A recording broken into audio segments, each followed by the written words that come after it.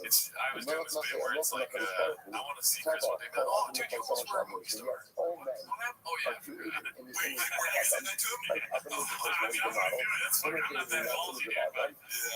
but They yeah, act it on their just hands sucks. over the It's like They're all saying, maybe no he two gets people some sort are of alike. streams of No two revenue people one day, are alike. so he Like, doesn't have even to though do they this walk podcast created, anymore, so and to then he speak, kind of feels like in out, the form of the Yeah, I image of feel Adam, like no two does it? people I don't know, are like he gets exactly like his alike. stand-ups to it. For Echad, the Echad, Chayu, Lomar, this is what I can, because It's hard to no two cancel a of us stand-up are comedian because it's alike. like, Every person is of the obligated to you have say, me, when you people show up on my live the tickets, Ha'olam. like, The I do world think was created. he has a lot of money, but he I was just there like, with Cuts. Chris seems like the kind of guy where it's like, Cuts said a person show has up once a two week, get pockets. fucking, you know, Like, my estimate is like in probably one 40 pocket, G's you a carry month, with you the like from page, the the Patreon mantra, and everything. which Like, you really need I have no idea, but it's like, created for me. damn, it's hard And to the other say. pocket, I that's put carry over the that mantra, shit for a few hours, like, you know, I get a few racks, like, it's hard to say and no to, nothing but but dust. clearly he's That's the fucking same into also, it. this is the two pockets of the can't year. put the golden On hour. one end, again, I know, like, the world was created. The world was like, I like, if I am I alive, always said, if I like, am Chris is alive, always then super the world nice to needs me. me.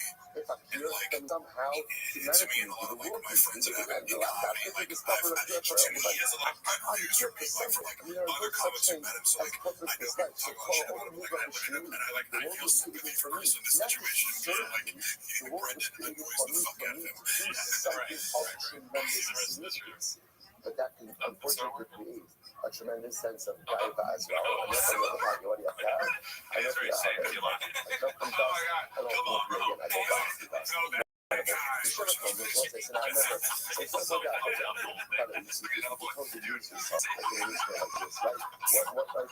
What is this about? So, the point of this was to go ahead and intimidate. He doesn't do that to anyone else. Like, you never be laughing, like, you know, because I'm not running with the side. So I'm like, bro, I wish. What are you going to say to yourself? What are you going to say afterwards? You know what? Yeah. Good job. Good job. I'm out. What do I need this for at all? The rest of the whole time, I'm out. It's testimony. Ultimately, again, you have an obligation to share it. They did a food truck there once as well. So we had the expert here. I was there, baby. Those guys are really cool, actually. Maybe he quit. Yeah, the inside scoop. Yeah. What is this? What is laughing like this? It's so performative, right?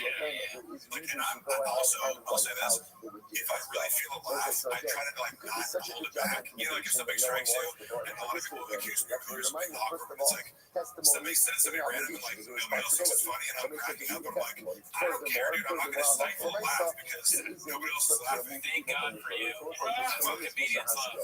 No, seriously, because, like, this seriously funny, like, if people do feel unconscious about laughing sometimes, it's like, who fucking cares if you think it's funny, laugh. It's so, like, it's a, Just because it's difficult does not give you the right to accept myself. It seems like low budget anime laughs with responsibility. So yeah, giving testimony is hard. There's one you might be wrong, but again, just because it's hard to difficult doesn't mean you're allowed to walk away. Incredible. Turn out that. Look at that. Please start more next.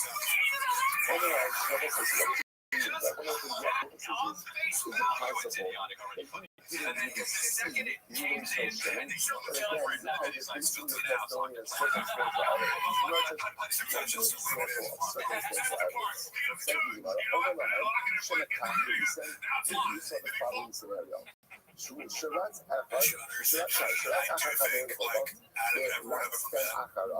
ומצא שם זית בידו, ודום את הפס, וחרש בפרפר, say that facetiously, like, he, like, adores Chris and looks up to him. Yeah. And we were like, Chris, we gotta do, you know, Rabbi always said that, like, Chris got turned over for like, so I you're run the most after retarded Ruben, I run after Ruben, and I walk in, and we were in an isolated place. What happened? She was on the floor dying because someone stopped him. I'm dead serious. Please don't ever. So again, I'm back there for that, and I say to myself, what happened in here? You didn't kill. He's like so sensitive to criticism to anybody else. Said, And he tried to like one up it. You know, that's if it's an employee, you get fired. If it's so somebody else who's trying to like roast you back with anything Chris says about him, I have to talk him. He's like, I know, right? Oh my God, I'm such an idiot. I can't even answer. He's so funny. I can see, but again, now that seems like pretty compelling But that's why he's circumstantial sensitive to like social errors. circumstantial So like if he evidence. perceives you as like, So that you are would be making an her more example famous of than me. definitely different circumstantial evidence. So I know, It's like he lives in the shut down. Middle Ages. I live in a cover. Like, I am So British. that says, I live in a cover Like, even though school. Like, he would tell people I was good friend, that's like, like, he still very much treated me like I was like beneath him. You know what I mean? exactly. In ways that I saw someone run. I saw someone running after someone you running just, after and I'm not the only person who's like anybody who's like beneath him. He just, it's like, just walk around like this. So that's going to make sense because he's really stupid. So he probably sees the world like that. Yeah, not even like it's like his brain isn't big enough to like trick people. Yeah, you tend to notice, I think, legitimately, like smarter people kind of see it's like, just because somebody is poor or from a different culture or whatever, like he used to like actively, he has like these kind of backwards views of things where like he's just like disgusted by how most people, you know, he kind of has like low-key racist beliefs where he'll still be like, he tries to conceal it, but he's like, you know, oh, because our region is more like this, and you know, black people do this, and it's like, but more like any belief that I have about a race, like, I'll fucking say it out loud, because I'm like, if I observed it, it's fucking true to me, but Brett will kind of like quiet. It's so when you get it, it's racist, I know, that observes everything you get, I think it's like, only circumstantial. bro, I watched that clip recently, like, those words came out of your mouth, like you had a black content in your mouth, and you like, you said the best brains, like for one, they know that the people the best brains thing is you're mocking the intelligence of fucking black analysts who all like experts have been or anyone really. Yeah, anyone like that for crypto. Are you the best brains for anything, motherfucker? When they had Are you doing RCT? Alright, so this one's posted by Half Hazard. It looks like he's doing the minimum, so I think it's called Secret is Now Complete. Let's see. Side thing on birth. Chances of chance to murder some Russia. Looks like it's on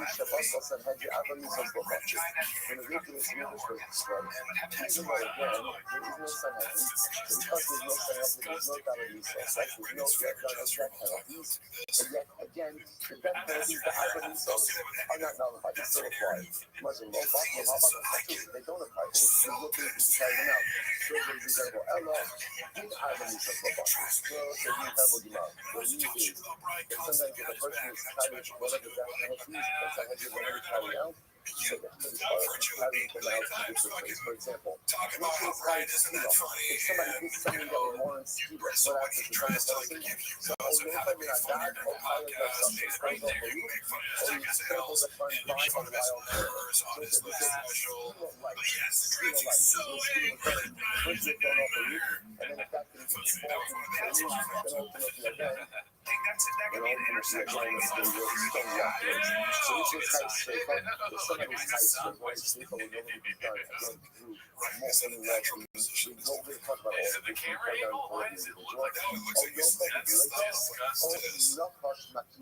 to be dying of fire, or looking at a snake bite. Was a scientific and she does hit hours to talk about it. The words stop side for its opposite is the racism. So this is somebody was high Harida, right? So you know, that's what you said in office. It was given over to the amount of food, which are going to be added. All these things that are out there, be killed by this thing. These things high power, so these high acceleration, also have an added drugs, or at least a certain, or not a certain, but a certain rate of disease with an average restricted. There's a very similar, but even though there's no so much of a fight to find ways to bring about without any such ways. Also, that 100 years, even if you kill someone, the punishment for that ultimately is a jury. And what I like is how people always like, it's like, so they might say, why did he die by snake if you know the sound of, straight far? and of course, they can, you know, if you had $1 million, are they going to talk about this? I don't know, if you grow on their podcast, and of course they are, like, yeah, you could have won it. And those other ideas carry on straight far. Straight was considered to be one of the most common forms of execution. The other bodega, you know, like I overheard while I was getting to Starbucks, and like this guy was like, "Oh, cool story, make my frappuccinos." You know, like I had no curiosity to look into it because like I looked into it, I'm like, yeah, first of all, you have to describe it like she's not trans, she's born a female. There's this rumor out there that it might have been XY chromosomes, but you know, then you gotta look for the source of that and find out maybe that's on the internet. It doesn't take that much research to get a complete grasp on the situation. You know what I mean? In 5 minutes, and you lack the fucking curiosity to be like, to go ahead, I heard this, and I'm talking on a podcast about it now without the most basic information. You know how we solve this problem is before the podcast, he gets the room and took. Make sure that he knows all about the news. Because it is like, you know, like they say with Trump when he was president, like they have to like trick him into like studying. And I'm also, to be fair, I'm also just about Kamala Harris. Like I don't think Trump is like uniquely like doesn't like where he's like a little Ronald Reagan apparently, and Kamala's like the charismatic Rep, but like that's a funny point because it's like how the fuck do you get someone like this to concentrate? You know, just not to be like, I wonder if they would answer. Cut out the middleman. Have Brian give him some rub and tugs. Brian reads a lot. He knows how to say Afghanistan, that's for sure. Yeah, I feel like it's funny between the two. I was always like, you know, and I love Brian. He's always been very kind to me, and I also just appreciate like what he gets wrong or not, whether I disagree with him whatsoever. He is curious. You know what I mean? He will go out and actually read something and like be able to admit when he's wrong, etc. So like I you know, I still keep in touch with Brian, and I just the chasm of curiosity between them is astounding. And Brendan shit on him for like every time we want to talk about like I just did LSD for the first time, and Brendan was like, dude, shut the fuck up. So we're like, let's fucking get each other have this conversation. It was just like, oh, I'm like, dude, you have no curiosity, bro. Fucking, you know, one of the most like talked about drugs of all time, you know. Drugs. He talked about drugs. Exactly. Drugs, shoes, clothes, gift cards, fish. Yeah, I was there fishing. I'm not sitting here watching all like, occasionally check out shit on the subreddit. But, you know, I don't watch full episodes of GVAC, obviously, because Brendan's voice is just not too irritating to me. But I think the fish, the T-ball's cutting to the fish now. but it's fun, like, I don't think I've ever seen someone make things so much a part of their identity. I'm sure this archetype exists in everything in the world. I was like, I've never got to witness it, and then I was also like, this whole, you know, GVAC, like, make sure you don't miss it and find some of these patterns, but it's like, for like 6 months, fish was this entire identity, you know, and it's like, when was the last time we fucking brought it up? Well, a float's a float. Yeah, that's what they don't understand. What the fuck, you gotta hit him with the base. Okay,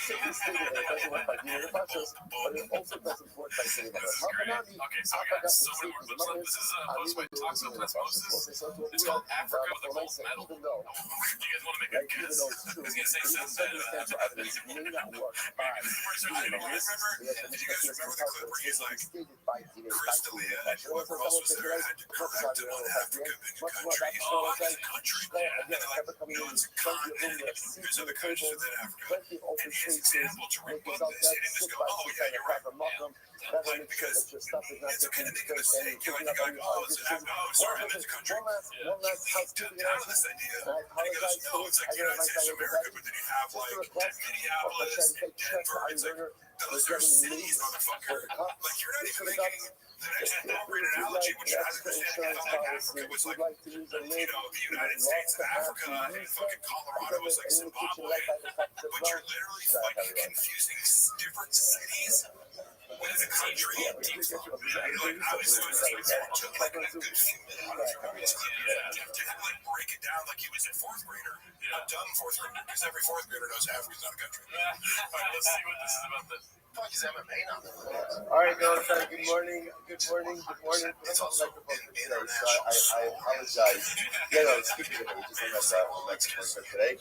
And so I have the microphone first. And what I will say is tremendous Hashem to be here in our base of Knesset, within our new base of Medrash. such a tremendous response, and it's such a beautiful first Daf year ever in this new and beautiful and incredible space. So, as I spoke about yesterday, I know that the coming days will be filled with changes. And changes are beautiful, changes are incredible because they open the door to so many beautiful, incredible opportunities. Amongst the changes I want to just say about these expectations is, we were gathering in the old shul, there was a lot of extra space. Here, in our shul, we're going to be utilizing every seat. So I feel like the Southwest, please do not put your personal luggage on the middle seat, for a day. However, just know, especially for davening, the seats are going to be used. So again, for sure, I'm sure it's fine, but just be mindful. Just look around. You see people that we don't have enough tables yet. So we want to make sure everyone has the opportunity to be able to sit at a makom, to sit at the table, to be able to learn properly. So just be mindful in terms of your personal belongings that no one feels boxed out, and that's especially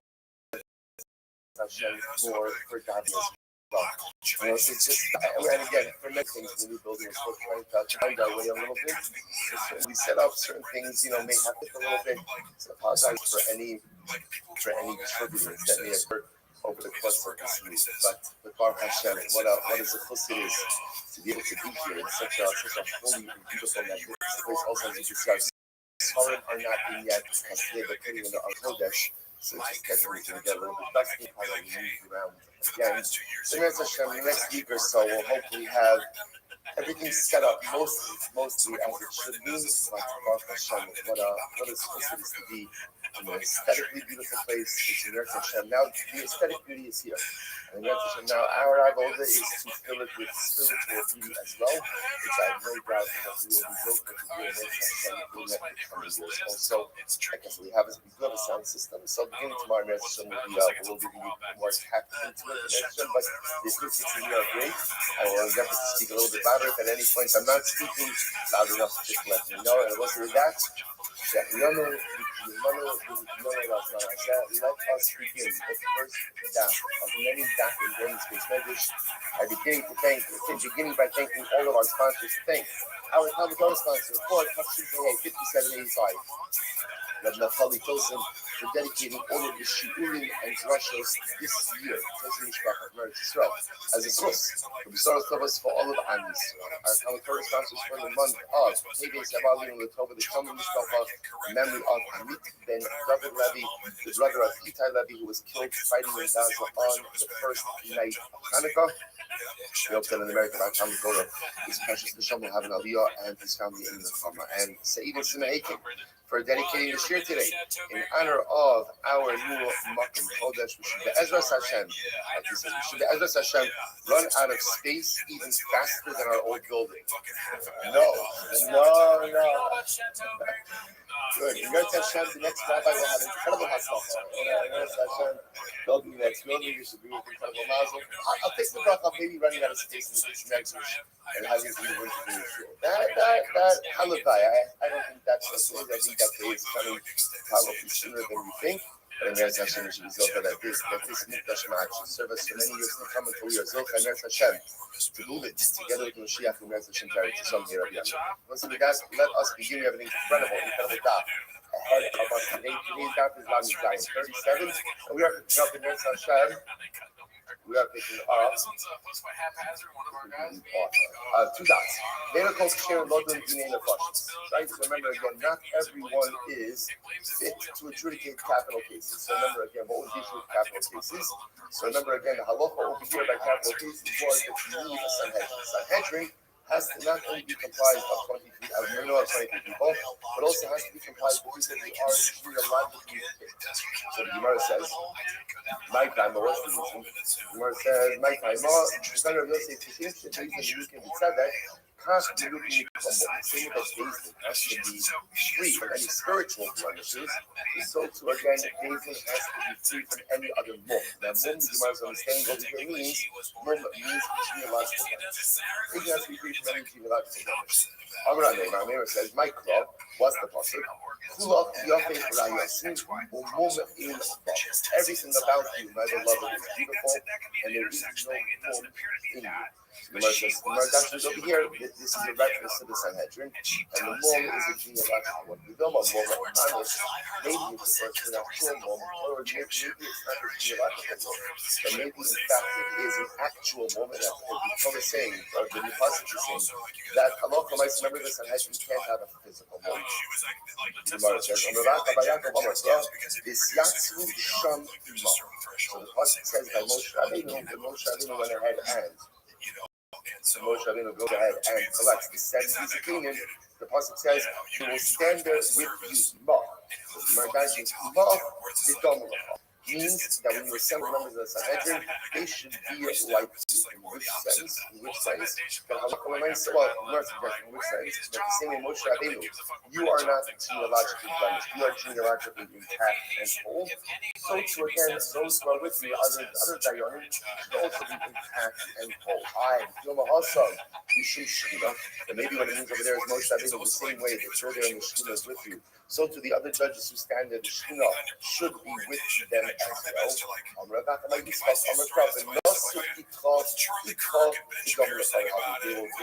will shoulder the responsibility with you, with those who are compared to you, meaning Moshe Rabbeinu, you are genealogically intact.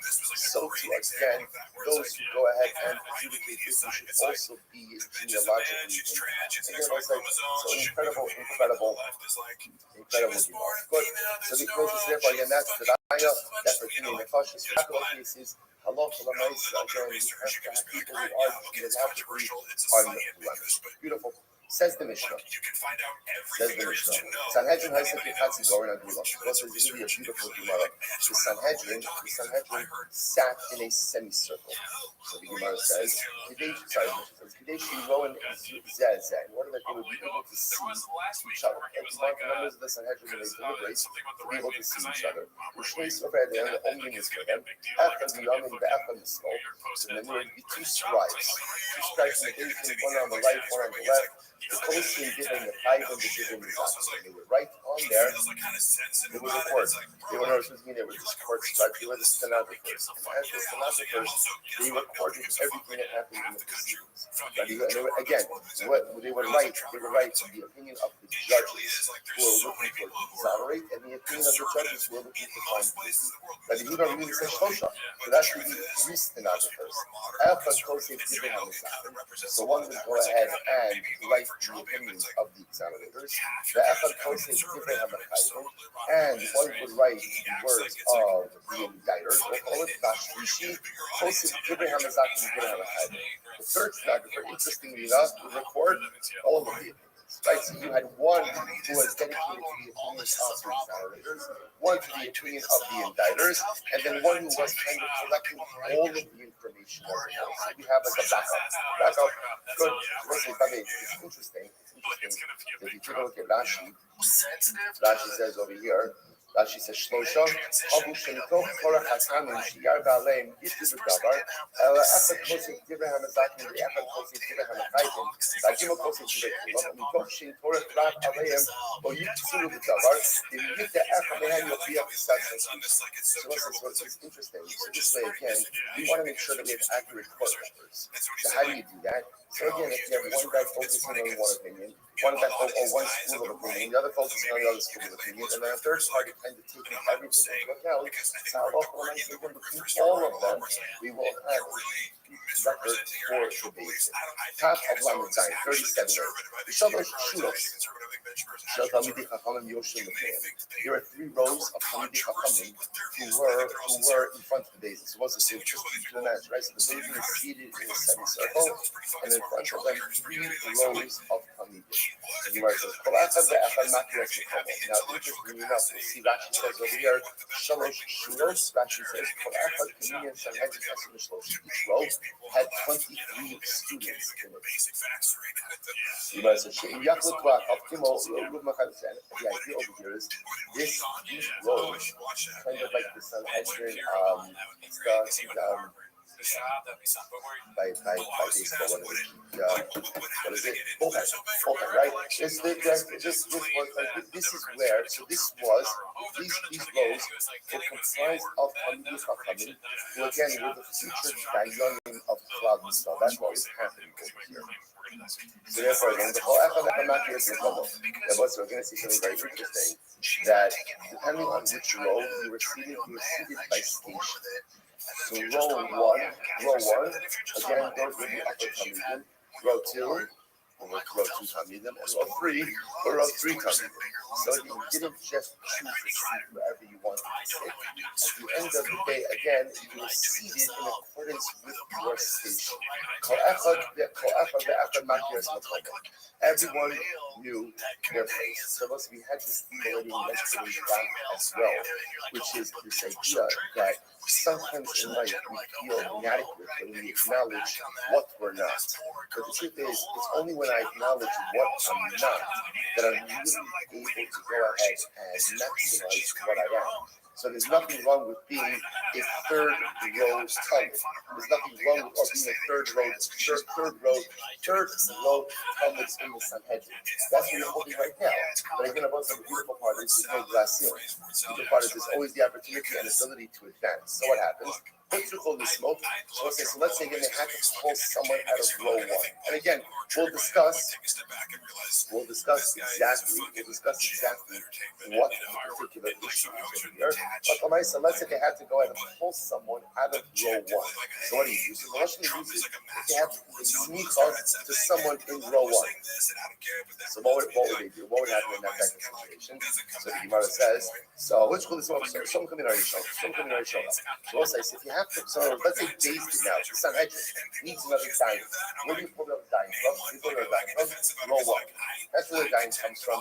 So the Gemara says, so what happens after the smoke? So coming already shown up. Echa min hashniya balo l'rishona. Echa min hashlishes balo l'shniya. The person now, remember again, after all this happens, so now Sanhedrin pulls a new diamond from row one. So what happens now? What occurs now? There's a vacancy in row one. So what happens when there's a vacancy in row one? I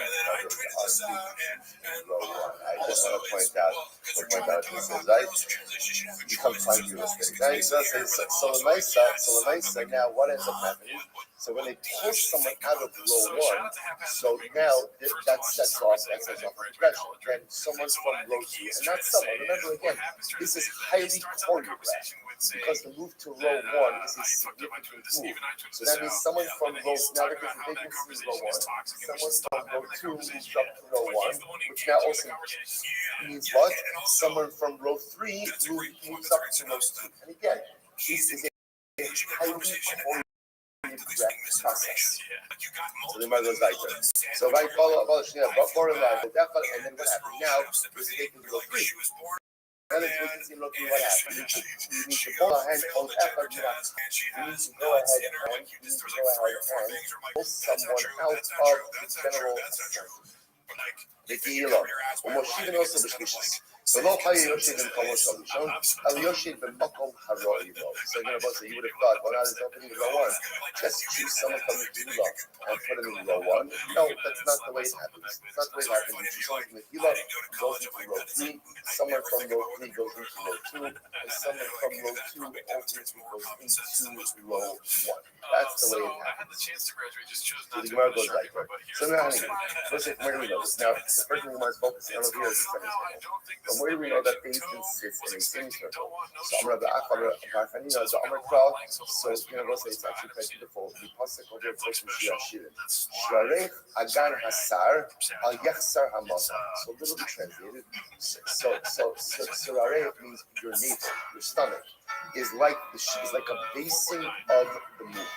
A basin of the moon, right? Or I should say, your navel is shaped like the moon. Al Yachsar Hamazon. Do not diminish the dilution ratio. All right, so we'll discuss it. So Sharei is the Sanhedrin. Just as Sharei, the Gemara refers to as the stomach, right? The stomach, that is the Sanhedrin. Dominic Sharei. Why is the Sanhedrin called Sharei?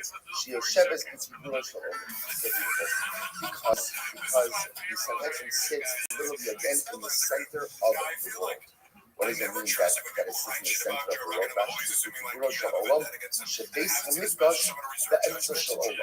The Beis Hamikdash is in the middle of the world. So, here is so profound that we were reading this tonight today.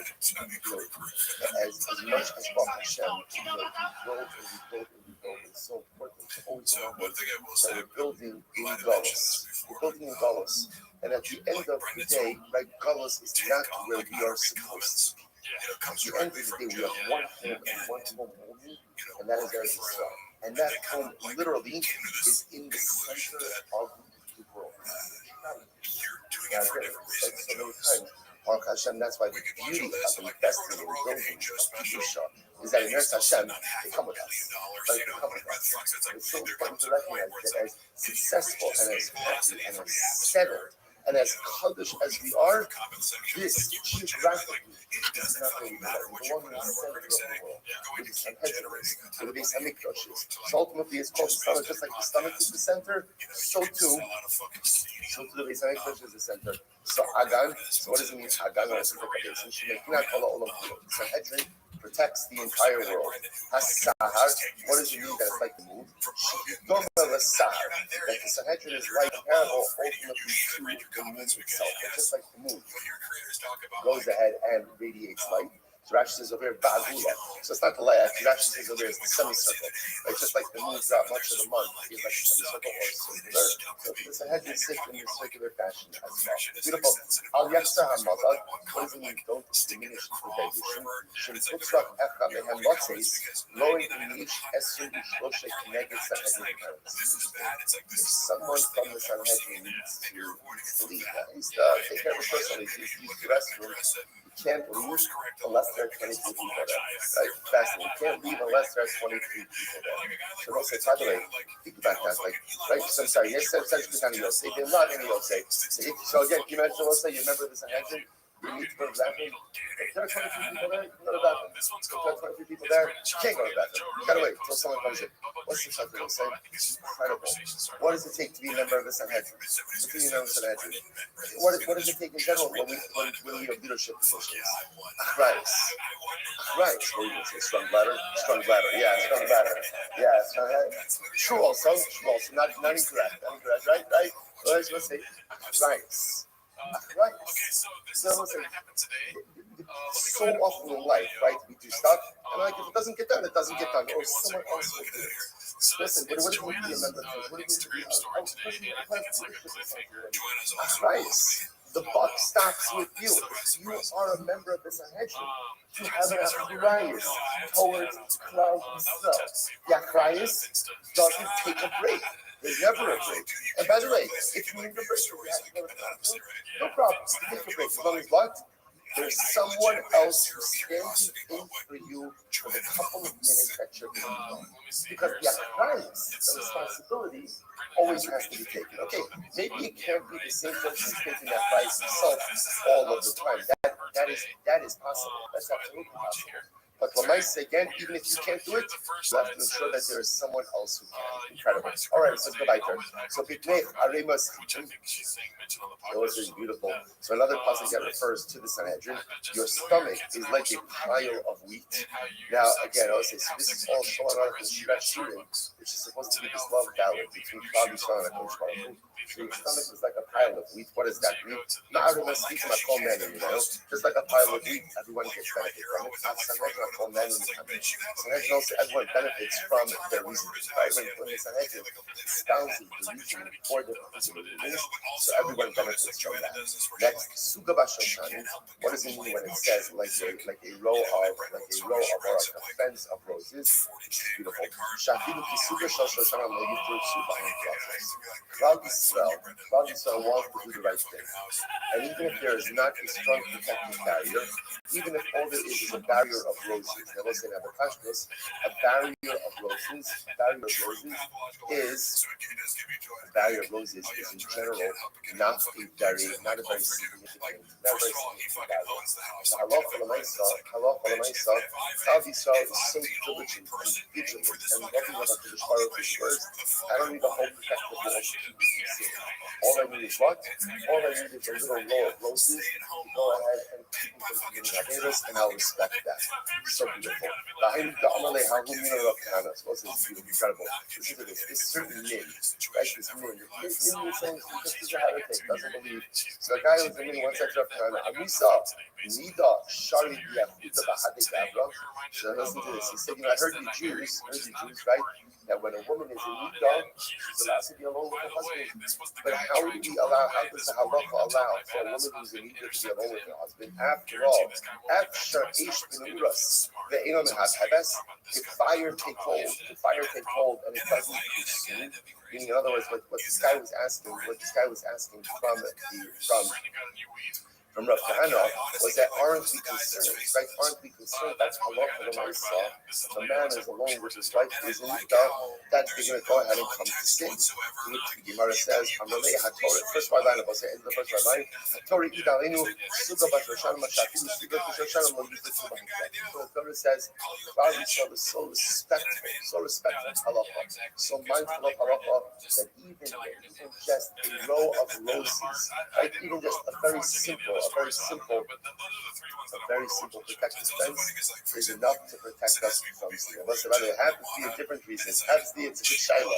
Like there isn't a yichud. Like you learn that there's a yichud. So if there is a yichud, it means a man is not allowed to be alone with any woman who is an error.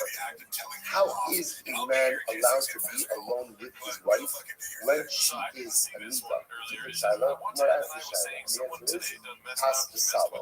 Literally again, bread in the basket. This idea that since the husband knows that his wife is going to become mutter to him, and not so long from now, he's able to control himself and restrain himself in the right way.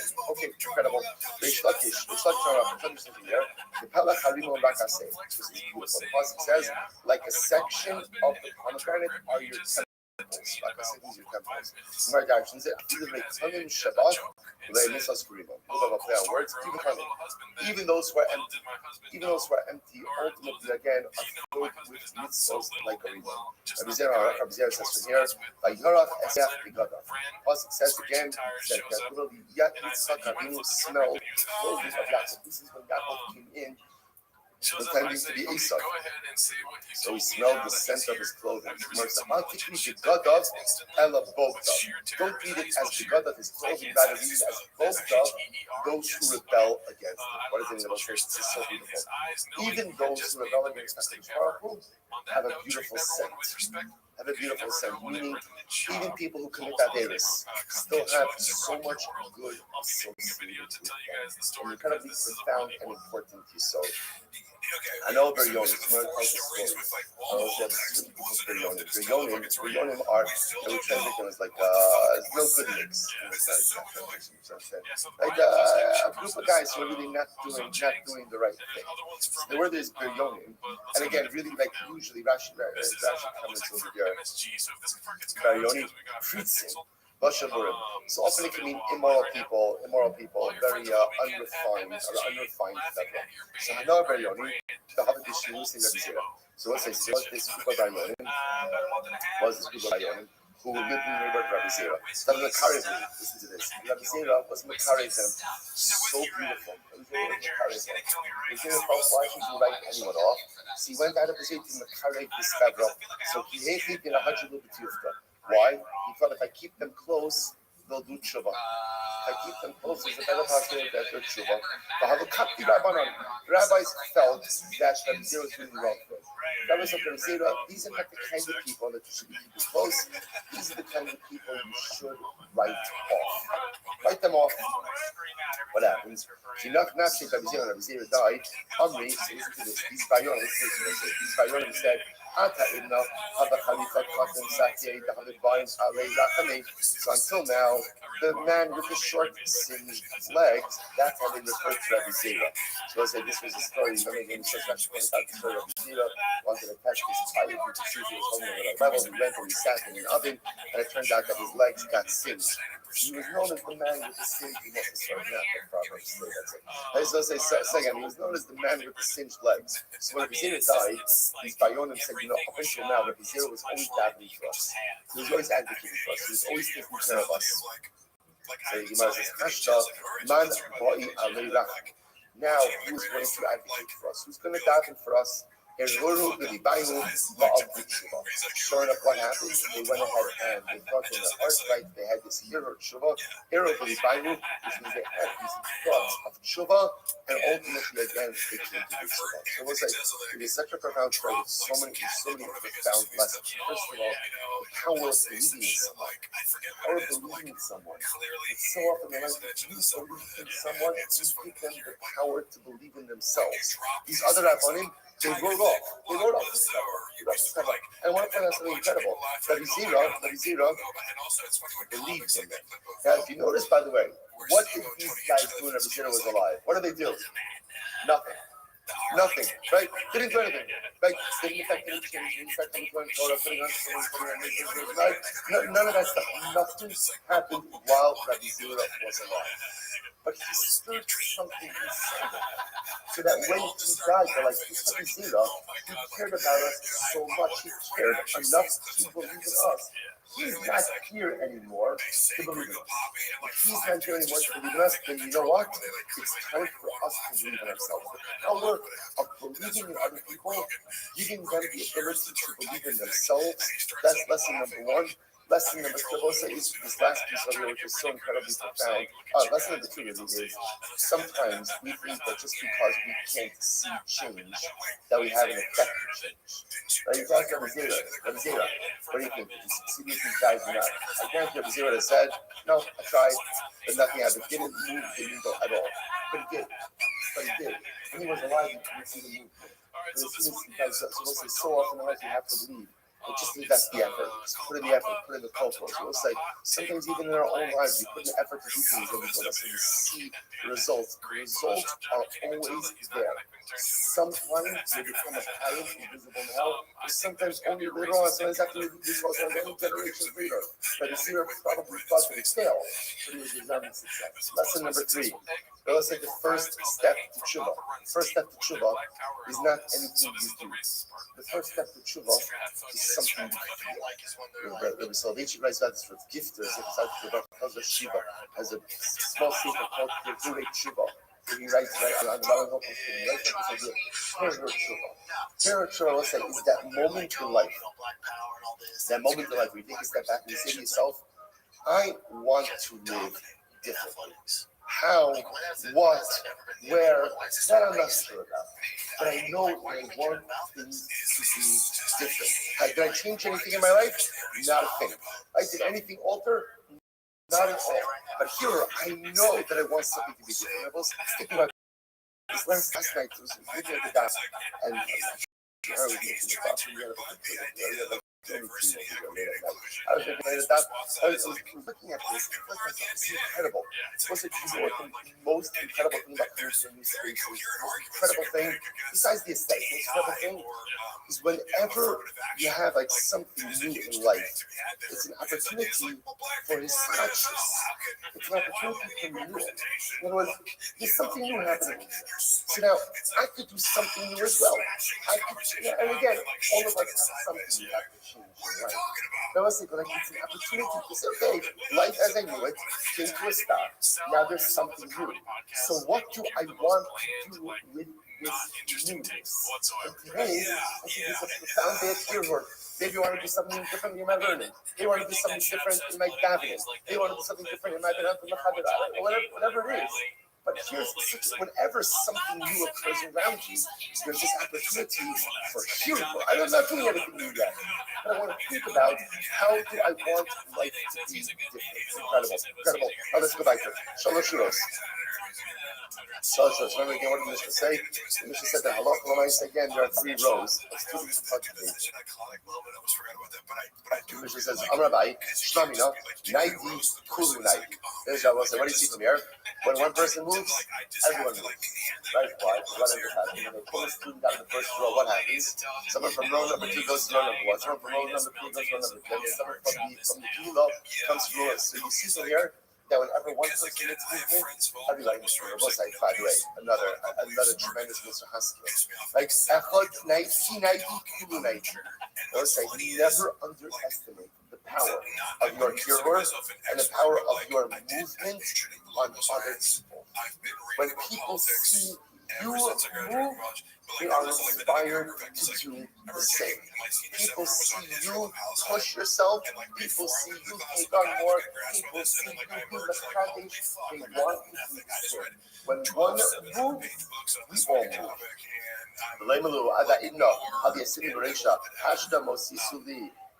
So one second, here's the issue. So remember again, not only did it matter which row you were in, but apparently there were also rankings on where in the row, right? On one end, like there was a front and the back of the row. So like being in front of the row was very special. Being in back of the row was not as special. So that's one scenario. Right? They pull someone from row 1, which means now someone from row 2 comes into row 1, and not just someone. Remember, it's like a miracle.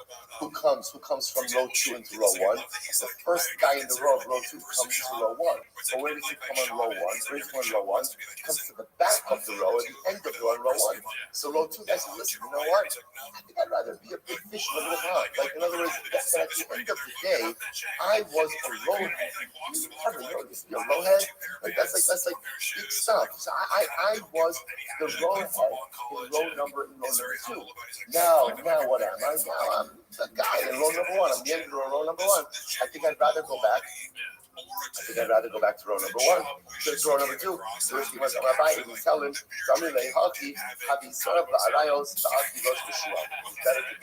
It's better to be a tail to lion than it is to be it is better to be better to be a tail to lion than it is to be a head of fox. Right? So the idea of it is right, essentially it's better to be a small fish in a big pond than it is to be a big fish in a small pond. So better to be in row 1, even if you're at the end of the row, but ultimately you're going to be at the head of row 2. It's incredible. Let's go back to Mishnah. What's that incredible Mishnah? So how do we go ahead and now literally means intimidate. But again, understand the various words like Allah wants to witness intimidation. The answer is yes. Right? Where is this? This is capital cases. Because remember again about we don't make any secret about it. By capital cases, what's the goal? Go by capital cases is true, is to exonerate. That's the goal. So therefore, again, we want to do anything and everything in our power to ensure that there is in fact exoneration. So the Gemara says, "Case of Ma'avinasa Eidin and Fashas, are you Machnisin also?" This is what we do. We bring in witnesses. We say to them, Shabbat Omru Me'omet Omishmua Idmiti Adam Namash. Right? So again, the answers tell us, where do you have your information from? Maybe again, Umar means like circumstantial evidence. Maybe it's circumstantial evidence. Maybe you heard about it from someone else, or even from someone who's trustworthy. Shema Iyata Yodu Shesafenu Lidok as perhaps you didn't know, by the way, that you're going to be subject to a very rigorous cross-examination. Just know monetary law, it's not like monetary law. So monetary law, if you get it wrong, and you case incorrectly. So what's the worst case scenario? You have to pay back money. But again, we started with giving the Rothschild if you testify wrongly in capital cases, punishment will be exacted from you and from generations to come. That iniquity will hover over your family for generations to come. Literally again until the end of the world. Says again, Cain killed Abel. And what happened when Cain killed Abel? So the Pasuk Shnemar Dimei Afecha Soakim. So the Pasuk said the bloods, plural, the bloods of your brother are calling out. So it doesn't say the blood of your brother, rather the bloods of your brother. Damo, Damo, the Dam and Sar Osha. So Cain was accountable not only for the death of Cain himself, but the death of Abel, but what? All the future generations that Abel could have. So in other words, when you take a life, not only in taking the life of that individual, but it's taking the life ultimately again of all the future generations who could have come from that individual as well. The other possibility is the me'achacha. What does it mean again, the me'achacha? So again, shahaya dama mushak al itin ba'avanim. It's also possible that, remember, we're talking about this, Cain did not know how to kill Abel. As such, no one ever took life before. As such, he struck him multiple times. So unfortunately, Abel's blood was everywhere. That's why the Torah used lashon of Bnei plural. The fichach nivra adam yitidi. Therefore, I say a person was created in a singular fashion. Whereas if the Torah created man, he created Adam as a singular being. He tell us what Lamdacha, Shekala Ma'avid Nefesh Achas Yisrael, Ma'ala Alav HaKazav, Ki Ilu Ibeit Olam Simone. So just like the world is built from one person, so therefore the kingdom of one life is like, you would imagine if someone would have killed Adam and Rishon, the world would have ended. So any time one person is born, any time someone takes a life, it's as if he has destroyed the entire world. We'll talk more about this. But again, the term is also true if you go and you save a life. Or also, the time doesn't have to be saved. And the time also means what? Uphold or establish or sustain one life. Mala alabakaza kilukiyin olamai.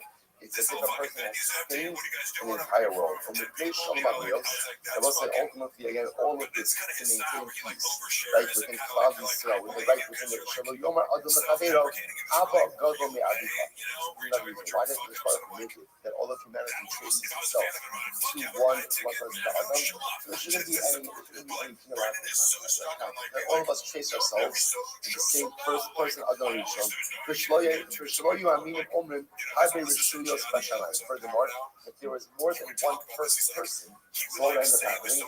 People say, oh, there must be different gods. This God created his God, and this guy created his God, right? And everybody created their own God. To show you how they Rishuyos, and also to tell us the meaning of the Sha'adam Tovea, Shama Mateos, Bechos and Echad. You know, if a person wants to mint a coin, so what can happen? A person can mint a coin, and you can make it that every single coin looks exactly the same. Every coin looks the same. And yet, all men are created in the image of Adam. Right? Adam is the model. So much created in the image of Adam. They will say, no two people are alike. No two people are alike, right? Even though again we're all created, so to speak, like in the form of this image of Adam, no two people are exactly alike. Because no two of us are alike, every person is obligated to say, the world was created for me. I was the Katzke, famous about the Katzke. Katzke said a person has two pockets. Right? In one pocket, we carry with me the phrase, the mantra, the world was created for me. And in another pocket, you have to carry the mantra, the Anoki, Afar Ve'efer. I am nothing but dust. That's what says, this is the two pockets of the world. On one hand, right, the world was created for me. In other words, we'll say, if I am alive, that means the world needs me. If I'm here, that means somehow humanity needs me. The world needs me. Maybe the laptop doesn't discover a cure for illness, but I'm here for something. There is no such thing as purposeless life. So, the world was created for me, not to serve me. The world was created for me to be something of tremendous significance. But that can unfortunately create a tremendous sense of gaiva as well. And therefore, the other part of what you have to have, I know the upper I come from dust, and ultimately, again, I go back to dust. Incredible. The Shematom was also saying, now remember, so it's going to point out, what's you totally lose yourself, like in a Mishnah like this, right? What is this about? So what was the point of this entire discussion? The point of this was to intimidate the witnesses. So now it says, remember, the Shema told me on the days. So the witnesses, you're a witness against them. What are you going to say to yourself? What are you going to say afterwards? You know what? Forget it. Right? Good job. I'm out. Right? In other words, what do I need this for? So let's go. who ate or you know, it's not so much. Because if you have testimony, ultimately again you have an obligation to share it. Shema Domu, Magon Rochel V'Damo Shogah. But Farnema, even Mishamina. Meaning again, I was like, there's also mitzvah to wipe out the wicked. In other words, you say, if a person is guilty, the person is culpable, ultimately, again, there is reason to go ahead and wipe out the wicked as well. So I say, so again, you could do such a good job in intimidation that no one wants to go ahead and participate in anything. That's where we remind them, first of all, testimony is an obligation, it's a responsibility. So make sure to do your testimony. Furthermore, Allah there is a mitzvah to remove evil from this world. So it's a tremendous mitzvah. Sometimes in life, when something becomes too difficult, we're like, what do I need this for? Right? That's not how life works. If there's a responsibility, there's a responsibility. Just because it's difficult does not give me the right to exempt myself from that dramatic responsibility. See, right, giving testimony, it's hard, you might be wrong. But again, just because it's difficult doesn't mean you're allowed to walk away. It's incredible. Let's go. Kate's done more. What does it mean? Right? One of the things you ask the witnesses is it possible that you didn't really see moving to Shimon, but rather again, you're kind of basing your testimony on circumstantial evidence? Gemara says, what's an example of circumstantial evidence? Says the Gemara, Omer Lahem, Shema Kafu, maybe you saw the following scenario. Shiraz Ahad, Shiraz Ahad Lekorban, Latz Dem Acharav, Umatzasam Sayid Biyado, Udam B'Tachto, B'Harad B'Parker, Inke Enkafu, he said, Lord, this is incredible. Imagine my scenario. I see Ruben running after Shimon, right? So I see Ruben running after Shimon. So I run after Ruben, and I walk in, and Ruben and Shimon are in an isolated place. What happens? Shimon's on the floor dying because someone stabbed him. Ruben's holding a knife with blood on it. So again, I connect the dots and I say to myself, what happened in the earth? Ruben killed Shimon. The Gemara says, if that's your testimony, that's circumstantial. So in order to go ahead and testify in a capital case, I have to have seen Ruben actually plunge the knife into Shimon. If I didn't see, but again, now that seems like pretty compelling circumstantial evidence. It is, but it's circumstantial nevertheless. So that would be an example of testimony based on circumstantial evidence. If I know, I'm going to Shimon, shut down, and I'm going to come up. So Shimon shut down. Like, I spend all right. So Shimon says, exactly right. I saw someone run. I saw someone running after, some Ruben running after Shimon, and they went into an isolated place. And I ran after him.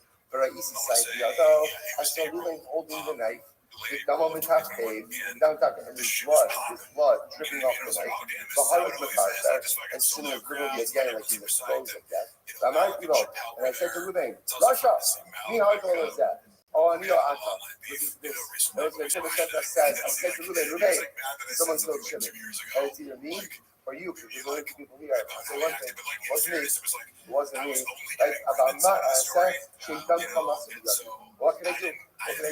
There's no testimony against you. So again, it's easy. So Shem and Shetach was saying the issue over here is, I'm only an 8 echad. That's because again, even if he wasn't 8 echad, I mean, if there are 2 witnesses, it still wouldn't have been good. Why not? At most, it's circumstantial. It's only circumstantial. But nevertheless, Hayodea Makshavos, Yisara Me'osa Isha Harages Havea. Again, if there's powerful, who knows the thoughts of man, should ultimately again go ahead and collect payment to punish Ruben if he went ahead and he killed Shimon. Amudos doesn't Yishan Achebanach Ashtikishos. They literally again agreed to move away until the snake came along and went ahead and bit Ruben and he died. So you know, so that was the high bar is not pushing. But why would he die by snake bite? Why would he die by snake bite? After all, Bamar Yosef, the Khani Jewish Hiskio, the Yom Shachar based on the bush, Afafi Shabbat Sanhedrin, Arbanis of Soba. The Resistance was destroyed, even though again, there is no Sanhedrin. So because there's no Sanhedrin, there's no Dalet Misos, right? There's no death penalty. But yet, again, the death penalties, the Arbanis are not nullified, they still apply. They don't apply. There's no basis to carry them out. So there's incredible Allah, din Adam is also well, it's incredible demand. But sometimes if a person is carrying one of the death penalties that Sanhedrin normally carry out, so the Shfarah carries them out in different ways. For example, reaching is high skila. If somebody did something that would warrant skila, what happens to such a person? So Onofam and Agag or Kaya Zarsasa. He falls off a roof or he tramples upon by a wild animal. So this is skila-like. Skila-like. Because the way skila was done is first you're thrown off a roof, and then it actually falls into the roof, and ultimately again, they were stoned afterwards. So Mishnah is chayes straight. If somebody is chayes straight, right? Straight would normally be done again through molten lead being well, we're going to talk about all of this being poured down the throat of the individual. Oh, no fault is Reka. Oh, nakash makisha. If you die in a fire, or ultimately again snake bites. You're supposed to see a snake bite. The venom. Thank you. The venom is equivalent to stray fall. Stray fall. So Mishnah is oh, not the Reka. Somebody was chayv harida, right? So you tell them off. You'll be given over to the Marathi, which will normally be beheading. All this thing by Allah, all this be killed by this thing. Nation is chayv chayv, someone is chayv for strangulation. Also, they have an iron ground, or lose syphilis, or dies syphilis. What's a syphilis was this disease where the airway constricted. So what's that? So what do you see from here? What do you see from here? But even though there's no connection, the Baruch finds ways to bring about the godliness of spirit. Also, that comes here is to move in and deep kill Shimon, the punishment for that ultimately would be beheaded. So when I see it, why did he die by snake bites, which is straight fall? Omri Ahu hate that recently. Apparently, Reuben had a lot of problems, right? Murder wasn't his only big thing. He had other averas that he was fighting for, and those other averas carried a penalty of strafe. Strafe is considered to be one of the more humble forms of execution. The Amr Man reached his highest in his didn't need the Bahamila. But mostly he learned that in general, if somebody is highest two different forms of execution by Dave Dinton, he's given the more severe of the two. So apparently this guy was highest Strafe and Teres, and therefore Allah he was killed by the Strafe. Incredible. Let's go back. The Dina of the Fashion Sigmar says, the Dina of the Fashion Sigmar. Now, it's this level, it's only by capital cases that we do not adjudicate based on circumstantial evidence. But it sounds like over here that in monetary cases, we would adjudicate based on circumstantial evidence. So what's going on over here? So the Gemara says as follows. So the Gemara says, let's say, by the way, the cover coming into the dominant. You don't send that 50, 60, 20 by the tables. Makes you more comfortable. The Gemara says, "Kiman karacha, disanyo, but the acha over, gamo okabinat mo." If a camel is mating amongst the other camels, what kalacha? The nimsa gamo harag bitzido, and now after the whole mating zak takes place, so what happens? So one of the camels is found dead. So apparently, again, the camel gets when they meet. So what happens? So one of them now, so we find the dead camel next to the mating camel. So what's the halacha? So the Gemara says, cargo. We know that the mating camel must have killed the other camels, right? Because again, camels do different things. So the Gemara says, so listen, now what is that? That's circumstantial evidence. The Talmud was like running to the same reason. Aid me, trying to begin in the Pasha. Also using that same logic, right? One witness hears from another witness, right? So Allah might remember, we just said also, aid me, which means one witness hears from another witness. So that doesn't work by doing the process, but the process will not work by doing the witness. So the Gemara says, so Ba'atnan, im Amar Hu Amar Li Shani Chayav Lo, Ish Toni Amar Li Shu Chayav Lo, Lo Amar Klom. So the Gemara says, so yet again, if Allah might say, right? You come and I say, you know what? Reuben told me that he's $5,000. Right? Or someone told me that Reuben's high is $1,000. What's Allah? Such a statement is meaningless. The only kind of testimony to be meaningful is if Reuben said in front of you, I am $200. The season rate of $8 doesn't work. Allah, Alpha got the city to be luminous, and you know the beginning of the You're right. All the most just over here is there are certain disqualifications by Dine Mominus. I'm sorry, certain qualifications by Dine the Pashas that apply also by Dine Mominus.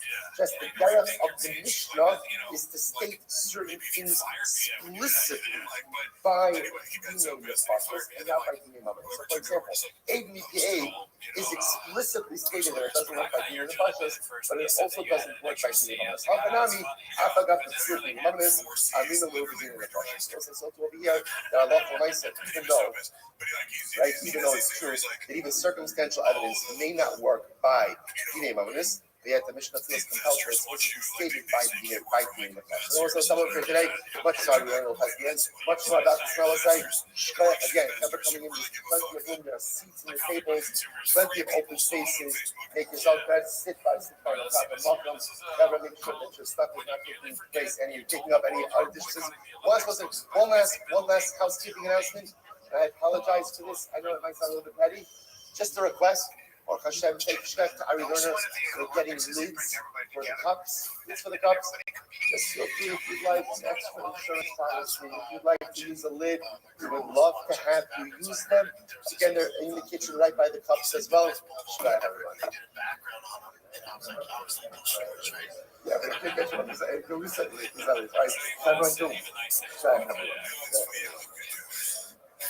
Never just admit to he's always like lying in ways like making things worse. You know, where it's like, just admit it, yeah, you thought you were gonna put kind of fucking did it. That's such a better like podcast moment. You know, yeah, it's honest. Wait, did you guys see this Shane Gillis moment where he's like, it was kind of dark, but it made me like, I keep using Shane as an example of like the anti-Brennan because like he can be honest even when it's unflattering to yourself. And he was talking about like people who he knew who were addicted to heroin, and he was like, I hate to admit it, but like by the time like my third friend that died from heroin, they're almost like good because like when they're in the midst of addiction, they're like such a like they're not them. They're mean. They like disrespect you. They're fucking they just like fucking. So it's like, damn, you just actually said that, but it's like people can like it's like it's real as fuck. It's just like. Most people don't say it because it sounds really callous, you know what I mean? So I was like, I just do disrespect for him. Like, he'll be honest even though it's risky and it might make him look bad. And like, Brendan can't even do that with you, like, watching Olympics, you know what I mean? Where it's like, most people like, yeah, he says that, I fucking love the Olympics. Pussy, you know, like, I just look up to it. Yeah, that's really cool. I heard because I accidentally caught it in the reflection because I was looking away. But my refrigerator is metallic, and so I saw the guy's dick hit the... Now it's good enough. Now it's enough. My wife like, dude, don't watch that because I saw it still. I don't tell it either. It's way funnier as a comedian to be like, fine, I watched it, something right. I always say this thing like, never self-deprecates like how the false self-deprecation, but like, throw people under the bus, I guess it is. I summed up his comedic style as I'm a cool guy. Look how stupid, crazy, and competent everyone around me is. That's the thing of all his jokes. Well, speaking of which, he drinks like a zesty kid, according to Worldly King 3701. It's pretty funny. It's a full commitment, and also like because it coincides with like eating this time where you eat something and he goes like this.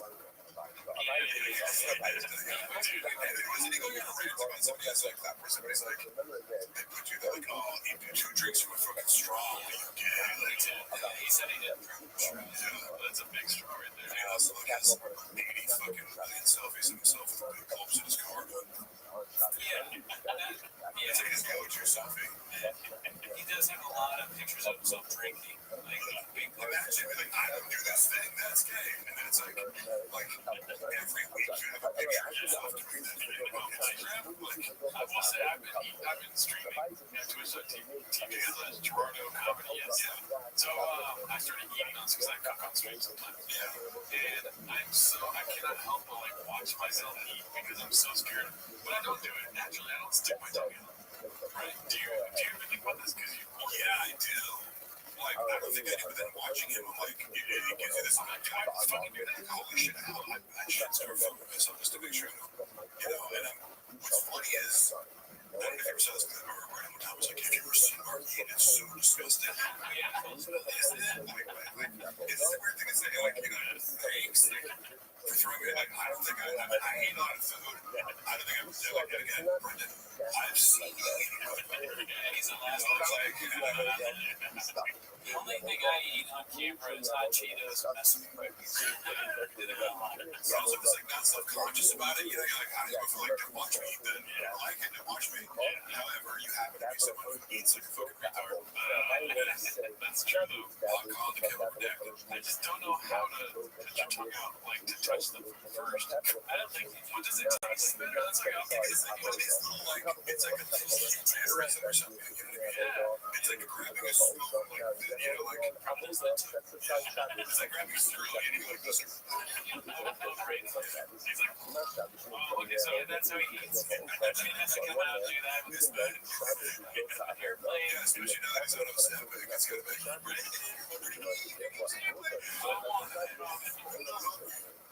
That's how the tongue starts.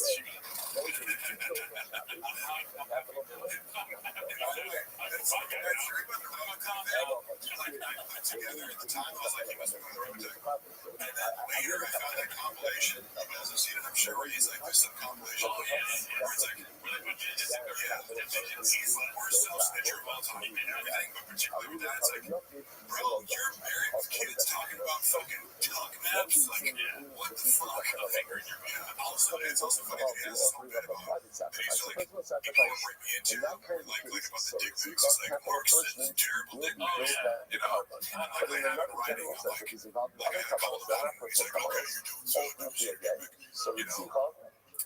Capital punishment will not be built out of that And the reason that is are you because serious that about type of it? cover, Like, political cover, I'm bad at is not security, so you're built gonna by get murdered. Shabbos. But I also said, like, in the same thing, When you so see that which part of it is true, which is that avoided set aside of Trump Shabbos. So remember again, what does that mean? funny coming from him That's real because, sacrifices. you know, Like, you I can't heard offer that the up your grapevine personal when cover Chris and got got canceled, canceled. the person running his social media at the He's time done the go through his but you Instagram can't and do those unsend things on every dick Shabbos. pic that he had So sent to a bunch of girls. maybe you can Go kind of fuck over level there, huh? is talking about covering up. If the Kohen guys for capital punishment, we'll go ahead and Project much. do the personal cover. Yeah, see, this clip here, I don't know what this fight, that's a fighter, right? To which the Yeah, Lord it's, says, okay. It's called Great Question, but here's a different one. It was by haphazard, one of our guys. covering up your cover cover.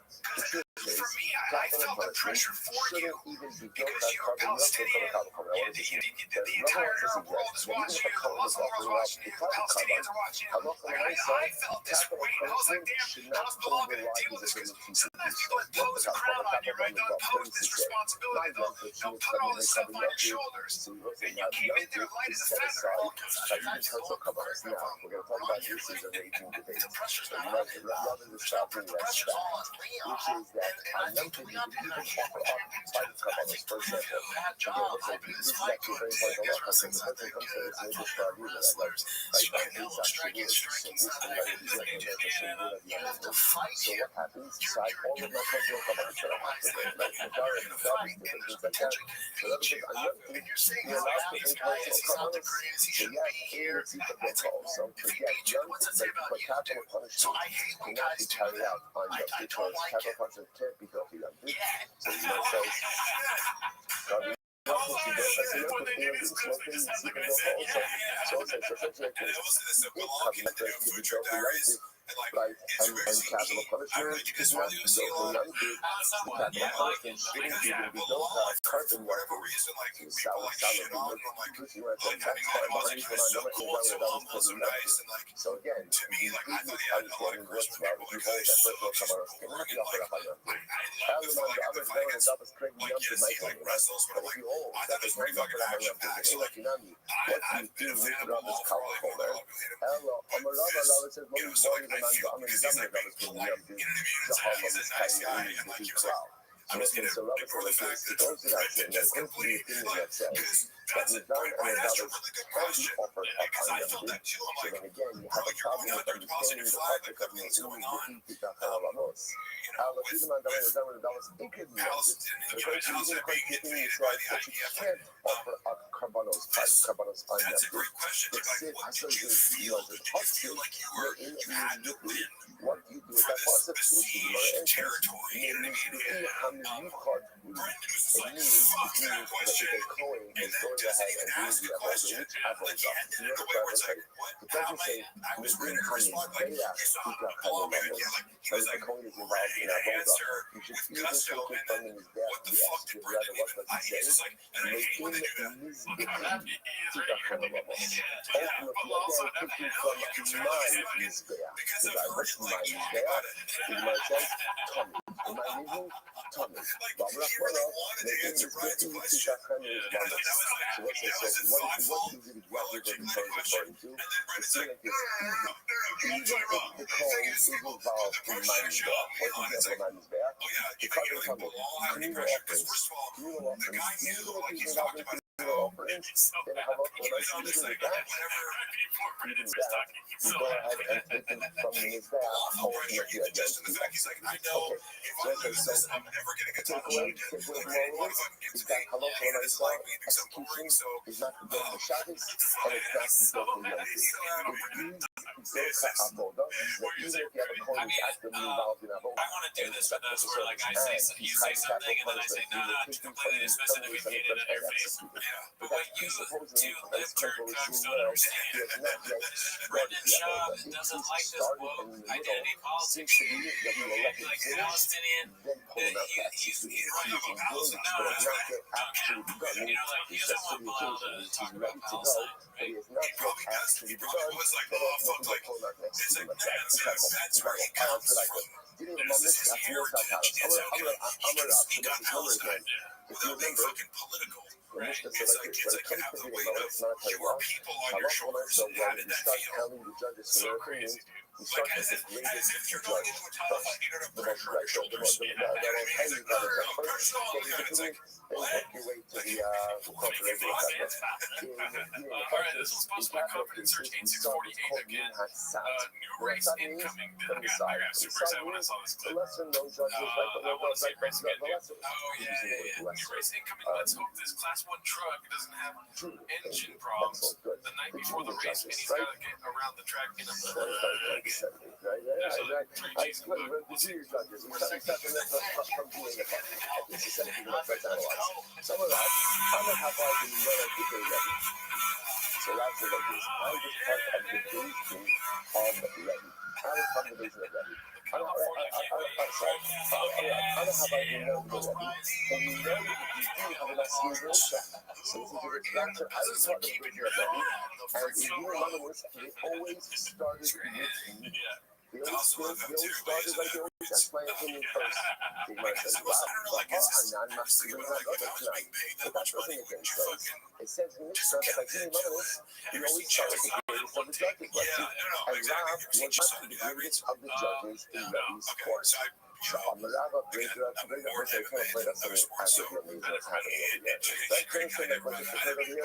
So this is says, like some people know that the structure of the greatest structure of the decision. Rav says, I sat on Rabbi's basement, and they started with me for doing this. What is that essentially saying? What is that essentially saying? That the Mishnah is not original follow the Mishnah. Because I am not the greatest judge on Rabbi's court. Yet by being anonymous, I'm not saying that always asking my opinion first.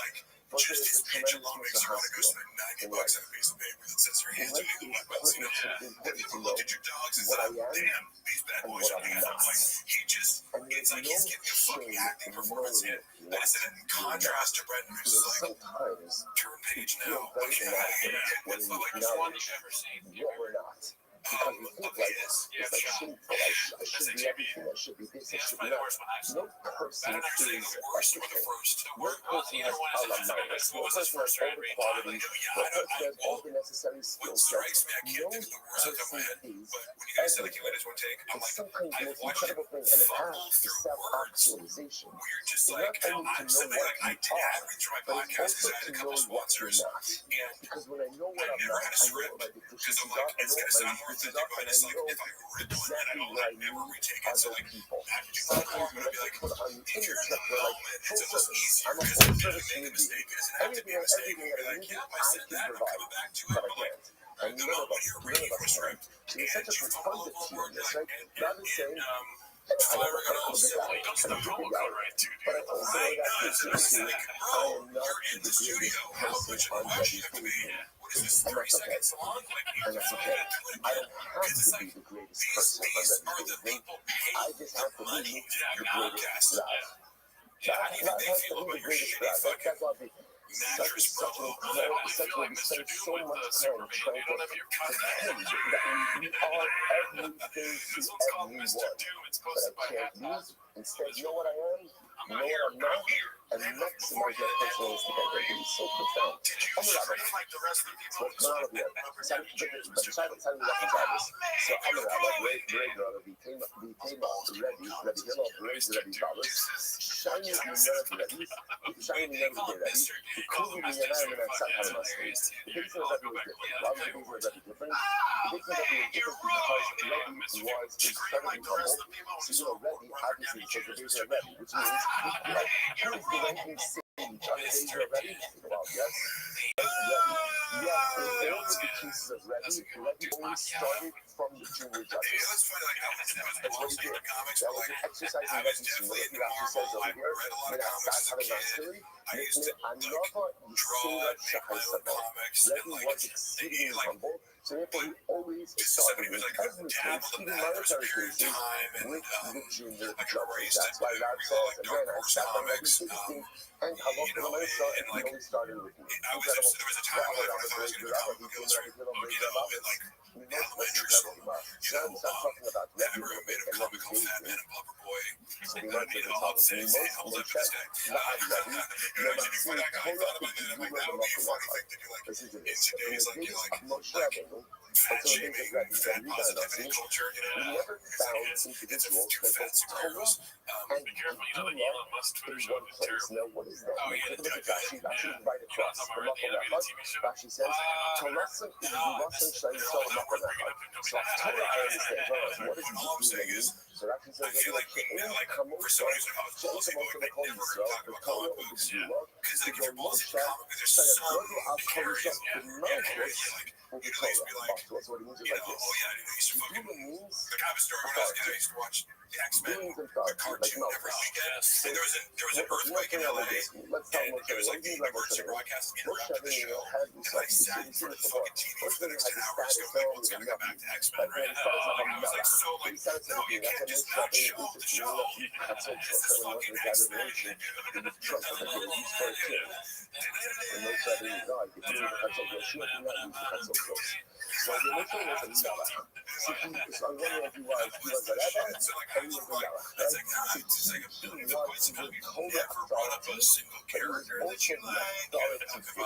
So he was the Torah authority, but he was also the authority figure.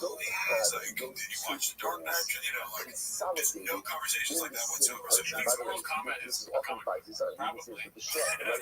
Who's authority? Who's authority?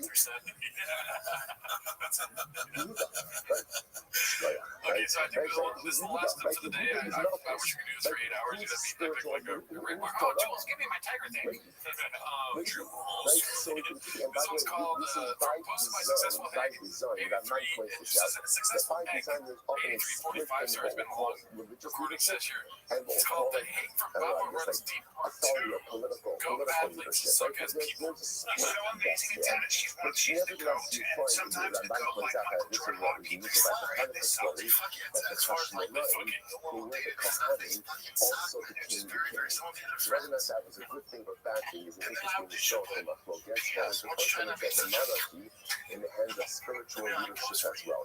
So you want to just point out that rarely do you find an individual who has both Torah and Gevura, right? Torah authority and also again final authority on everything else. So we want to just engage with certain people. Moshe Rabbeinu had it, and everyone else had it. And in between the two of them, is what it is. There was never another person who consolidated like these two seats of authority in their identity. So we must really below. Like Yeshua was the ranking Torah sage, and the fact that he was also like the Melech, he was the king. So he was how that was her. The one was the Kohen Gadol. The Kohen Gadol. So again, Yeshua had a lot of authority, but it wasn't singular authority. I the harbor can cost, but I can cost. we'll start off Having on to a the song like I'm an everman, but hard it's like show, he well that's does kind of have this the attitude first that team you got he's to get come top on. saying So about much Michael of a Jordan, you know, there's like he's I've able to not justify his own enough behavior. It's shaggy, like, but yeah, I mean, guys. so yeah, I can be a dick, but also like, because I'm the greatest, I'm a pro athlete, I'm a pro comedian, and a pro podcaster, and I'm like your comedy snack fucking losers out, and I was in a movie shot Total of authority and fish. also absolute authority. All things are ready. Your total authority is never shared during any point of his life. Quite incredible. For all of it, Dobby. You texted me that once and made me laugh so hard. And when I first started texting, I was like, I can't remember if I was either asking you for something, or you were telling me you're gonna come on the show, or maybe it was the Twitter hack. But I sent you something and you said a joke, and then I was like, what am I gonna say back to this? And you wrote, hey, real quick, how many chicks you had? That was so funny. That story, bro. That was so funny. Even David and Nala did not have this delegated authority of total authority, political authority, or absolute authority over them, which is incredible. So much I thought that either how you even died, and it was a point in time where something like the David and Nala was going above the Torah and the law. Who will stand with Canada? And all of the youth are like Moshe and Rabbi. We got all of the years in which the role of leadership capacity, they had this absolute Torah and what we call political authority. No one else had it all of the years of leadership. I Baha like in a position of power influences black. He said, oh my God, we get it, affirmative action. Yeah, it's like, but I mean, you know, like you're saying, like, a black person is qualified to be good at their job, you know? Yeah, because, and again, that's like this kind of like race realism, like political identity that he has secretly would tell anybody. Yeah, like if you're like in close company, they'll kind of like whisper about this stuff, but like, it like loses out in conversations like this, where it's like, I have an issue with like anybody like having a position of power influence black. It'd be funny to have somebody come on the show, like, because he's blatantly racist with this thing. So we had somebody come on the show who's black, a famous person, that's willing to do this, and we tell them, we're going to quiz you, and it's you versus Shaw. But then you ask them questions that are so simple that the black person is going to laugh and be like, that's funny. But then the question would be something like, what do you do when you put red and blue together and then purple? You know, like, and they won't know. I wasn't confident just that becomes purple. But like, you know, they just ask that and they're like purple and then chop them down. But like it's a decathlon where it's like 5 different things. It's like science, math. That would be pretty amazing. You know, just do an IQ test. Yeah. Because like, I don't know, I gave funny that I used to tutor like test taking. You know what I mean? So it's like I just know that that person was terrible at tests and I can smell it off word and from a mile away. Yeah, but hopefully the recording didn't cut too much. And then I was also talking about how like when especially when somebody's like underneath him socially, like he was my recollection of Chappelle and Malcolm being on Fight of the Kid. You know, not that I was like I watched a lot of those episodes. I didn't see some, but it seemed like always was like trying to shut them down and be like, that didn't happen. And that's like, bro, you need someone like that to fucking call you on all your bullshit. And you're like projecting this idea like, oh, everyone's lying to you. Like, you know, who would be bigger than him on the totem pole versus like The Rock? You mean The Rock on the totem pole? You know, Rock's also a pathological liar. Like, you know, it's a bot, but that's like, Bruce Millions. Like, he thinks The Rock is, I don't know about this, but they cut it out and the father of the messianic they like might have blurred the name or something, but he's like, all you know, look, Brendan calling other men gay is his favorite pastime. He does it about Bradley Martin. He's like, yeah, that guy's gay. I'm like, yeah, because he's fucking the girl that you want to fuck. Like, you know, like, literally, like, like, and, you know, I don't know Bradley that well, but like, I observed him in a lot of situations. I'm like, nothing about this guy screams closet homosexual. Now, he has also said that about Chappelle. He's also like, it's almost like, and he kind of, he's jealous whatsoever, but like one helps them, you know, because he knows Brad's like So he must stronger and more athletic in some ways. Like, you know, I've got like fighting against different, like Brad has a huge, like Brad can dunk a basketball, you know what I mean? You know, and like Jordan Smith was about. between And like Rabbi and deadlifts him, and Rothschild. every told the story. He was like, the reason why I say the reason why we're talking about this is because the chronological was the hate from Papa Runs Deep Part 2. Go athletes suck as people. Those are successful day 8, 3, 4, 5. Yeah, just in case. Let's say you're talking about black holes. Yeah. So you know, so that's what I got. It's like, but the one upside. And I personally have a pet peeve about this because like it's such a cowardly thing to do to like spread as a guy to like pretend to be someone's friend and then spread a gay rumor about them. You know, with all that, it's like, hey, look, it's nothing if you're locked in on fucking a dude sucking to other guys' dick, and you're like, oh my god, he's gay, I have to get this off my chest. But then like, you're like, if you're lying and you have evidence, that's super fucked up because you're falsely like trying to claim that someone's gay, which is super fucked up. But then also, once they are actually gay and they don't want to make it out of the closet, all you're at is like outing them for no reason, which it's honestly a question. But he's done it like, it's not just Brad and I ever do like 5 or 6 times. Yeah, I would end up more than that, right? Yeah, so I want to ask you, I'm going to say a name and then you tell me whether, I'll say a bunch of names, you tell me whether he said their name or not. Which works? He doesn't have that. Joe. Incredible. That's good. Saying my dear, the Baptist, masculine outside. So I'm not going to know again. He got to start from the junior judges. Now, again, there's a good logic, and I love the logic for that. And the capital is what's going to happen if you start with the senior judge. What's going to happen? Right? If you're a senior judge, when you see the senior judge asking, I'm not going to do that. Not a capital case. Not a capital case. Was always super nice to me, but like, just know. You'll never really end up getting the actual opinions of the junior judges. So instead, what we do is back the by capital cases, we start from the junior judges, and we go into the senior judges. So now, maybe I'm going to ask about Papa. I'm going to start from the says, let's sign it out loud. Let's sign it out loud. But you think like this. Let's sign it out loud. What is let's sign it out loud? So literally again, so the direction of the pasuk is, let's sign it out loud. Literally again, do not get involved in a fight with Lutos. It's like, that was exactly what it means. The pasuk is over here. Let's sign it out loud. Do not be careful about contradicting someone who is greater than you. Rashi says that let's sign it out loud. Because remember, we didn't cross it out there. Let's sign it out loud. Say it below you. Mashma. Well, Passover are more something. And then I think the best idea is to get into an argument with senior judge. Football, Loma Kalina Mire, Doma Pagula, Loma Pagula, Masmina Sat, Salt with Megan, Murder, Bosana, right, look at these guys, gets jealous, and then has to like, where they are arguing ultimately against something because he says, I've heard him with like 2 of different people, but I can't even something, it's always associated with Andrew Schultz. But they thought that this Andrew Schultz guy, and then I know Andrew Schultz, isn't that funny? Oh, he said that, that's what he said? Yeah, he was like, it's used in so many different contexts, right? Right? Children gird yourselves, you're getting in the car, right? You know, whatever. You know, so again, gird yourselves to this right now. It's like, it sounds like you're going into battle. In fact, you do not point out to actually getting ready for judgment.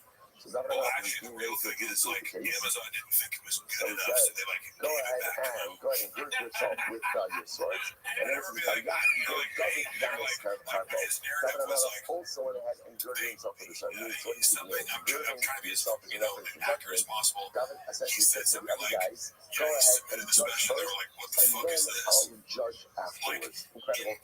Okay, so we're not going back there.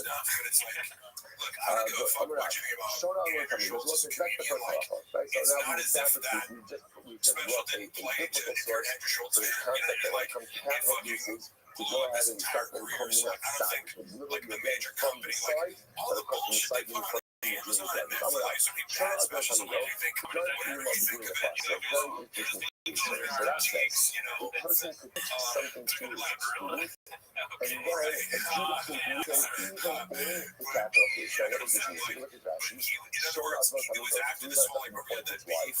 The model of Hanan is so correct with the Silk Hadron. Like the nose more about it than I remember. I told a story about how like Schultz was like, oh, we got a fucking problem. You know, you can't do this controllers, but for whatever thing. The one thing that I got wrong about that was the Talmud understands certain concepts. it was So less yes, the Talmud then is empowered to Andrew go ahead saying, and you're stealing my idea. It was more Andrew saying, what's the novelty? like, I would have thought that if Rebbe and Talmud are on the days, you're it's coming fine by across as itself. mocking But me. if the Rebbe is like educating the Talmud in the course The of this content process, of the video doesn't that was sound like Bruce the Rebbe Buffer is in the is Bronx with potentially Brendan. slanting And he's going, the and opinion of the now Talmud? it's Right? time. Because obviously And Brendan's that's like, I'm bro, going to tell you, like, we're going to give you comedy comedy special. extra shit. Exactly. So again, it's fantastic. Andrew It's took fantastic. his, But oh, are you I making don't know fun that of the fact that, like, teaching I the haven't come out and be like, well, it's just a comedy special. And Bruce Buffer because not saying even it's the like, Buffer's arguing about this. that Yeah, was Gemara it. says it's okay. It wasn't Even like if what Rebbe is Brendan teaching the Talmud framed how to to me go like, ahead and adjudicate he this thinks I particular stole his idea. case, He's like, no, the Talmud's he opinion thinks is you're still making counted. fun of the fact that So not you bring really. Bruce Buffer on, like it's direct I kind of mocking got it. from Which there to I'm like, oh, that makes more sense why you'd be like, because listen, when it comes to the Paskin, energy that Andrew called I'm up with, which is like, dude, Paris. like we got a So fucking father and problem, son, you know? It was more like, are you a trying to father like and son, or diss Rebbe me, and Talmud you know? are counted Which like again makes more sense. But another thing that That's like, not enough. That Remember, would be the worst diss songs of all time. Paris and Paris, what do you need? What do you need? Just so bad. You just need it up. Or some coffee. You just need someone to know what they're talking about. So you might say something. So of course, the father and the son, Rebbe and Talmud, Schultz, I guess, because it was like, too much tired of. I can actually see how you interpret it that way. You know, I guess it was like, They went you to know, I'm doing this thing, and then somebody else makes a problem. Like, you need not that's stupid. monetary law, capital law, malpractice, any cases involving your actions, Chicken Chef, what you say, institution of the months, legal showing intercalation of the I want to say 2 hours and a half, but Fucking watch the whole thing. how some of much it it might not have been a moment had Ella Adler. or In whatever those it was cases, recorded. if a We were just father and talking son are about the together, recap. or Rebbe and Talmud are Brendan together, can't stand their anybody opinion being, is you only know, counted as black people, and one. especially black people that work Right? for They're it's like, counted no as way one. you They're can not be faster counted than as two me. distinct No way opinions. you can be This funnier than me. contradicts No what way you can Rod be just said smarter before. than me. Like It's like, Rod oh, says, thank you, Rod said too, that if you but have a Rebbe and a Talmud that's every together black on a person you've team, ever met. Anything even if I the can Rebbe do, is I not can cure. teaching the Anything you can Talmud, do, I can do you're going better. to the Anything Torah. I can do, Their black opinions people count do as two worse. opinions. So You vice know what he versa, needs in is this a case, black the dude to Rebbe come and up to him Talmud and are tell sitting him that he's amazing. But blockbusting. the monetary law or capital law, their opinions only count as Because you're one. black. So what's going on here? I'm going to But yeah, dude, if you guys haven't already, check out the Patreon. We did Joe Rogan Live. that a Rebbe and the Talmud. What is it Their called? opinions are Crystal counted as two. Domain. Come Yes, around. a lot of pain. And Wednesday will be live streaming every Wednesday. Yes, we're going to be streaming tonight. And the episodes just come out Tuesdays. We just did a special episode today on Wednesday because we got BGL in the motherfucking studio now. Like, do you like stop and like judge my joke and critique it, or just kind of like, what's the gist of these Patreon videos?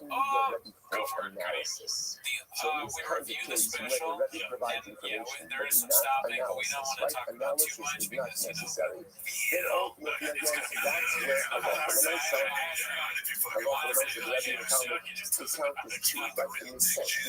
fucking wig is killing me, and I can't do it anymore. I want to keep naming things that I want to say with it. But what we do is, you know, when the Rebbe is providing information and analysis, that's how much of a nice again with the Rebbe and Talmud counts as one of the fascinating. we watch the special and whatever bits are running bits, we just do that and we fucking kill the jokes. It's just like a very slow consumption of the special itself. From their own. I'm not about Sometimes they're good, then sometimes I saw you about it. like we watched a couple shingles, those are good. Because I'll send people this fucking like people be like, you know, between I'm like, numbers this is and how you should look at Trump. differences Like, between monetary don't law get fucking and capital your law. panties in a bunch because this Right? person exists. Be grateful that exists so we can get shameless making fun of him. Like a dog. Okay, so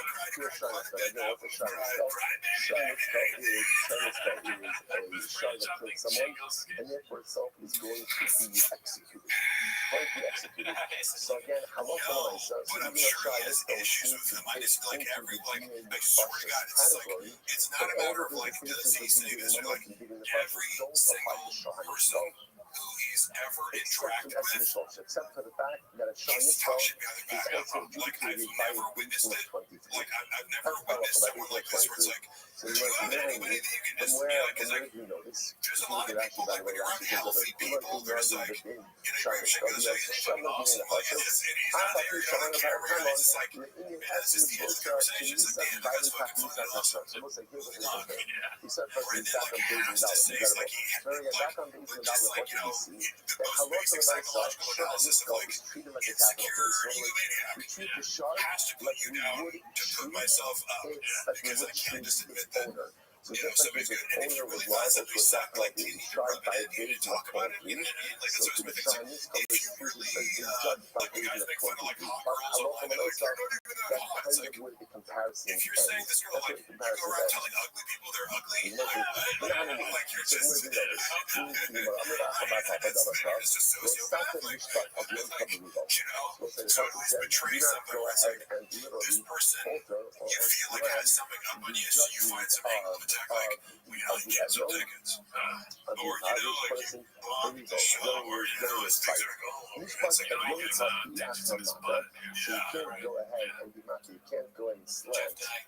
The new Oh, spot you know, it's funny as well, like, Atom he, like, not he the new spot came show on the this fucking food truck diaries before, like, but you can he, like, he was high as fuck, you know, the like, not the top guy, but it's like, what is you're that? getting talk like, oh, see that guy out there, That's pretty what fucking says champion. Rothschild. It's like, The oh, law you're like, actually is that. it's like, So well, it's not again, you what it know, means is something like it's, you've seen you before. know, yeah, When like, you're you doing know, a a lot of these capital guys, case, like, end up remember being, the like, capital huge, like case Sean is Strickland, connected, right? decided Actually, he's based like, on a I majority can of excuse doing Sean Strickland a favor, it's like, you need yeah, a he's majority, bigger, more famous than you, majority of everybody, 2 right?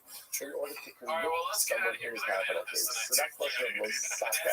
Do not snort the judgment of the Thanks for tuning in. See you next week. Thank you, Mark. You cannot convict someone in a capital case on a majority of 1.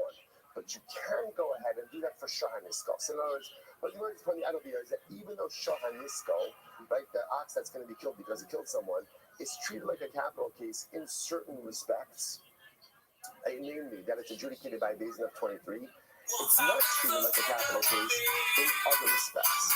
So, for example, whereas normally you need a majority of 2 in order to go ahead and convict someone in a capital case, by Shahanisko, you only need a majority of 1. Okay, so that's the thing that we actually said. Like, you know, I feel that under the Akamat and the Polish, you know, sure, I feel that. But we haven't done anything miles to let you put this up to the fight. Just what I did. So, as you know, that Sarah, you just point out that there are 10 distinctions ultimately again between Dine Mamonis and Dine Nefashis. Is that so? Is that so that there are 10? So the Gemara says, Ha Teshavu. There are only 9. There are only 9 distinctions. To which the Gemara says, the Gemara says, Sarkata, but no, it's not true. The Mishnah indicates 10. So why is saying 9? We shouldn't get in a kol ksheira in the Esrei Shlosha Chadli. Because we're going to see the notion that not everyone is fit to adjudicate a capital case, right? And which, by the way, we're going to see really excludes a mamzer, right? That a mamzer is not fit to go ahead and adjudicate a capital case. And the obligation to have a basin of 23 are really learned out from the same source. So because those 2 are learned out from the same source, on one hand, they're reckoned as 2, right? But they're really also looked at as 1 because they derived from the same source. Chadihi. So the Gemara says as follows. If you take a look, good, fine. Good.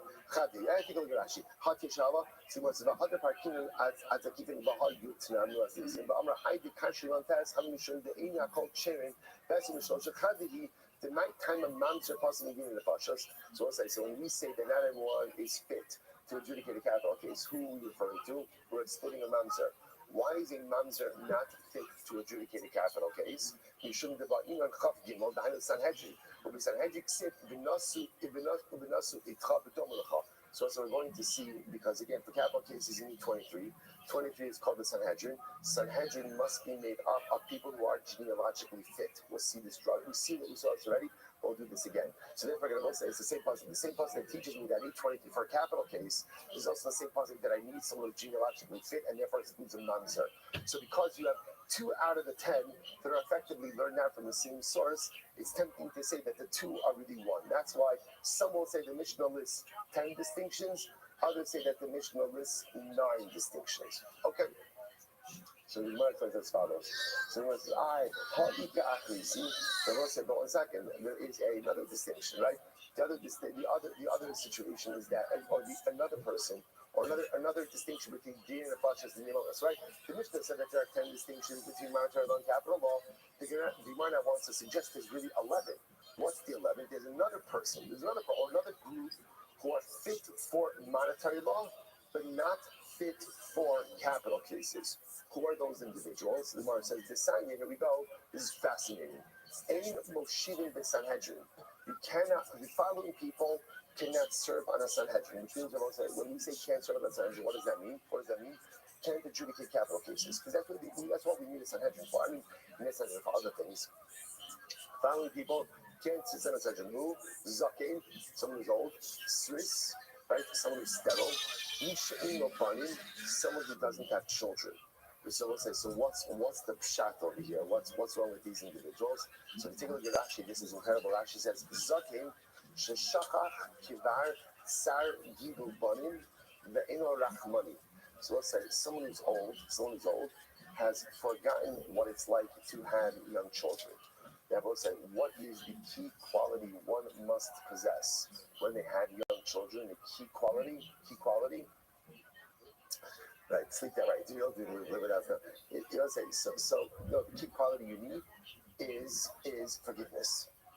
It's forgiveness, because children do stuff all of the time, and a parent has to learn to be forgiving. It's not patience, because once you have that patience all of the time in life, so just be there a little kid. The person has to, people like to say patience is a virtue. Patience is not a virtue. Patience is a necessity. Forgiveness is the dominant quality, because kids are doing stuff, breaking stuff. Had this. Chanukah Sabayis, again, what a beautiful. See this little kid come into the shul from the social hall with a plate pile. It must have been like 6 inches high. I'm so happy, so this, and I'm watching it, and it was like, one of those like slow motion moments where first the piece of chicken falls on the carpet, right? And again, it was like one of those moments also where, like the slow motion where like things like bounce up and down and up and down, and then the first item falls off, and it's like the leaning tower of like in the shop, it was like, then the next thing, and this and that. And the kid's like, oh, yeah, he's like, oh, and literally, I'm ready to run over. What is this character? What is it? And the truth is, it's mamish just a kid having a good time. It's the Ribono Shalom's child in the Ribono Shalom's new home, which was clean until about 3 minutes beforehand, right? And again, you know what? So with little children, the most important quality is forgiveness. If the judge doesn't possess the ability to have this need of forgiveness instilled within him, then again, and it's forgiveness. It's really forgiveness. Maybe it's even the wrong word, forgiveness. It's really understanding. If you don't have that need of understanding, you can't be a judge. Right? In other words, you say, what's the problem? Sometimes when a person doesn't have that need of understanding, everything has to be their way. Right? Everything has to go their way. I need it the way I want it. I need it the way it has to be like this. So if you don't have that need of understanding, if you're rigid and everything just has to be the way that you want, don't be a judge.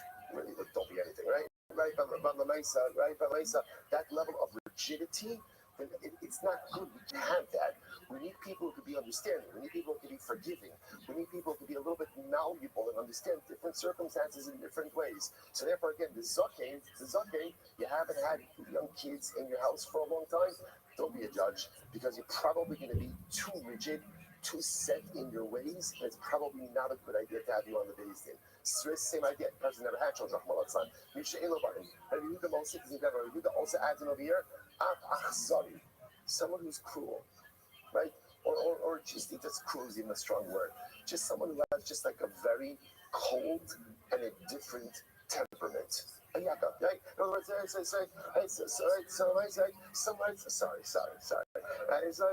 so someone again who just is very very almost stoic, emotionless. Again, it's an incredible thing. On one hand, judgment needs to be dispassionate. It's very important. Judgment needs to be dispassionate. But at the end of the day, a yid can never be dispassionate. Right? I have to have the ability to look at things in an analytical, I have to look at facts. But facts divorced from emotion, that's not the way of the Jew. Nothing is divorced from emotion. Emotion has to be there for everything. So if a judge is a shtickle akzari, right? He's a little bit indifferent, a little bit cruel, a little bit passionless, emotionless. So don't be a judge. There are other places for you, but don't be a judge. But interestingly enough, the chilufei and the mesis, but the exact opposite is true when it comes to mesis. Remember, again, we always see this, right? What's a mesis? Mesis is the guy who tries to get other people to be obed avodah zarah. So that person, we throw the book in it. So for him, we have the most cruel and indifferent judges, or not literally, but you understand. For him, we don't need the understanding of the judges because remember again, the whole system is in capital cases. The system is rigged, not rigged, but the system is positioned to exonerate the defendant. That's our goal. If we can get them off, that's our goal.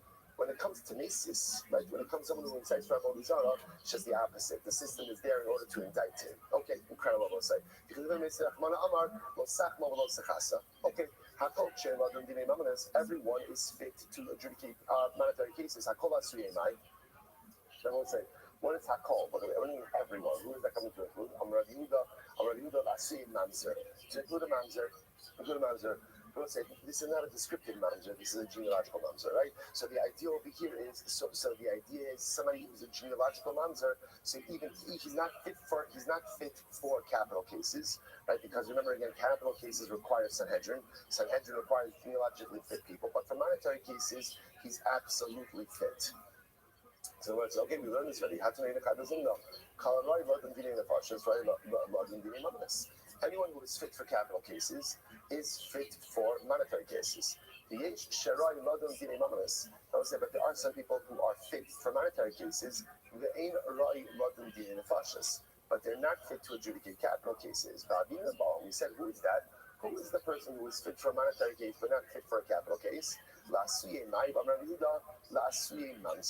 Ultimately, again, to go ahead and include a mamzer.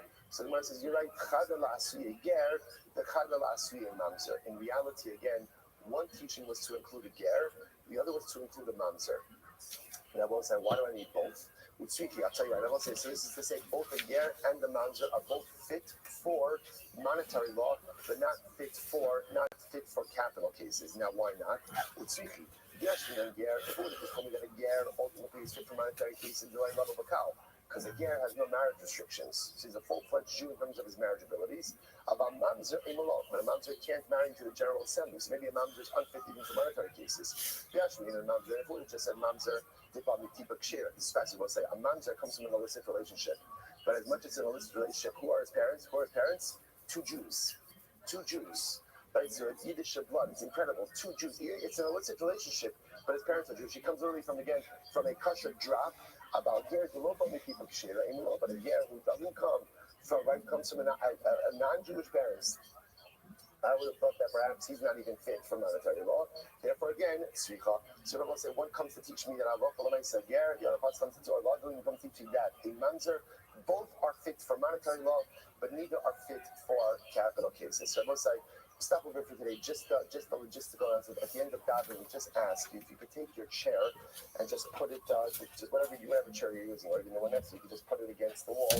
As you come to pick up the chairs. I will say, so today is our last shir in this Pesach Nesses. Hopefully by Mincha Ma'ariv, we will be in the new shul. Stay tuned in Yetz Hashem for that. So we'll say, just setting expectations. Change is always difficult. And especially, again, after you settle into a certain schedule, a certain atmosphere, a certain framework for a number of years, any change, even if it's a better change, always comes with some level of turbulence. I don't necessarily have the seat that I wanted. I don't necessarily have the stender that I wanted, right? The perfect setup that I had for myself, is now no longer. And it's tempting sometimes when that happens to feel like the sky is falling. I would say change always has turbulence. That's the way that it is. So you have a choice in life. The choice in life is don't change, never have any turbulence, and just stay where you are. Or embrace the change, lean into the change, recognize that, yeah, at the beginning, it's a little bit rocky and maybe even a little bit uncomfortable, but it's going to open the door for incredibly beautiful, magnificent things. It's going to take everyone a little bit of time to find their makom, to find their place. And at first, you may not be happy with the makom that you get, and the good news is, just come earlier the next morning, right? And there's no set seats, so whoever kolakodim zakaba, whatever you get, and it's yours. And it doesn't even if somebody else has their stuff on the shelf there, because we'll have the deal. Again, it's open seating. It's like Southwest, right? It's, so you could, right? So again, and I will say again, I know, I mean, a lot of us understand the policy. I got it. I understand, and people like it, people don't like it. But I will say, we have such a source ahead of us. That tonight, we're going to be davening in a brand new base medrash. A brand new base medrash that is beautiful, that is magnificent, that is incredible. But I will say, just have your attention just for 30 seconds. 30 seconds. I will say, it is so important for us to be able to take a step back and say, we literally have a mini mikdash waiting over there for us. Does it check every single box? Does it give every single person every single thing they need? And I know everyone's going to have comments and critiques and suggestions and this and that, and it's all welcome. It's all welcome. Menachem cannot wait to hear them from you, Amir Tzashem. Right? All welcome. I will say, but sometimes what you just need to say is Zachinu. We've been zilchet to Baruch Hashem that we housed in this mikdash ma'at, this kila, for close to 70 years, and the walls and the roof and the units, everything has served us to the best of their ability. I sometimes think that, like, when you complain about this is not working, he's not working, air conditioning is working, I feel like if the building had a voice, if this mikdash had a voice, you know what she would say? She would say, I promise you, I'm trying my best. I'm trying my best. I'm giving you 150%, but 150% of a 70-year-old building is only going to get you so far. She has given us her best years for close to 7 decades. Now, Baruch Hashem, we're about to go to a new mother. We're about to go to a new mikdash ma'at. And let's treat her well. Let's love her. Let's embrace her. Let's enjoy our time with her. And even if again in the beginning, it's a little bit, so whatever. And maybe there's going to be peace in me that says, oh, I can just go back to what was. That's the Yitzhahara talking. Because there's only one direction for a yid, and that's forward. So something beautiful is waiting for us. Tonight. I apologize in advance for any of the inconveniences that may occur, but know that the inconveniences are only temporary, they're only episodic, they're short-lived, and they will pave the way for something incredibly great. It has been a source to be able to go through Shas two and a half times here in this Beis HaKnesses. 2.5 times in this Beis HaKnesses in Yetz Hashem. And we should be zilchem when we come tomorrow morning. We continue our daf journey next door. We should be zilchem Yetz Hashem to complete the cycle many times together. Rothschild, Shibayach.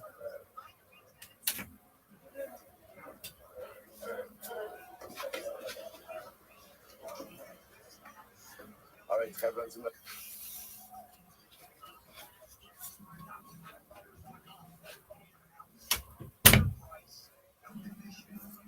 all right, so let's say good morning, and let us begin. Begin by thanking all of our sponsors for this morning's shir. To thank our Talmud Torah sponsors for the year of Tafshin Pehei, the Tulsa Mishpacha, for dedicating all the shiurim and drashos as a zechus for Besoros Tavos for Am Yisrael. We should be zochem to continue to see. This is great, by the way. Everybody's closer together, so there's like a lot more So we should continue to see. All right, now it's really enough. Now it's enough. Okay, quiet down. Hey, so it is a schos Baruch Hashem to continue to see those besoros tovos unfolding for Klal Yisrael. We should be zochem Hashem to see them continue in the days ahead. Our Talmud Torah sponsors for the month of Teves, the Kelman Mishpacha, in memory of Amit ben David Levy, brother of Itai Levy, who was killed fighting in Gaza on the first night of Hanukkah. We hope that in the merit of our Talmud Torah, the Precious Hashem will have an aliyah and the family in Yinachama. Also, with that, let us begin with a lot to do today. Some really great Gemara today as we embark.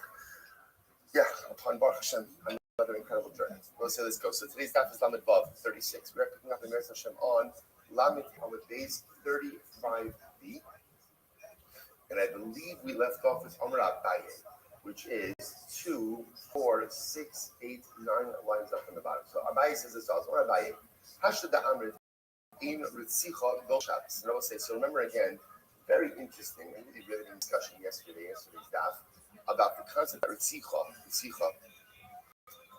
capital punishment, is not Dol Shabbos. So Beis Din cannot execute someone on Shabbos. Now that we've established that, remember again, that was the last drasha of yesterday's daf of Moshe Sechem. So the Gemara says, now that we've established that, so the Gemara says, I'm sorry. The Rabbi says we should be able to make an additional limud that tells us that capital punishment is not docha avoda either. Now, again, Rabbi says that means that capital punishment is not docha avoda. So we saw this case. There's an explicit pasuk that says that if a person will go ahead, if a person will intentionally kill someone else, which literally means from my altar you shall kick them to die. Now, what is that referring to? So the Gemara says that that's referring to a Kohen who killed someone. And even if a Kohen who killed someone is doing the avodah, we go ahead and we take him from the base of English, we take him from the Mizbeach, and we go ahead and we execute him. Now, we saw that it's not exactly like that, that more it's as if he's about to do the avodah, we stop him from doing the avodah. If he's engaged in the avodah, we'll discuss certain circumstances where we let him finish the avodah. But the idea over here is that the Gemara has been espousing that Ritzicha, capital punishment, is docha avodah. Now, Abaye wants to say, now that we've established that capital punishment is not docha Shabbos, so we should also be able to learn that capital punishment does not set aside avodah. What's the Kavachomer? Now, in general, again, avodah sets aside Shabbos, right? Because you could do sacrificial service. You could be something to service on Shabbos. So, so on one hand, even though Shabbos is docha avodah, yet capital punishment is not docha Shabbos. So you must therefore avodah should docha Shabbos. So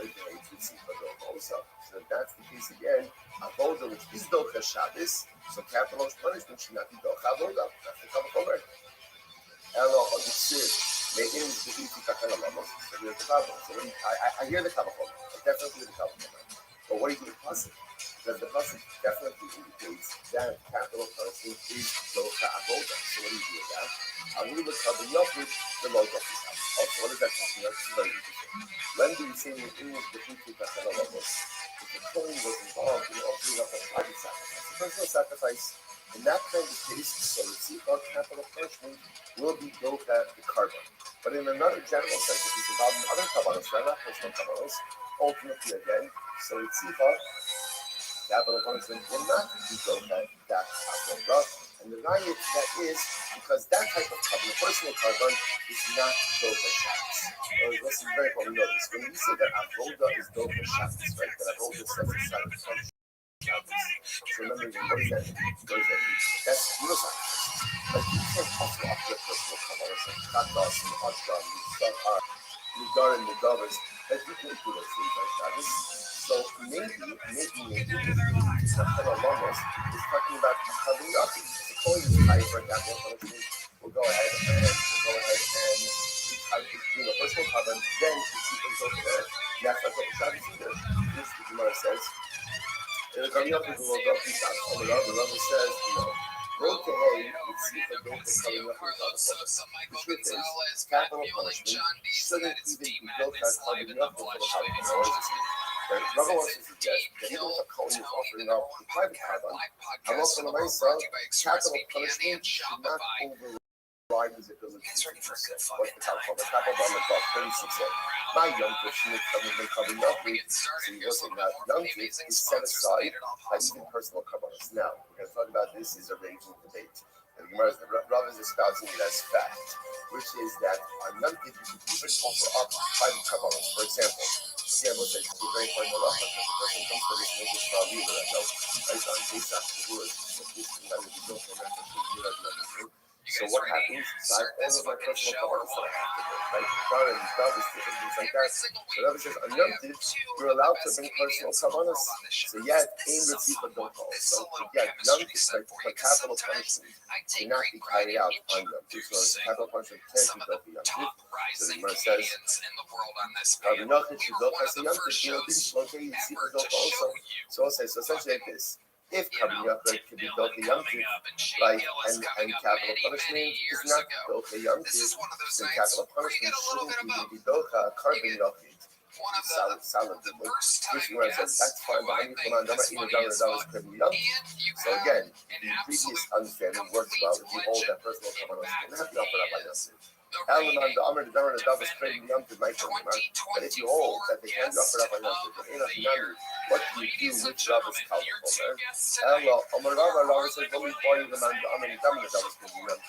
The Harlem is kind of in the well. So also, so Rabbi says like this. Goes without saying that there could be a opinion that says that Nidarim and Nidavas can be offered up on Yom Tov. So then again, you have a problem with understanding the concept of Nidarim to be Tikachar Alamos. Even on Nidarim and Nidavas, it can be Yom Tov. Because even quite a opinion that says that you can't offer up Kabbalos, private Kabbalos on Yom Tov. The Sid, was an Oxid, making Mizbuchi. What do you do with that person? Which the Gemara answers. It means that if a Kohen is going ahead and doing the Avodah, which I don't know. Notice Bible say it doesn't say Me'im HaMizbeach Tikach HaLulanos. But if the Kohen is involved in Avodah, you should even take his Bible Mizbeach. Me'im Mizbechi Tikach HaLulanos. Ultimately, again, taking from my Mizbeach. What's my Mizbeach? The Gemara says, Tommy. My neighbor, Tommy.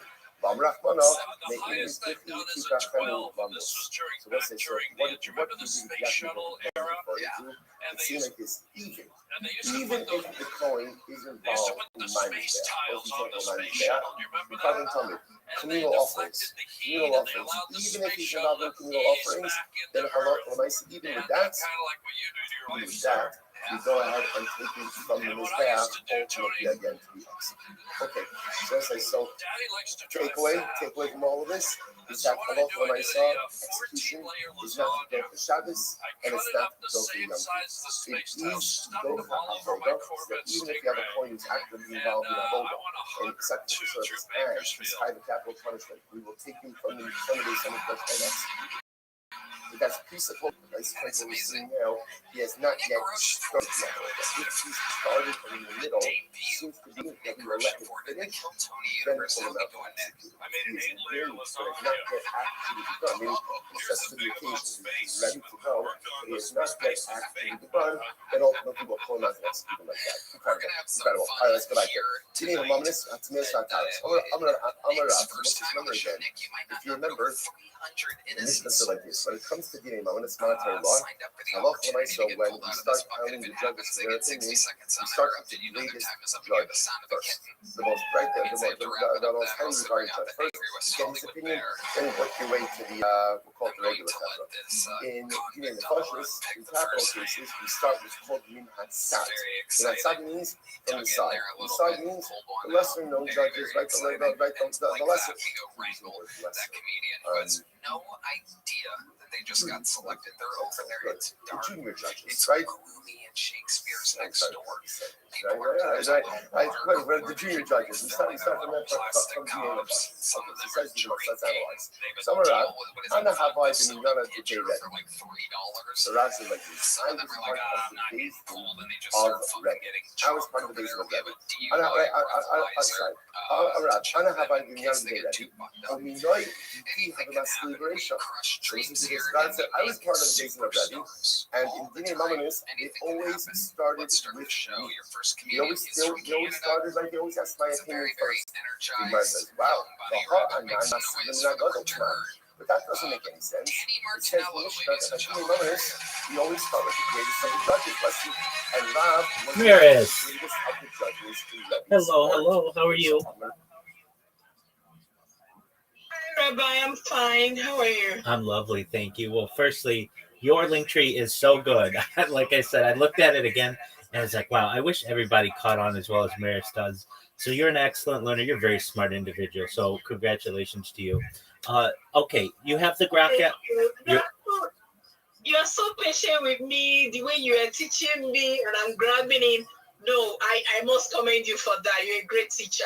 Thank you. You're a great teacher, Rabbi. You're kind. You're kind. Thank you so much. You are kind as well. Okay, do you have the Grok app? Grok app? Yes, I have. I did. You told me to download it, and I did. Yes, ma'am. Grok app. Yes, ma'am. Okay, open it up. Yeah.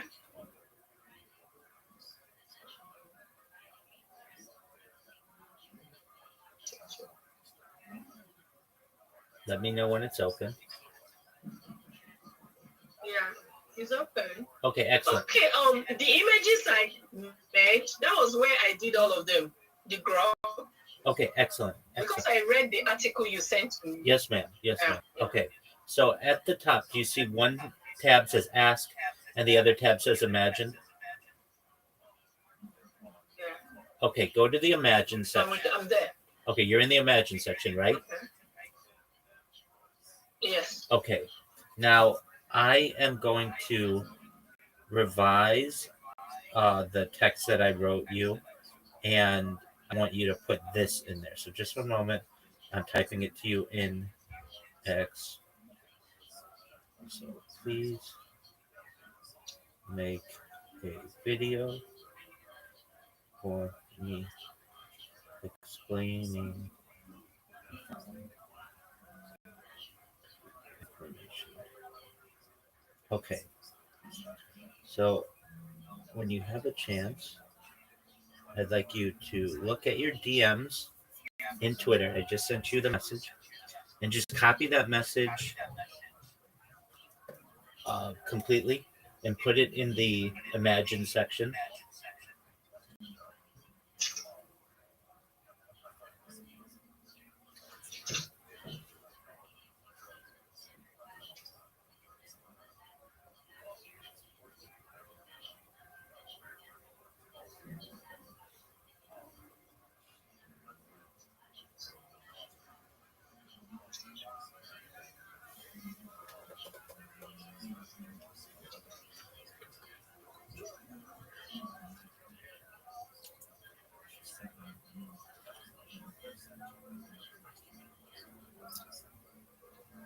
Okay, I should put this there. Yes, ma'am. Just the whole set, all the text. So everything from where it says, please make a video for me explaining the following information, all the way down to thank you for the opportunity to share. Just all that text. Just copy it, paste it word for word in the Imagine section. And then we're going to wait maybe 2 or 3 minutes. You should have a video. I like the pictures that you sent. So it's not that we can't get those, but the video is just basically as easy to make. What do you say about the image? I prompted them. I did. I read what you gave me. Excellent. I think. What do you say about the video? I like the images. I'm prompted fire now. I like the images a lot. They're classy. They're beautiful. They are what I imagine you are and what you're going to continue to be. And give it 5 years and you'll be in places like that, just like that. So just continue to work hard. With your work ethic, you're going to be really, really successful. And you absolutely will. And you're a nurse. I'm a registered nurse. Yeah, that is so. That is such an amazing accomplishment. Thank you for your service. Thank you for what you do for people. You are a really special individual. Working, I was doing that link tree. Wasn't easy. I was on a night call. I was doing it. I was attending to patient, and I was doing it. I said no. Rabbi is on me, and I must not let you down. So I was doing the link tree. You did it so quickly. What amazed me was when I finished, she told me no, I didn't get it. I should do it again. I said no. This is an amazing teacher. I must not let you down. I was doing it till I said no, I must get it. Thank you for all Absolutely. you do. You do best. 100%. You have a good heart. Oh, thank you so much. You're such a kind person. Thank you so much. You're I'm not trying to tell you about you, Rabbi, but that's who you are. Thank You're you. such a kind person. I've not seen a kind person like you before. Well, Open-hearted, so kind. No, I need to tell you and my family about you. oh, You're you're so so kind. sweet. You're so I've sweet. never seen. Oh no. You've made my you've made my day already. Well, thank you. You should know your link tree is so good that I have sent it to other people to say this is what you want your link tree to look like. I mean, you even put things on there that I don't even include, not because they're not good. They're excellent. Dribble's great. It's just I don't want to overwhelm people. I know I already do with links, but you have no idea how strong you are going to show up in social media in the next month. And what does that mean? Right now, if somebody types your username in or whatever, you might show up once in Google, which is fine. But in a month, you're going to show up 30, 40 times and you're going to dominate it. Everything's going to be about you. You're going to teach AI about who you are and what you do, that you're a registered nurse, that you're a Web3 entrepreneur, what your passions are, what you like to do. I mean, that's what you're doing. You're basically feeding AI information about yourself that's positive, and it's learning about you. And then your social media. I was on your Instagram. I was checking out your links to make sure that they weren't broken. You did everything really amazingly. So I'm really proud of you. You're an excellent learner, and I can imagine an excellent nurse. You are very detail oriented. Okay, with that said, if you may, would you please give an update? What is Grok saying? Okay. Okay, before that, can I ask, Go ahead. Are you going to also teach me the faceless YouTube automation? I'm also going to learn that too from you. Yeah, I could do that. So there are some tricks to that. Now, I will be honest with you. I know more about YouTube than just about anybody, but you don't want to use what I personally have done from YouTube as your strategy. I will tell you the strategy that you want to learn, but what I do, I have 20 different YouTube accounts. That's not what you want. You want one good YouTube account, and we're going to show you how to do that. Now, additionally, there are services out there that you can purchase. And generally, I don't. Going with me. Generally, I'm following you gently the way you to teach me. Yeah, absolutely. I'm not trying to be smart. No, I'm following you the way you said next step. I love the way you are doing it. Do this, then next step. Oh, that was an amazing thing. You are teaching me to teach others. Thank you. That's what you are doing. And even in my dream, I will still do this link tree because you made me to. Excellent. Okay, I've known my mistakes and I've known my faults and I've known it. Excellent. Even in my dream, I will teach another person. Yeah, Thank you, Rabbi. That's what I want. I'm following you. Absolutely, that's what I tell people at the end. Once they're all done and they're like, okay, it's basically like they're leaving the nest. Go teach somebody else. Everything's free that I tell you. Okay, now you want YouTube automation, which is great. So, do you want to be a YouTuber?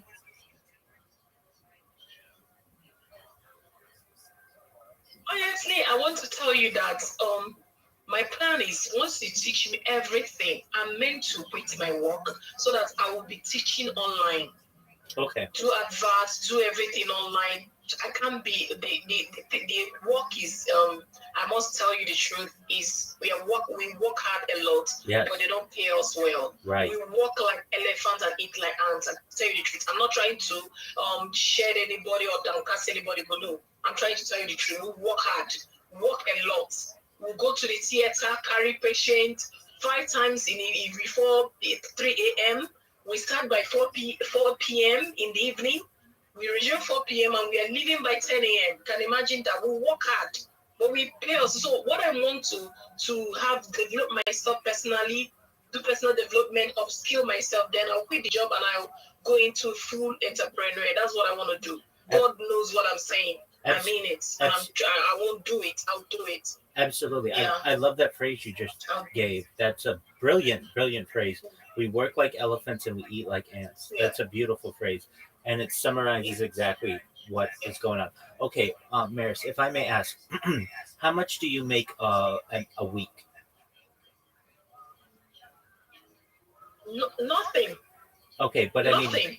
You know why? Why? They don't pay us They don't pay us in a week in Nigeria. They pay us monthly. Okay, You they pay you. understand? Yes, I do. And it's below. What will I say? How will I put it? Below $10 or below $100. Okay. You can imagine that. But in America, in other countries all over the world, nurses are paid higher. Oh yeah, You way understand? higher, way So higher. I'm trying to, and so I want to be earning hourly. I don't even want daily payment. I want to be earning hourly. That shows. That's why I'm putting in myself, committing to this. I know I'm disturbing you even with your own private time. I'm messaging you, but you're fine. You're fine. That's why I'm see me here. as your child, as your student, and all that. Please. Absolutely. Okay, so just give me an idea. How many hours a month do you work? How many hours? We work 40 hours. 40 hours a day. No, 40 hours a week. I work 40 hours a day. I'm saying. No. You work. 40 hours in a week. Yes, exactly. Okay, so you work 40 hours a week, and how much do you make a month? How much do we make a month? That's what. How much is? Let me summarize it. They pay us in naira. They don't pay us in dollar. That's okay. Tell me what they make. Tell me what you make in. Tell me what you make in Nigeria. Calculate in Google and tell you. Okay, you can do it. Yeah, absolutely. Yeah. You do it. Okay. I want to convert it. Just calm down. Yeah. Absolutely. Let me convert it because Take your time. I understand. Yeah. The reason why I want to know is I want to know what an improvement's going to be for you to make money. Like if you're making $5 an hour or $1 an hour, I want to know because this will really give us the idea of how much of an improvement we can make on your life through what you'll be doing. So certainly we can help you with this.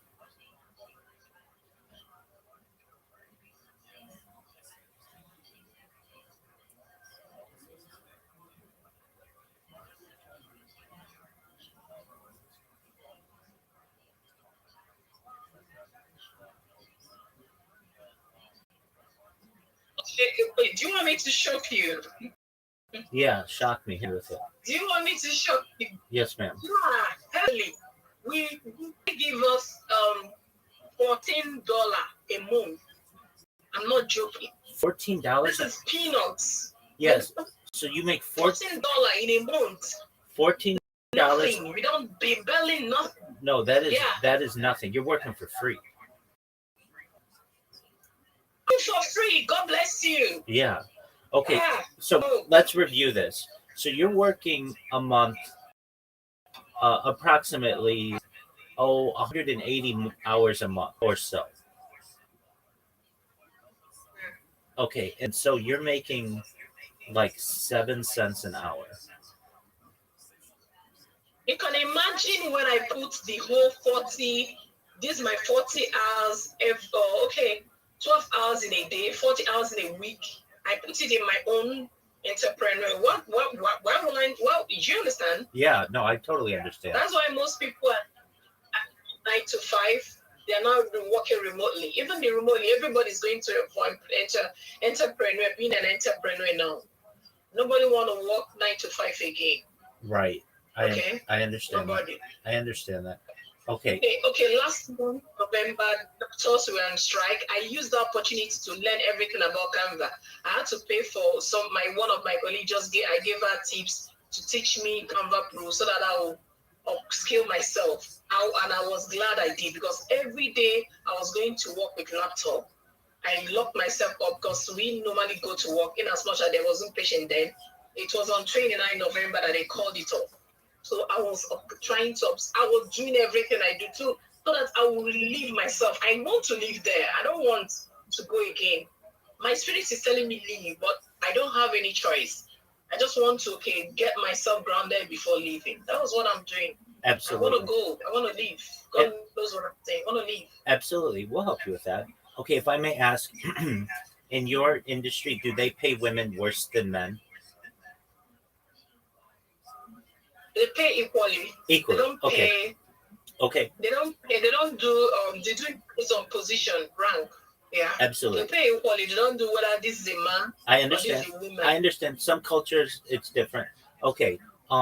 We're gonna continue with this conversation. But can you give me an update on Grok? Did it make a video for you? Okay. Do you want me to what do you want me to do about the Grok? I want you to Tell go. you about the video? Yeah. So was it generating a video?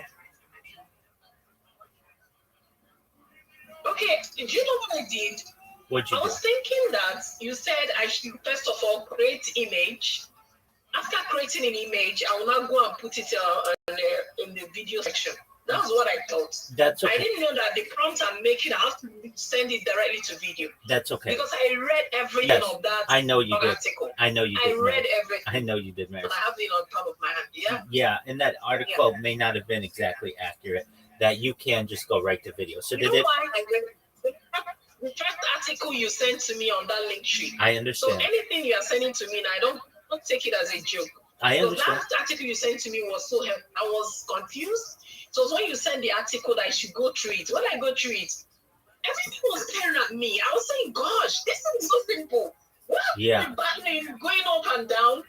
When I clicked, I will click paste. I'll go and click paste. Click paste.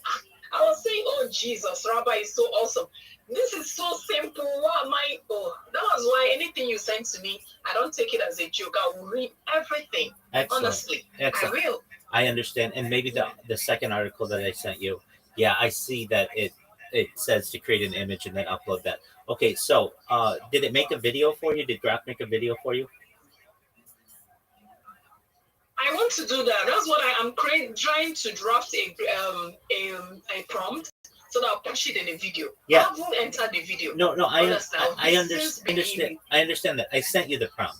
So look at the most recent Okay. tweet that I Twitter DM that I sent you, and just Okay, let me go. copy that and then put it in the imagine section, and then hit create. Okay.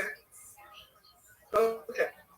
Will I hit it on the imagine, or so I should go to the video section? Which one? Yeah. So you. Let me see if I have the app.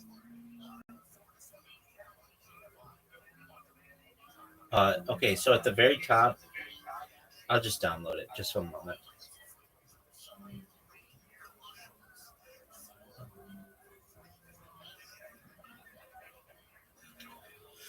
Okay.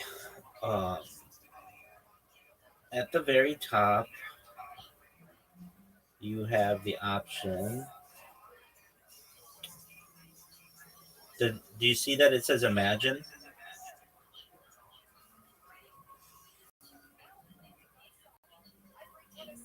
Do you see that it says imagine?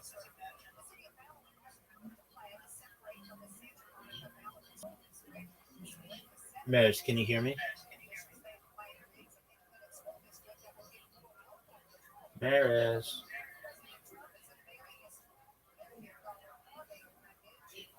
Maris. If you can hear me, let me know. If you can't hear me, don't worry, I'll help you.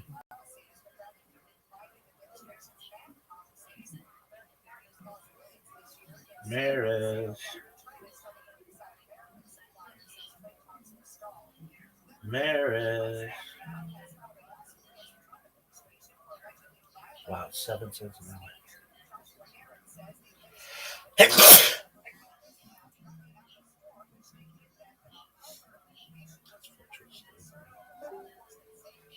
All right, Maris, come on back.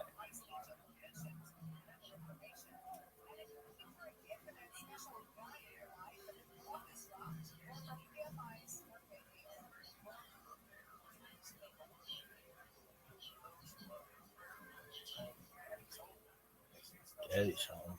First group there.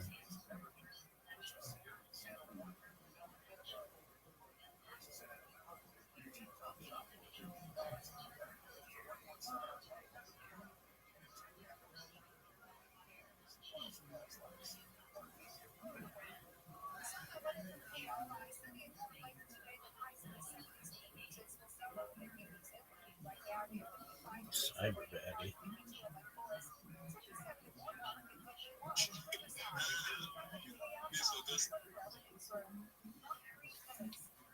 Dog, I cannot believe I Could not get back to sleep.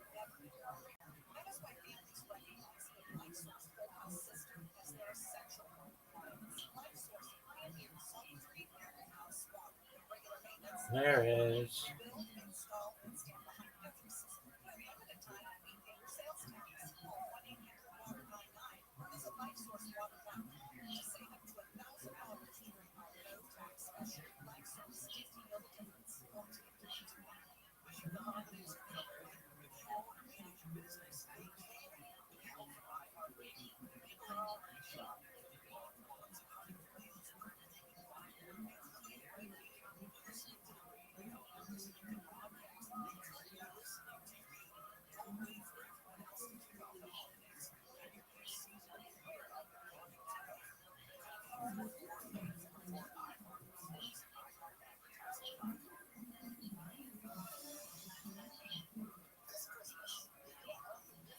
I don't know what happened here.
Recently, I was told taking a bath makes me feminine. Well, let me say this, Maris, if you ever see this, I'm very impressed by you, and it's incredibly terrible the conditions that you are in. You're being taken advantage, and I want to help you. You're very smart, very good listener, very motivated. I'm just really impressed with you. You're very kind too. Thank you for your kind words. They really mean a lot to me. They, they help me to motivate. They motivate me to want to help other people.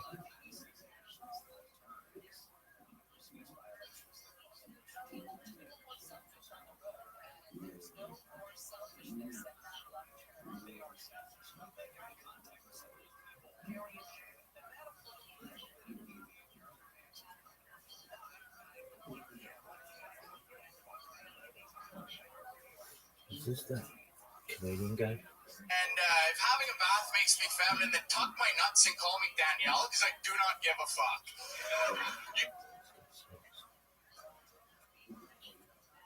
UI breathalyzer to check them in case they get too fucked up. Anything can happen. We crush dreams here and we make superstars all the time. Anything can happen. Let's start the show. Your first comedian, he's from Canada. He's a very, very energized young bunny rabbit. Make some noise for the return of Danny Martinello, ladies and gentlemen. Here he is.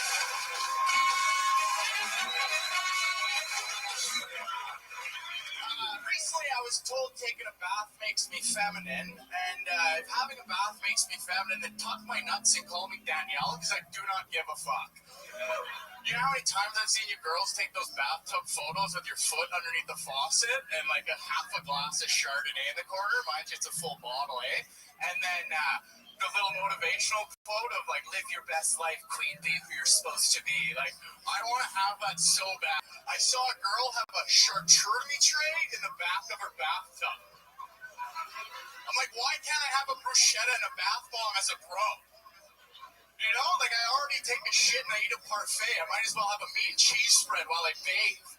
I'd have to make it more manly, though, right? I'd have to have a half-crushed Modelo can in the corner, and instead of a charcuterie tray, though, just a floating sin puck in the background. You know, but I fear if I took that photo, one of my buddies would just zoom in on the stainless steel faucet, catch my dick just floating right in the middle of the tub.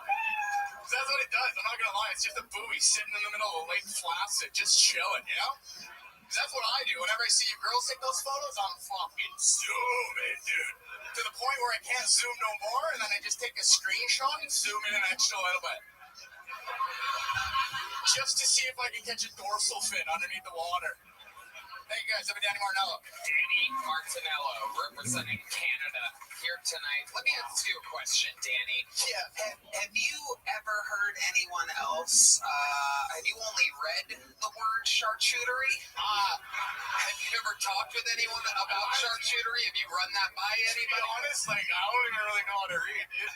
Have you ever just sound it out? Have you ever spoken with anybody about charcuterie? Yeah, usually I'm like, can I just have some extra cheese and then like meats and stuff on it? But no, it's charcuterie, right? So you're doing it on purpose? Wow, you guys fucking figured it out, right?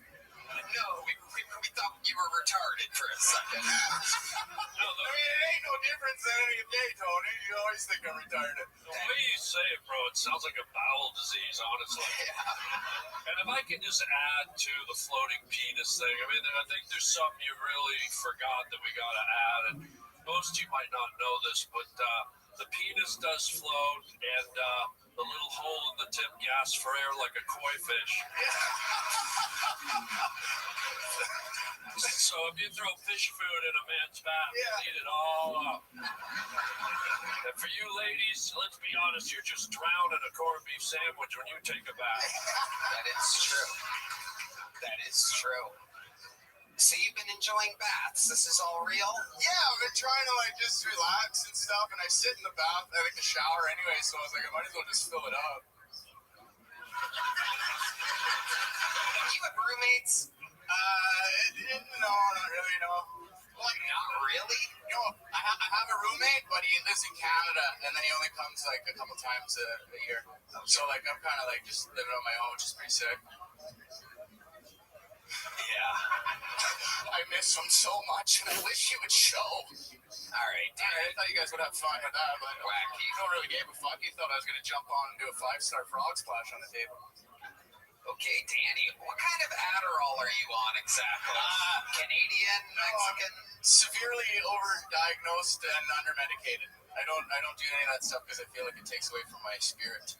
Wow, so you've tried it. Yeah, I was forced to take Ritalin in grade 4 through 7 and you felt like it affected your creativity in grades 4 through 7? Yes, I was a stunted artist in that year, and it took away my shine. And my mom said, he's just a difficult spirit. You should be able to handle him as a teacher.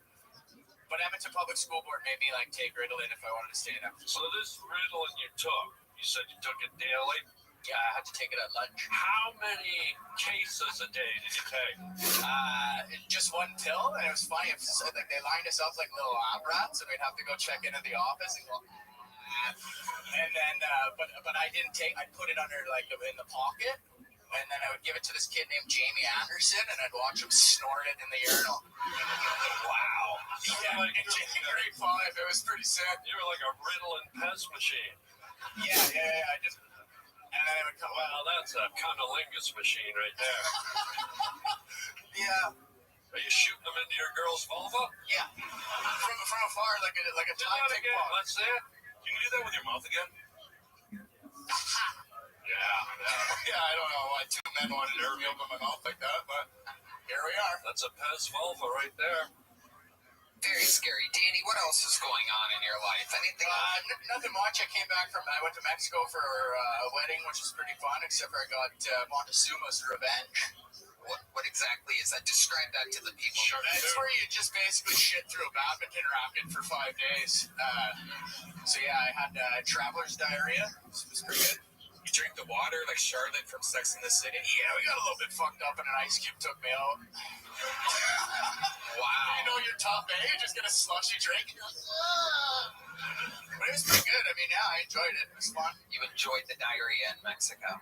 Yeah, because I was hitting the buffet a little too big, and then by the end of it, I was like, so fucking Canadian, right? Oh, I was hitting the buffet too big. Yeah, what? You know, right? You just gorge yourself, right? Because it's like you're like a Roman, and you're like, I'm gonna eat. Don't look at the Mexicans like that. What are you turning around for? You're spinning around. Immigrant to it. I don't know. This is the safest place over here besides Harlan Eyes. I'm looking at Tony, and then he's like, oh no, something's gonna come. I don't trust you, dude. I don't know what's up, but I don't trust you. Pal, you fucking damn right. Danny. Yeah, no, it was all right. It was good, and then I don't know. I don't feel like I'm talking too much right now. Perfect. Danny, congratulations. You started the show with a minute. Thanks, guys. There he goes. Back to Canada he goes. Danny Martinello, everybody. You guys, this is where things get interesting because we are going to the bucket for our first time tonight, ladies and gentlemen. We're going to meet human beings all together. This is the bread and butter of the show. People can become stars out of this bucket. They can fucking blow it. The pressure can get to them. Ladies and gentlemen, your first bucket bowl of the night is Matthew Coffin, ladies and gentlemen. Here we go.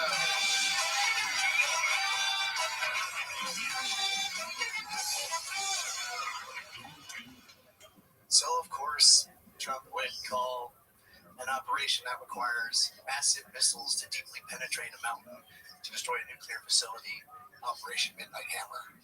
Which I don't even feel creative saying it at all, because I'm sure me, just like millions of other people, all thought the same thing. And that's the perfect name for a black porn star. I mean, come on. Coming tonight, Midnight Hammer. But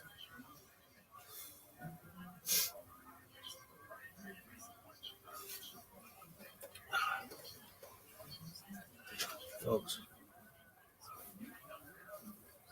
Look at this athleticism.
anyways, just for the reviews, anyways, the older I get, I feel like the more I'm turning into an old black lady, especially during the winter time. I always feel like I need a little Afghan, a little shawl around my shoulder, and I'm always saying, Lord have mercy.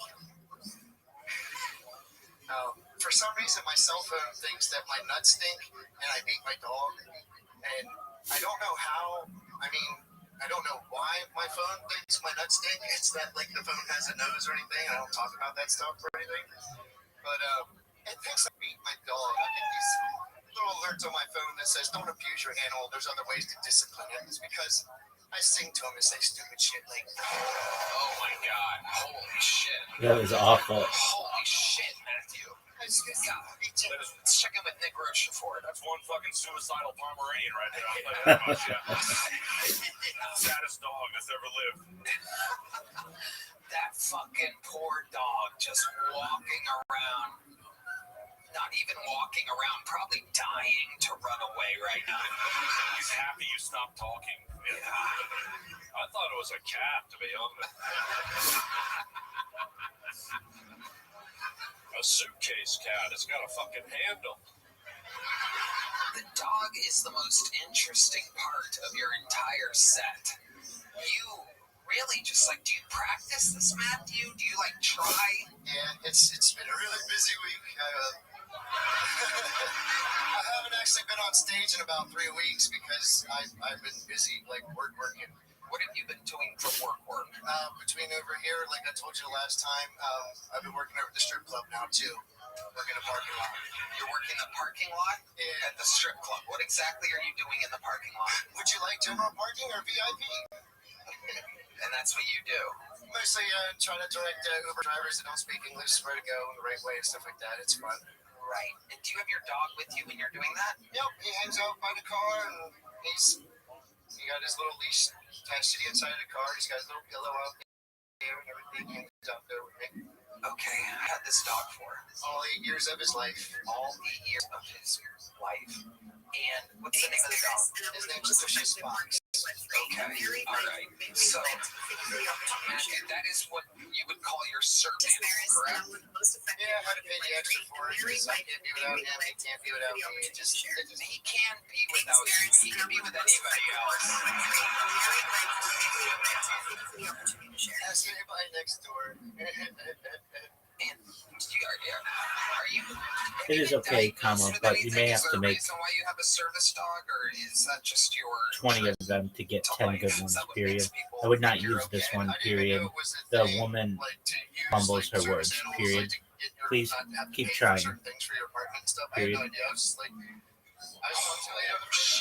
I can't be without him. You answered an entirely different question. I was saying I can't be without him. I had to talk to a lady to get the license and all that. So I was like, I can't be without. That is what you would call your service animal, correct?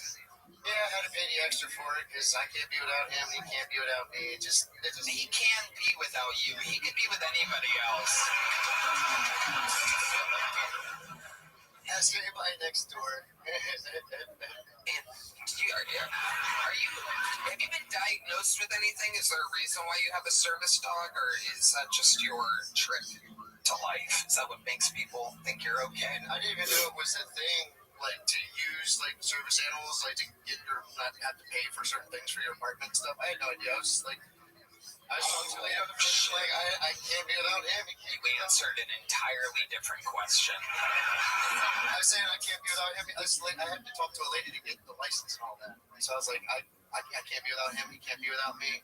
This is a real human being, ladies and gentlemen. Just know these aren't character actors that we hire, something like that. Do you think you're sending the wrong message standing in a parking lot holding a dog in a place where you're trying to sell pussy? Like I said, he hangs out by the car, and some people like him and say hello and stuff. And it's pretty cool. Everybody's thinking it. Do you fuck the dog? Do you fuck the dog? One of the other guys likes to call him my little furry fleshlight, but no. Wow. But he's not. His bed is my bed, though. He's got an interesting story. Holy shit, dude. This is crazy. Matthew, your sleeve isn't up his ass, is it? There's nothing normal. Nothing else. There's nothing normal. Is there anything that you do without the dog? Since I moved out here to Texas, just always sat on my lap all 1,600 plus miles cross country to get here. And you came here to do stand-up comedy. Well, like I said, after I got struck in the head with that steel girder, I took the settlement money, and I was like, I can't keep denying who I am. I'm a carny, I'm a clown, I have to go where everything's happening at. What makes you big swings for defense? Okay, I can't handle another second of this. That dog is going to be leaking in 10 minutes. Matthew, you already have a very small joke book, correct? Yes. There you go. There he goes, ladies and gentlemen. Matthew Coffin, everybody. Matthew, you got to take a year off or something. Take a year off. Sign up in a year. It's absolutely psychotically bad. Years off. How about that? Hello there. This podcast podcast is sponsored by Shopify. You know, when I started this podcast, it seemed like I had to figure it all out on my own. You know what I mean? Stage time, setup, filming schedule, logos. Every day seemed to introduce a new decision that needed an answer. Your to-do list keeps growing every day with new tasks that can easily begin to overrun your life. Finding the right tool that helps you out can be such a game changer for millions of businesses. That tool is Shopify. Shopify is the commerce platform behind millions of businesses around the world and 10% of all the e-commerce in the U.S. From household names like Mattel and Gymshark to brands just getting started. Tony, I think Shopify is the greatest. It really can transform your business into something amazing. You can get started with your own design studio with hundreds of ready-to-use templates. Shopify helps you build a beautiful online store to match your brand style. Shopify is packed with helpful AI tools that write product descriptions, page headlines, and even enhance your product photography. Get the word out like you have a marketing team behind you. Easily create email and social media campaigns wherever your customers are scrolling your schooling. So, turn your big business idea into... with Shopify on your side. Sign up for your $1 per month trial and start selling today at shopify.com/KillTony. Go to shopify.com/KillTony. Oh my God. We're all little service dogs when the lovely Heidi comes out, am I right? How about a hand for Heidi, ladies and gentlemen? All right. Let's see if this bucket pool does any better. Make some noise for Fender, everybody. Here comes a Fender.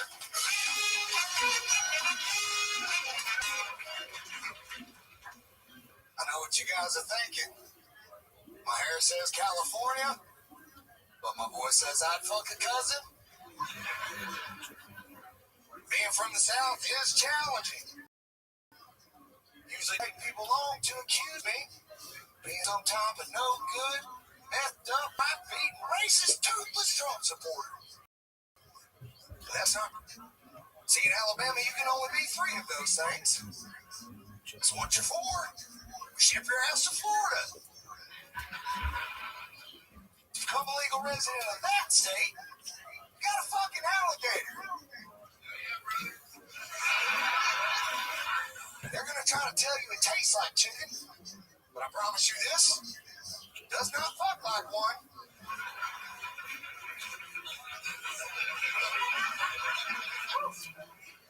The other day, my friend said I reminded him of a young Ron White supremacist. Hey, I'll leave it there. There you go. Offender getting actual laughs this time. Boom! Believe it or not, Offender's been on this show before, and at one point he was doing as bad as the last comedian that was on. I swear to God. Believe it or not, an incredible amount of growth shown this set, Offender. Oh, look at Matt Muehlink. He likes growth, everybody. I am a grower. So, Offender, how long have you... And what? A pot grower, guys. A pot grower. I'm a pot grower. You're a pot grower, yeah. That's what you do for a living? Yeah. Okay. Where do you grow it? Oregon. Oregon. Yeah, Williams, Oregon. Do you want the exact, like... Yes. No. Yeah. No, Offender, no. And the business is going good for you? I just, I was living on my short bus for 9 months, chasing a stream of comedy.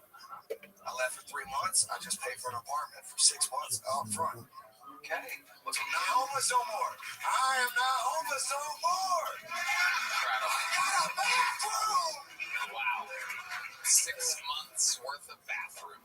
How are you planning? Have you decorated this apartment at all, or are you treating it like it's still a bus?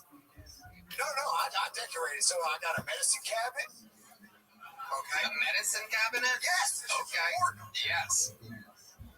Really cool. I've never had a medicine cabinet before. Yes. Somewhere to put all of your medicine. All of my medicine. I got my rolling papers in there, my grinder. Above it, I got the cologne and the eye drops, which I forgot to bring right now. Sorry about that. That's not decorating. That just like that comes with the apartment. Yeah. Your walls just like we spread food. I got a medicine cabinet. I've done a lot of decorating. Yeah.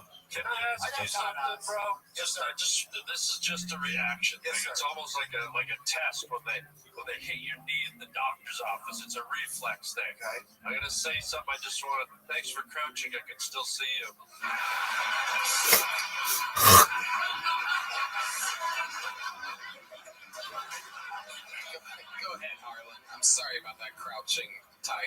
a giant crawdad went by in the mud. This is just like a reflex thing. I'm gonna say it. I just want to see how you react. All right, guy? I can't believe it's not Bada. Right. All right. He was my stepdad, so that makes sense. Okay, little Fabio reference straight out of 1994 for you back when. Yeah, forget I was in my bedroom playing with a lasagna, and Offender, tell us more about this new apartment. This is a big deal for you. A lot. Yeah, dude. I was living amongst these homeless, these savages, dude. They take shits in the street. You gotta respect them. You gotta put it in a bag, and then you gotta find a trash can far away from the mothership. Okay. I've always wanted to ask this question. I'm not trying to be a wise guy, but when a homeless dude or woman cracks a loaf in the street. Okay. Like when they drop a Cracker Barrel Thunder Loaf or an Olive Garden chicken souffle, whatever you want to call it, what do you wipe with? It's a great question. What do they wipe with? You were out there. You had a first-hand account. I'm pretty sure, shockingly, nothing. They don't wash their hands either. So they're just walking around with the leftover in their crap. Yeah, a little. Wow, dude. I wasn't ready for that answer. A little souffle for later. Did you ever, bend down, you were desperate, maybe you had a hot date with another homeless chick the other night, and you bent down backwards and wiped your crack with your golden fleecy hair?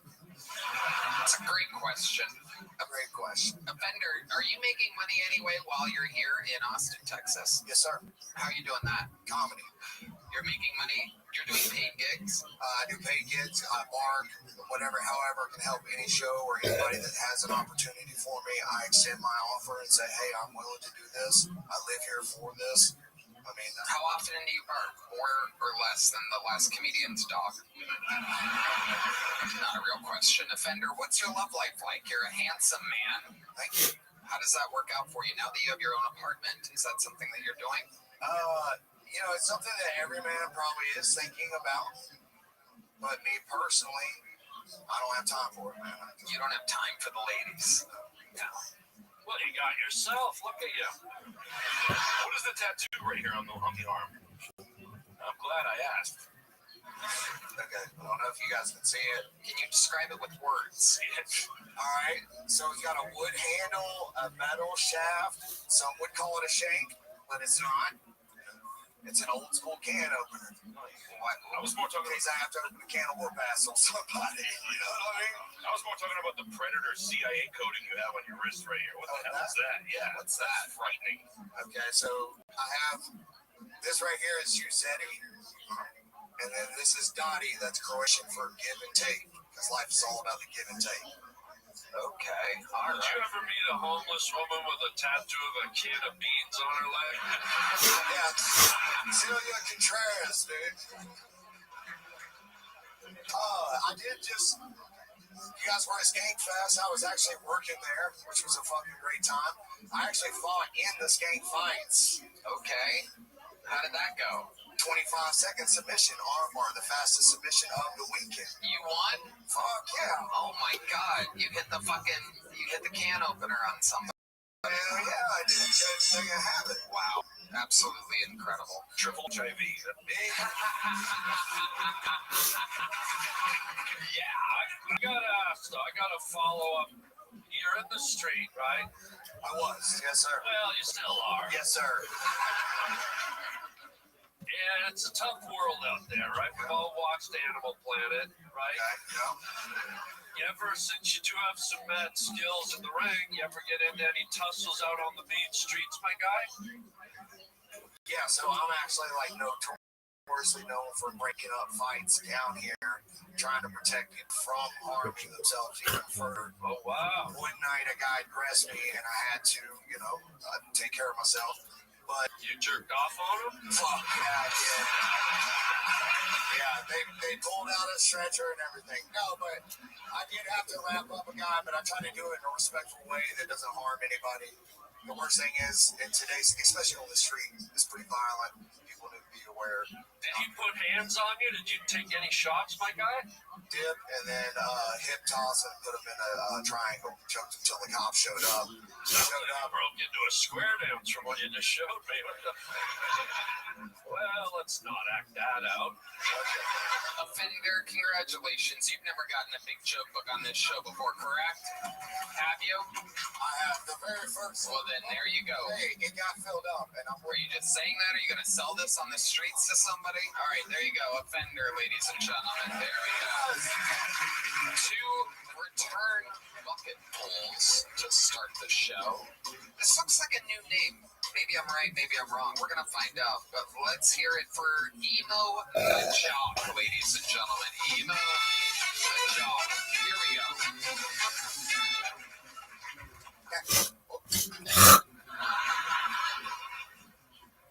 You know how I'm fucking around. I speak English, guys. Holy shit, there's a lot of white people here. I'm Tariq's stepdaddy, the blackest fuck one. I'm from South Sudan. I live out in Australia. I love the diversity we got here in America. There's no black people in Australia. There's like literally, like me and my cousin Chad. So I'm out in LA right now, and I love doing the comedy in LA. I do the black rooms over there. The black rooms are kind of like this, but with black people. And I love performing with African Americans, yeah? Because it's African. We see African Americans as our cousins. Like an African American, he's technically an African that got caught.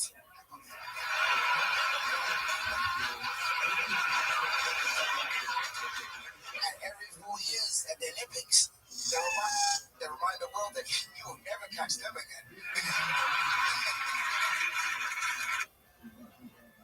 Like this, but with black people. And I love performing with African Americans, yeah? Because it's African. We see African Americans as our cousins. Like an African American, he's technically an African that got caught.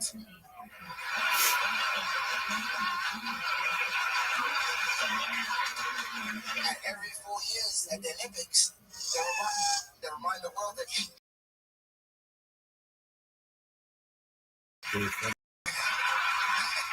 Good. Ladies and gentlemen. What up, Tony? Great set, Emo. Welcome. This is your first time on the show. First time out here, yeah. I've tried a couple times, but it's my first time out here, so yeah. Hell yeah. And how long you been on stand-up? I've been doing stuff for about 7 years now. 7 years. And all of it in South Sudan? How much in America? No. Now, I'm in Australia. I'm from Perth, Western Australia. I'll be doing that there, but I'm mainly in Melbourne. And I'm all around Australia. All around Australia. Look at you. Amazing. You rode a shipping container to get there. How did you end up in Perth? It was, we got sponsored as refugees. So we got taken to Australia. How old were you when that happened? Back on reverse slavery. I was 8 years old. Amazing. Can I give him a compliment? Yeah, give him a Can I give you a wonderful compliment, my friend? Yeah, absolutely, man. Go for it. We all have different gradients and shades of skin. Black people, white people, Asian people. You want to touch it? Is that what you're trying to do? I think I would. Yeah. You have like dark skin, but it's a beautiful. I just love the tone and the shade of your skin. Thank you, man. When white people show that much interest in black people, I get nervous. What's your I address? got hugged out. Amazing. Emo. Yeah. When I was a kid, I was afraid of the dark. And now here I am. How about now? Meeting you. So I have to ask you, what scares you? What scares me? Yeah. White people. That makes sense. White people are cops. That makes perfect sense. What's your address? That's exactly what I'm talking about. Emo, what else are you into? Do you have any special skills or hobbies or talents? I love stand-up, man. I love traveling. I travel a lot. I try to express myself in as much cultures as possible. Yeah. What have you learned from these different cultures? What are some of your favorite cultures? What have I learned? That we One race. Hold on, wait, what? One race. One human race. One race. Yeah. Okay, so you're a marathon guy. Where are your favorite places that you've traveled? Places. I've been out to Asia, but I love being out here in America. It used to make me a little bit nervous with your guns and shit. But yeah, America's cool. Every different state has got their own different rules and different cultures and stuff. So You say that Texas guns make you nervous. Have you ever shot a gun? yeah, I shot guns. Yeah, I'm from Africa. Okay. I love it. You shot guns in Africa? I shot guns in Australia and yeah, in Africa. Yeah. Okay. What were you shooting in Africa? Was that at a range or Just cans. what? Cans. Cans. Oh, Dictatorship captain. That's what we shot. You ever shoot a slingshot or throw a rock? Yeah, man, I made a slingshot when I was a kid. Okay, well, go to Canada. You can do it some more. I just came from Canada. I had my first Canadian winter just recently. You had the first what? My first Canadian winter. Oh, my God. Yeah. How did it feel? Cold. cold. It felt cold. That's the right answer. I was out in Saskatchewan, which is, nobody knows where the fuck that is. Yeah, we know where that is. Oh, you know? Yeah, of course. That's the prairies, yeah. Yeah, you know, you're a I know. Canadian. It's an old comedian, my Gary David, a Canadian comedian, he used to do this joke. He'd say, Saskatchewan is so flat.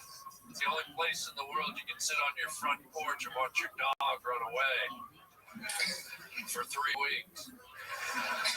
And he wasn't very good. You can tell. Do you want to touch it?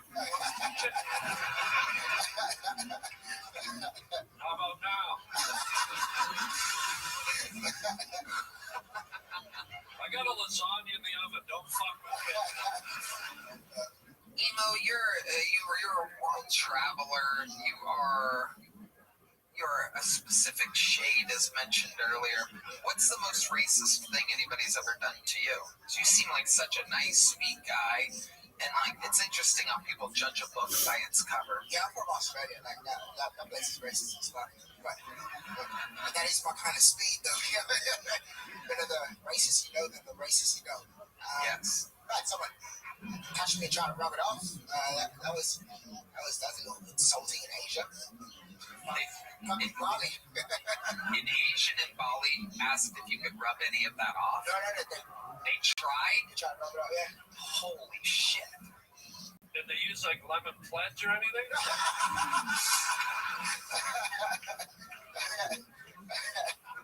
I think she just trusted her own hands and was unsuccessful. Have you had any jobs other than being a Canadian? Yeah, I had a ton of jobs. I worked in call centers. I worked in What was the first one? call centers. Oh, I thought you said coal centers, and I was wondering if you were the coal for a second.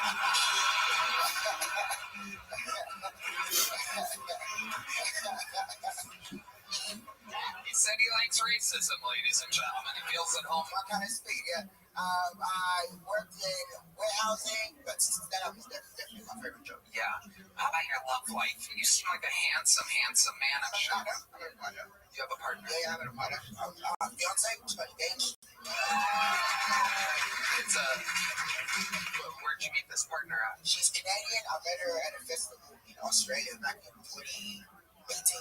Nice. Is she a girl? Yeah, well, my studies.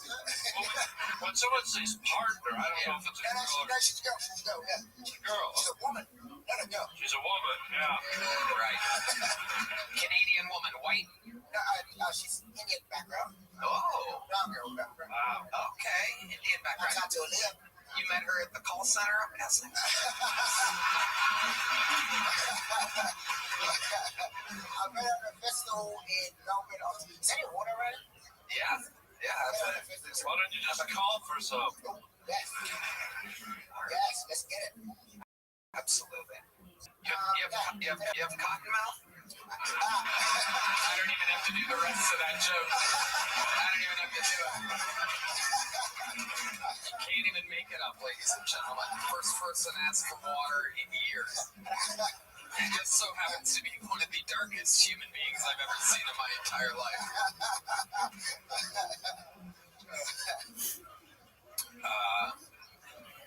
Just for fun at the call center, I'm just curious. You ever just do a like a Tarzan call? Well, Tarzan was not black. That's true. That's true. Harlan's been watching the Disney remake of Tarzan on Netflix. That's not true. Only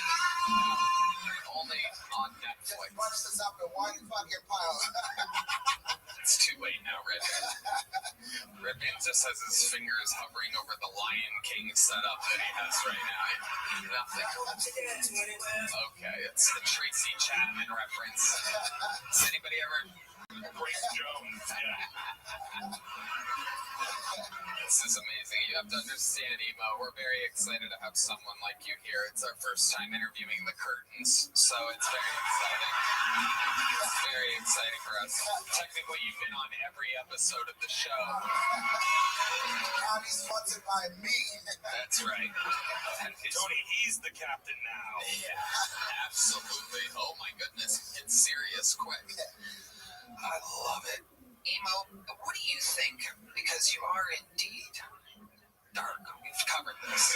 But I have to ask, what do you think is the whitest thing about you? If there's something about you that you do, maybe your teeth. Oh, okay. That's a good answer. My teeth. That is like my credit report. I told you. This guy's funny. Emo, you are fantastic. What a great interview. What a great set. What a great sex of humor. Welcome to the Sony universe. The debut of Emo and Jock, ladies and gentlemen. Dude, if he sees this in the future, I think he's very funny. Really quick. Exciting. They've come a long way from that first bucket pull. It was good. Solid. Oh, we liquefied him and put him in a drink for Harlan. Look at that. There he is. That fast. It goes from a solid to a liquid, ladies and gentlemen. Only on Kiltony do we have this type of technology. Rogan has a lot of money as a human liquefier in the back. All right. Indeed, this podcast is sponsored by Quo. Let's talk about something every business owner knows too well. Missed calls. It's like watching money fly out the window. That's why today's episode is brought to you by Quo, spelled Q-U-O. The smarter way to run your business communications. Quo is the #1 business phone system built for 2025, not 1995, with over 3,000 reviews on G2. Forget juggling phones or using a landline. Quo works right from an app on your phone or computer. Bam. Tony, I love Quo so much. It's the best business phone system around. Your whole team can share one number and collaborate on calls and texts like a shared inbox, meaning faster responses and happier customers. That's right. That's why over 90,000 businesses are already running on Quo. From solo operators to growing teams, Quo helps businesses stay connected and look professional. Try it for free when you go to quo.com/Kiltony. That's QUO.com/Kiltony. You can even keep your existing number. Quo. No missed calls, no missed customers. He's bubbly. He was bubbly on stage, too. Yeah. Dark and bubbly. Wow, wonderful. All right, ladies and gentlemen, your next bucket pull goes by the name of Ashley Ann, everybody. Here we go.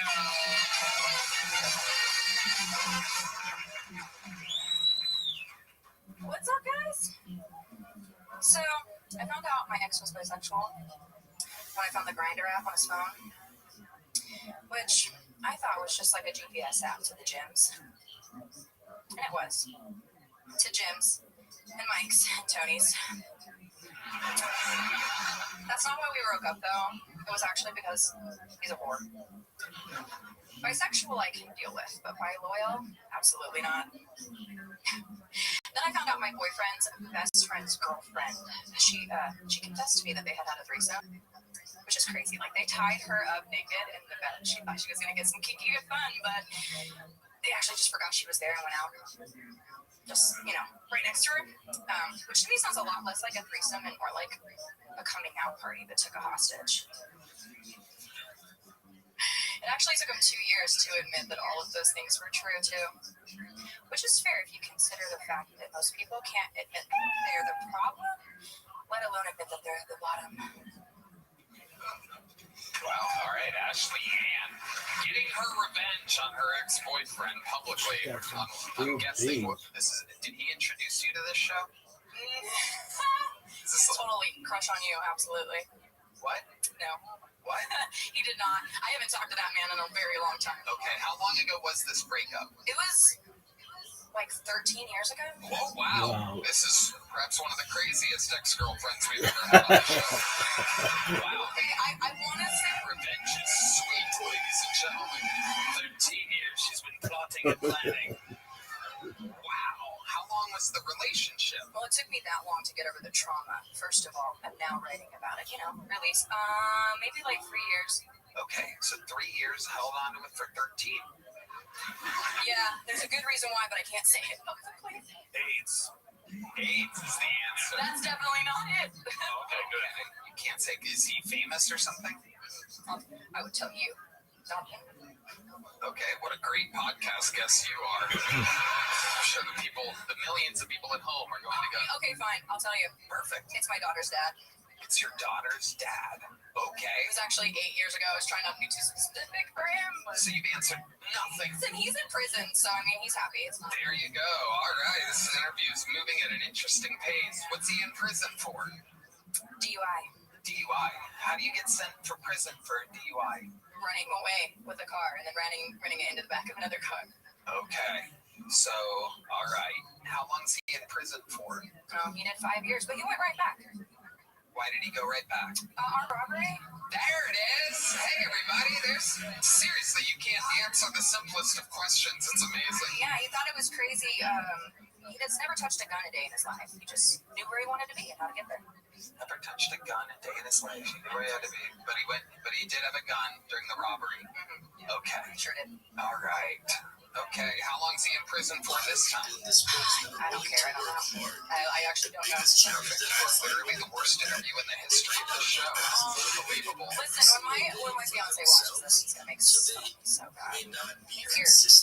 Okay. Yeah, he's probably gonna cheat on you in a bisexual way. I can see how being consistent as well, right? So the intention of building something or having a work ethic towards something, I feel like we need more people on that, and that is why my oxygen to the community is that we're different because we're proving before the myth. Here are your facts. Here's your data. This is what you can see. And if you have any questions, feel free to reach out to us. But at the end of the day, no matter what we've done, I always recommend and encourage everybody to do your research on Blogzilla's so you can know the difference when you compare us with anybody else before the mint. And that is, then you come back and let us know why you think Blogzilla's is different and what you most love about Blogzilla's. And when people have that type of a mindset after understanding what Blogzilla's is, that's the oxygen, and that is why there's more people talking about Blogzilla's today than ever before. And believe it or not, like, I have a very specific way of how I want to build Blogzilla's. So if you can see, we do not have a check mark, and that's okay to not to have a check mark. But I'm looking for those individual leaders, and I'm choosing to build organically. If you wanted to, you can get a golden check mark. That's not a big deal, or a blue check mark. That's not a big deal.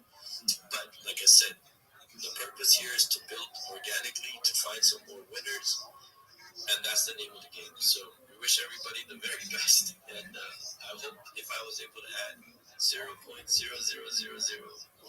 even value, I think I did my game. Thank you guys. Much love and respect to everybody. Thank you, Blogzilla's. Thank you so much. Thank you for staying all the while, right? And yes, thank you again. I don't even know. So guys, I wanted to say you actually host the space every day, like 10 a.m. and it's supposed to be just 2 hours, but we're already like way past our time. So like we're wrapping it up, right? So wrapping it up. So Becca, I don't know. Wait, before I go to Becca, right? Fiverr, have you spoken? Oh, you know I was rugging at some point. Have you spoken? Fiverr, are you there?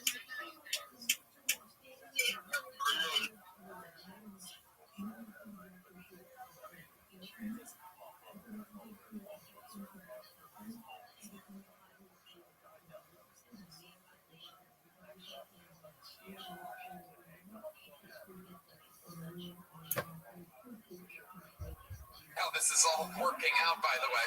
He's probably going to get himself thrown in prison by doing whatever it takes, just so that he doesn't have to deal with you anymore. Starting to all make sense, Ashley.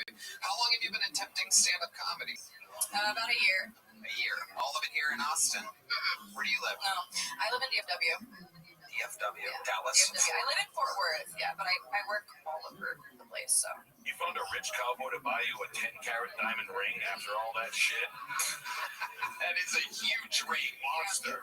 It He is legally blind. You have to find me somehow, so. He's actually blind? He is legally blind, yes. Wow. It all makes sense now. Listen, he can see me. He just has no peripheral. He's like a Roomba on low battery. He probably wishes he was deaf. He is, a little bit. He's a little bit deaf, too? Yeah. Wow. Where did you find this guy? I don't know. My standards were, like, over here. It's an easy question. Where did you meet this guy? The bar, karaoke. The bar, karaoke. Yeah. What was your song? What were you singing that night? He made me sing some Reba McEntire Fancy. You're like Courtney Love. Or like Courtney Hayes. Except I'm a natural blonde, so. You're a fucking monster. I know. Yeah, I make fun of my blind fiance a lot. I'm sorry. How did he end up blind and partially deaf? Partially deaf because he sits next to my fucking speakers when I host karaoke. Blind, he was born, he's got RP, retinitis pigmentosa. Okay. So he just was born with full vision and loses it gradually. So he has double pigmentosa, huh? Yeah. Double pigmentosa? Yeah. Wasn't that, what is it? How do you say it? Retinitis pigmentosa. I know it sounds like a Harry Potter spell. Retinitis pigmentosa. Sounds more like one of Winnie the Pooh's little buddies. Yeah, totally. All right, Ashley Ann, I gotta keep this thing moving along. Sure. Here's a really small joke book. Can you catch it? I'm gonna leave it a little bit short because you seem like a walking lawsuit here. There you go, perfect. Ashley Ann. There you go. Good God Almighty. All right, let's get a little palate cleanser up here, ladies and gentlemen. We've had some giggles with these bucket pulls, but now it's time to drop the hammer. I present to you one of the greatest regulars in the history of the show. Ladies and gentlemen, here, doing a spot in the middle of a random episode of Kill Tony, I present to you a man who, one day, perhaps, by the grace of God, will be a citizen of the United States of America. But for now, he remains the Estonian assassin. This is Ari Matti.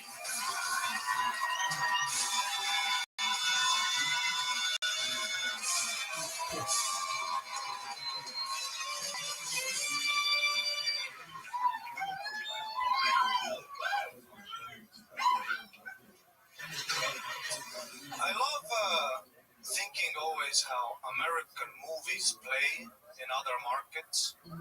Like if you're in Japan and you went to see Oppenheimer.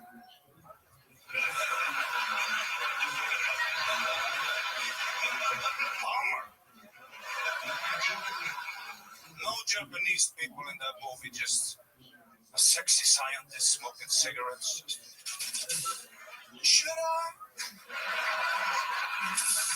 Just banging chicks at university. Just back to banging. Or like if you're in Korea and you went to see Marley and Me.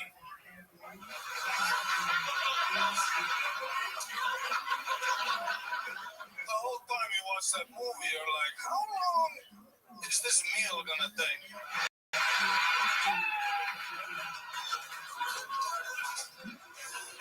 Sometimes they rename American movies to fit for the local market. Like Taken with Liam Neeson in Albania. It was called Normal Business Guy. Does honest business until American asshole intervenes. Schindler's List in Germany It was called Scheiße, so close.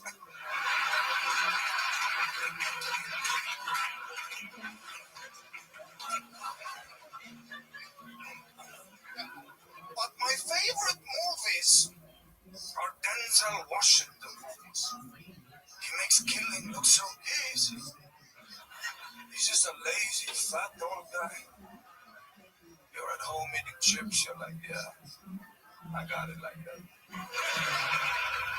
Every Denzel movie is him at a diner trying to finish a meal, but then a hooker gets in trouble.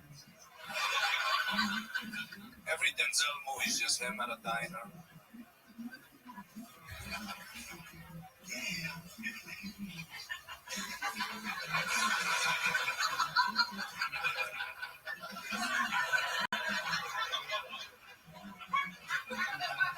Kills 26 people.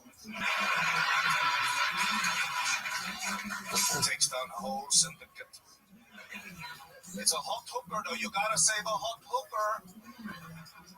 Okay, this is an act out of Denzel Washington trying to finish a meal, but then the hooker who gets in trouble is a fat gal.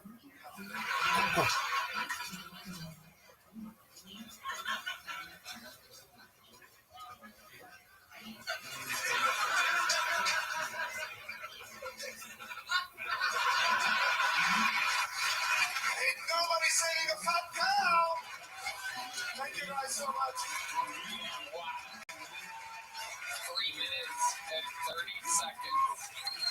The only human that we allow and that can take the ball and run with it and crush. Sorry. What a presentation. No, we love it. I didn't have time to cut. No, it's great. You're fucking, it's a movie chunk right there, and we love it.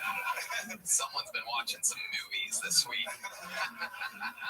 You look fantastic. You're crushing. Life is good. I look like a lead singer in, like, you know, like a vampire band. Yeah. A very emotional band. Death is infinite. Ari, what have you been up to? Yeah, not much. I had my first Halloween in America, you know. I know it's a while ago, but yeah, we don't have Halloween in Estonia. We have Russians. Things are scary enough. Do the local Estonians and the Russians, like, what's the difference? Explain to these. One are murder and raping empire, and the other are really nice, intelligent, beautiful people. Wow. Wow.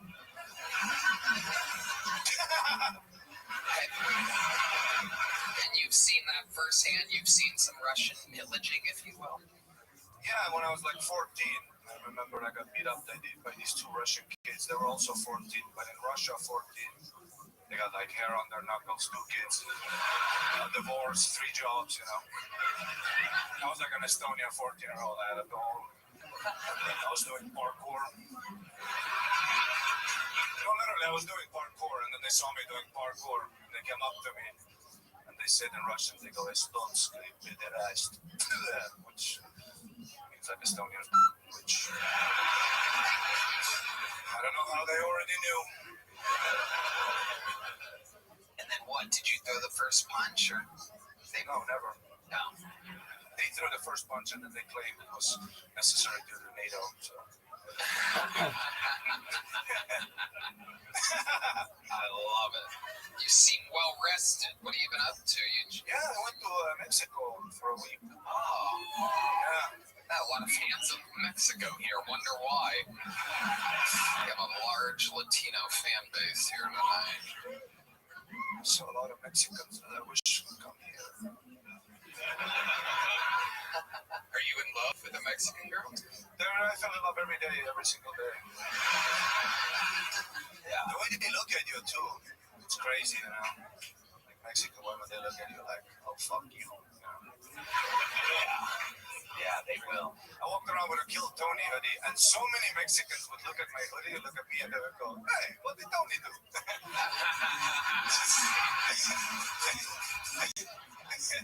It was like the main joke. It was so funny. I saw them. Every time I saw them look at the hoodie, I'm like, "Here it comes. What did Tony do?" I don't know. sounded Italian.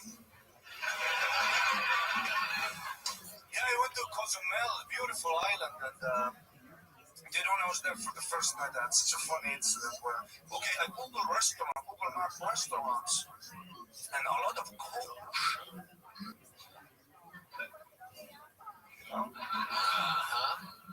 Yes. Yeah. A lot of kosher, and I'm like, what the fuck is this Mexico? Fuck kosher. And then I go outside of my hotel. First thing I see in Cozumel, two Jewish guys, full Jew. Not like adopted, but like not hiding at all. Just full with the things, like full, like, Yeah.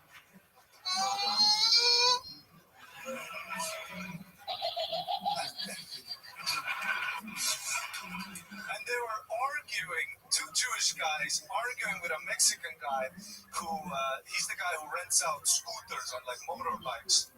And the Mexican is, just when I walk by them, the Mexican is saying, I keep deposit.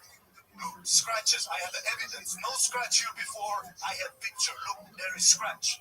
And the Jewish guy goes, no, we need deposit. I also have picture. And then they show the picture. And then I go and eat.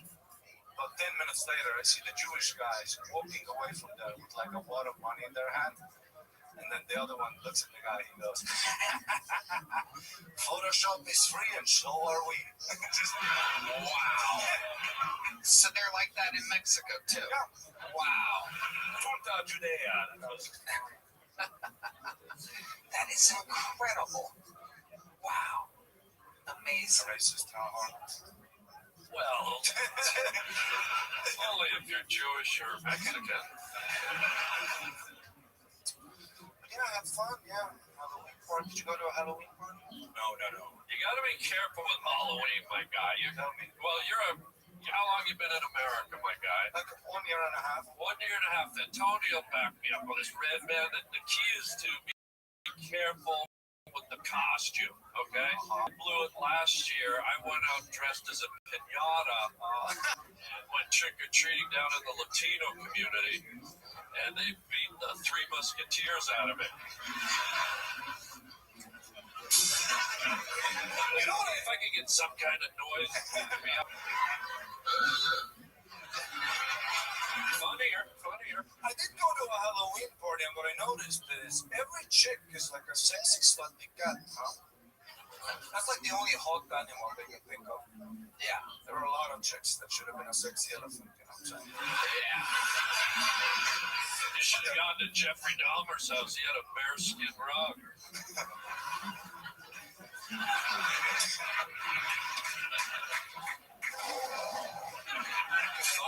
Funnier. But there were like so many chicks dressed as a sexy cat at this party where I was at. That when I was at this party and I saw all these titties and pussies out, I kind of understood Islam.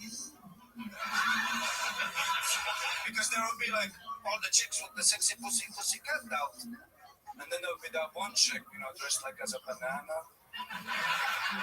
Just the faces out. And I would look at her like, fuck, what's under the banana? Creates a little mystery. Just like the burqa. Mystery is just as hot as sluttiness. I couldn't agree more. The banana wins. Ari, you are unbelievable. What a fucking set. Triple the work that you had to do. This place, creating stars. If Cam's on SNL, I can't imagine what Ari Maddie's going to be doing in the very near future. One more time for Ari Maddie, ladies and gentlemen. Onward we go. Back to the bucket, ladies and gentlemen. And your next comedian goes by the name of Jack Hemphill. Here we go. The opportunity of a lifetime. Yo, I don't know if you can tell by looking at me, but I got my haircut at the lesbian barbershop. They kind of fucked me up, though. It's my fault. They asked me what I wanted. I said, I don't know, just scissor me.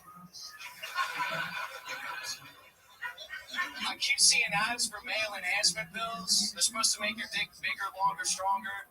I don't know about that. I wish they'd come out with something for female enhancement. Yeah, how about a pill that makes you shut the fuck up?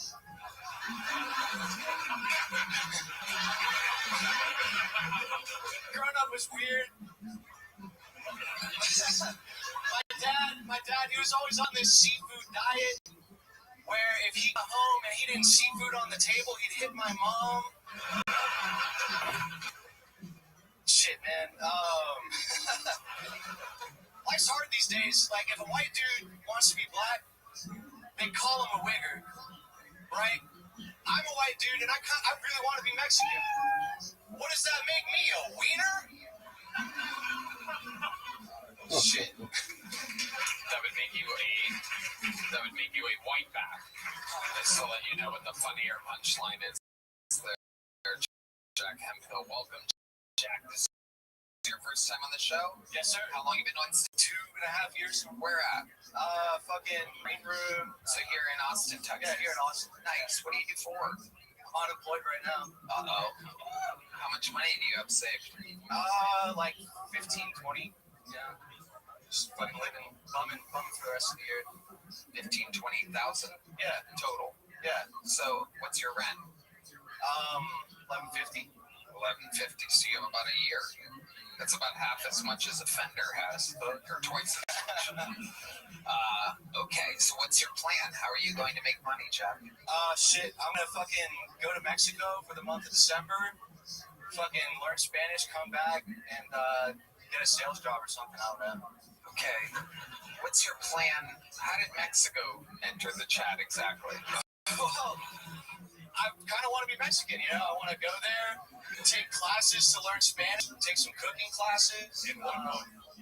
Yeah, I think I can pull it off. You don't know Spanish at all? I know a little bit. I grew up in Texas, so I took it in elementary, high school. Okay. How old are you? 24. 24 years old. You're unemployed right now, but what was the last job that you had?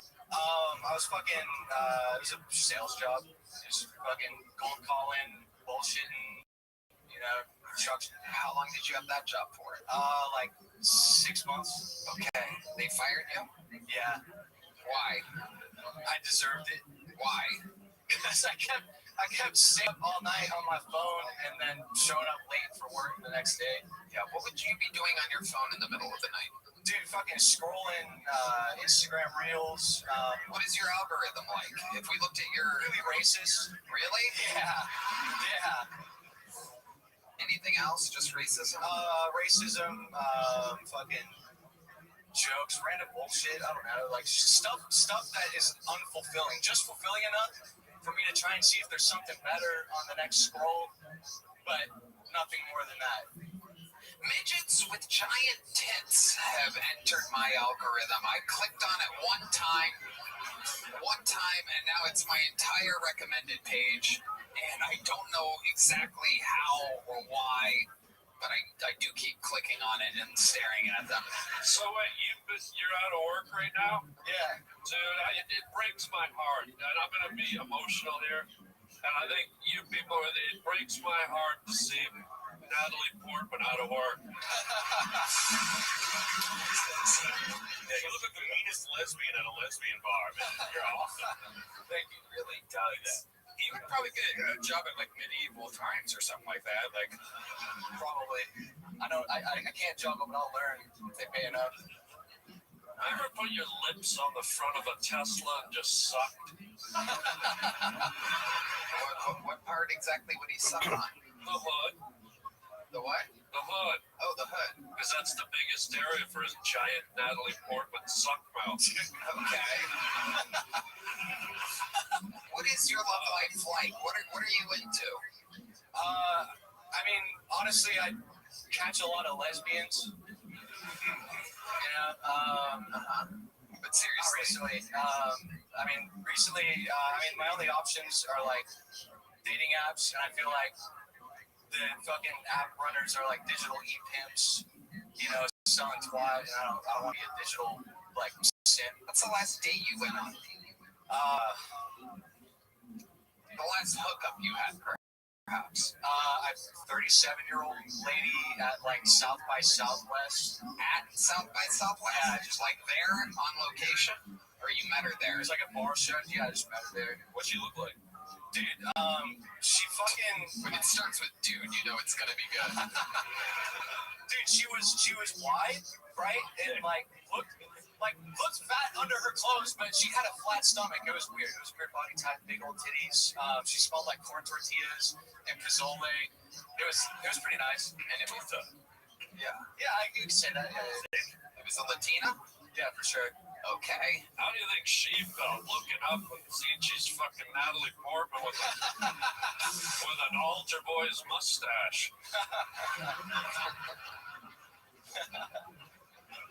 So where exactly did that sexual hookup take place? At her place? At her place. Herpes? at her place. I'm sorry. And I heard herpes. You did hear herpes. Her place. So how did that end? Did you last long? Stop talking to her. Oh, okay, perfect. Well, that's not exactly the. All right, Jack. Well, congratulations. Here's a medium-sized joke for you. Jack Hemphill, everybody. All right, keep moving along. Make some noise for your neck. Oh my goodness, there's the lovely Heidi. Check out our podcast, Love on the Line at HeidiRegina.com. Let's make some noise for your next bucket pull. It's Doc Ferry, everybody. Anything can happen. Doc Ferry. I love pussy. I just can't stand you fucking bitches. Let me explain. I'm surrounded by females. I got 9 aunts, only 2 uncles. I got 3 ex-wives. I got 4 daughters, no sons. And I got 7 grandkids, 6, which are girls. So what I'm trying to tell you, ladies, is I'm on your fucking bullshit. And y'all are fucking crazy. Let me give you an example. My dad caught me smoking a cigarette when I was younger. He made me smoke the whole pack in front of him. I get it. No punishment fits the crime. Now my mother, she caught me jerking off in the bathroom. She made me. I can't look my uncle in the eyes to this day. It's horrible.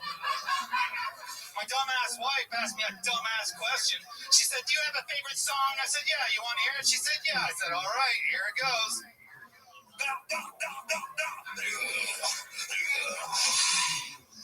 Second verse, same as the first. She said, "That's not a song." I said, "It's music to my ears, bitch. Now suck my cock."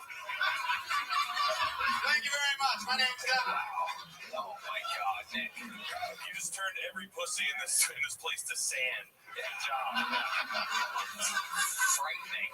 Who says ISIS doesn't have a sense of humor? Sir, you're still crouching and I can see you. There he is.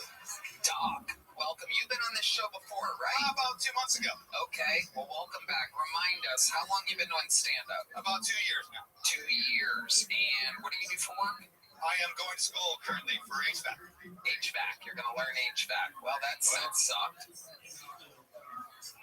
See what I did there? I was going to say the exact same thing. Yeah, exactly. My brother. There we are.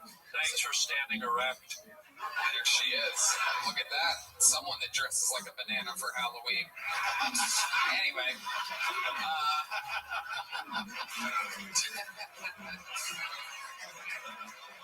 So, Doc, is that true what you said? You have 3 ex-wives and 4 daughters? 3 ex-wives, 4 daughters. How do these marriages all end? Horribly. Yeah, give us a little breakdown.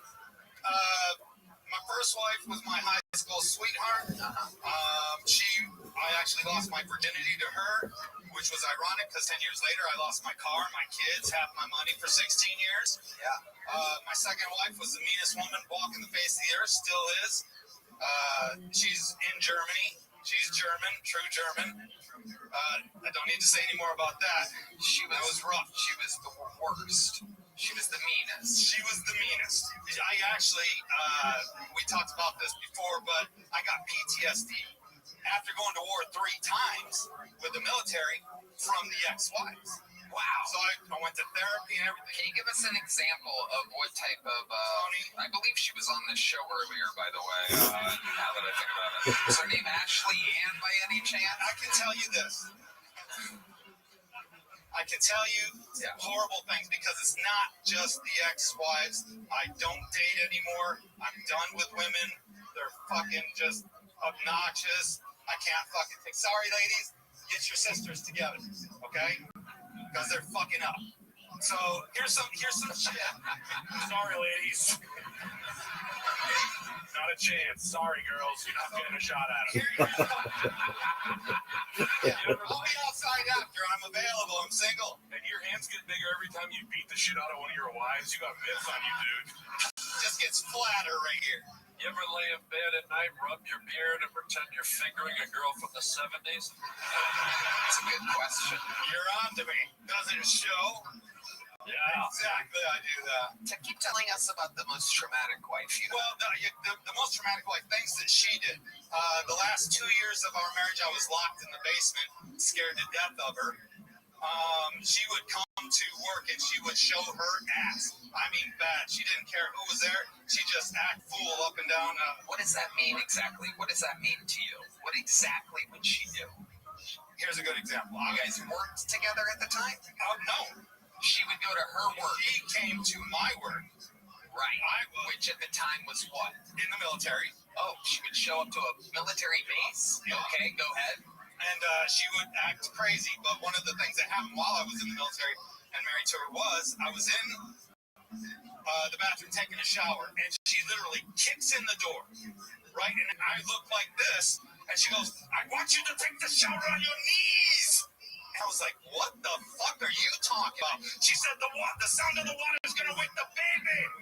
I said, get the fuck out of the bath. She was serious. Who are you married to, fat bastard? What the fuck? It's Fiona talking about. When she got mad, that's what she sounded like. It was horrible, and she was mad all the time. Wow. What ethnicity are you exactly? I am half white and half Mexican. Half white, half Mexican. Okay, tell us about the third wife. Third wife was the whore. We went in depth with this. Oh. Yeah, this one was, I'll just give it quick. Yeah. She put her, while I was contracting overseas, she was back here putting herself on Craigslist personals, and she was dating a lot of people, usually 5 to 7 guys at a time. And so when I came back, I said, why did you do it? And she was like, well, the relationship had just lost its romance. I was like, good luck finding a romantic gangbang, bitch. And then I thought, oh, holy shit, I gave her permission. I didn't know if a romantic gangbang was a real thing.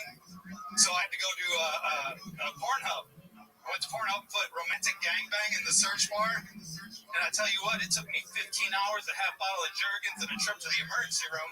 By God, I was right. She's a nasty bitch. Wait, you ended up in the emergency room? Are you making a joke? I'm making it. Okay, I can. But she's a bitch. Oh. In the end. Okay, Doc. Let me ask you this, because you seem to really hate women at this point. I am not fond of them. Right. What's the last date you went on? Have you ever had a positive interaction as of late with a woman?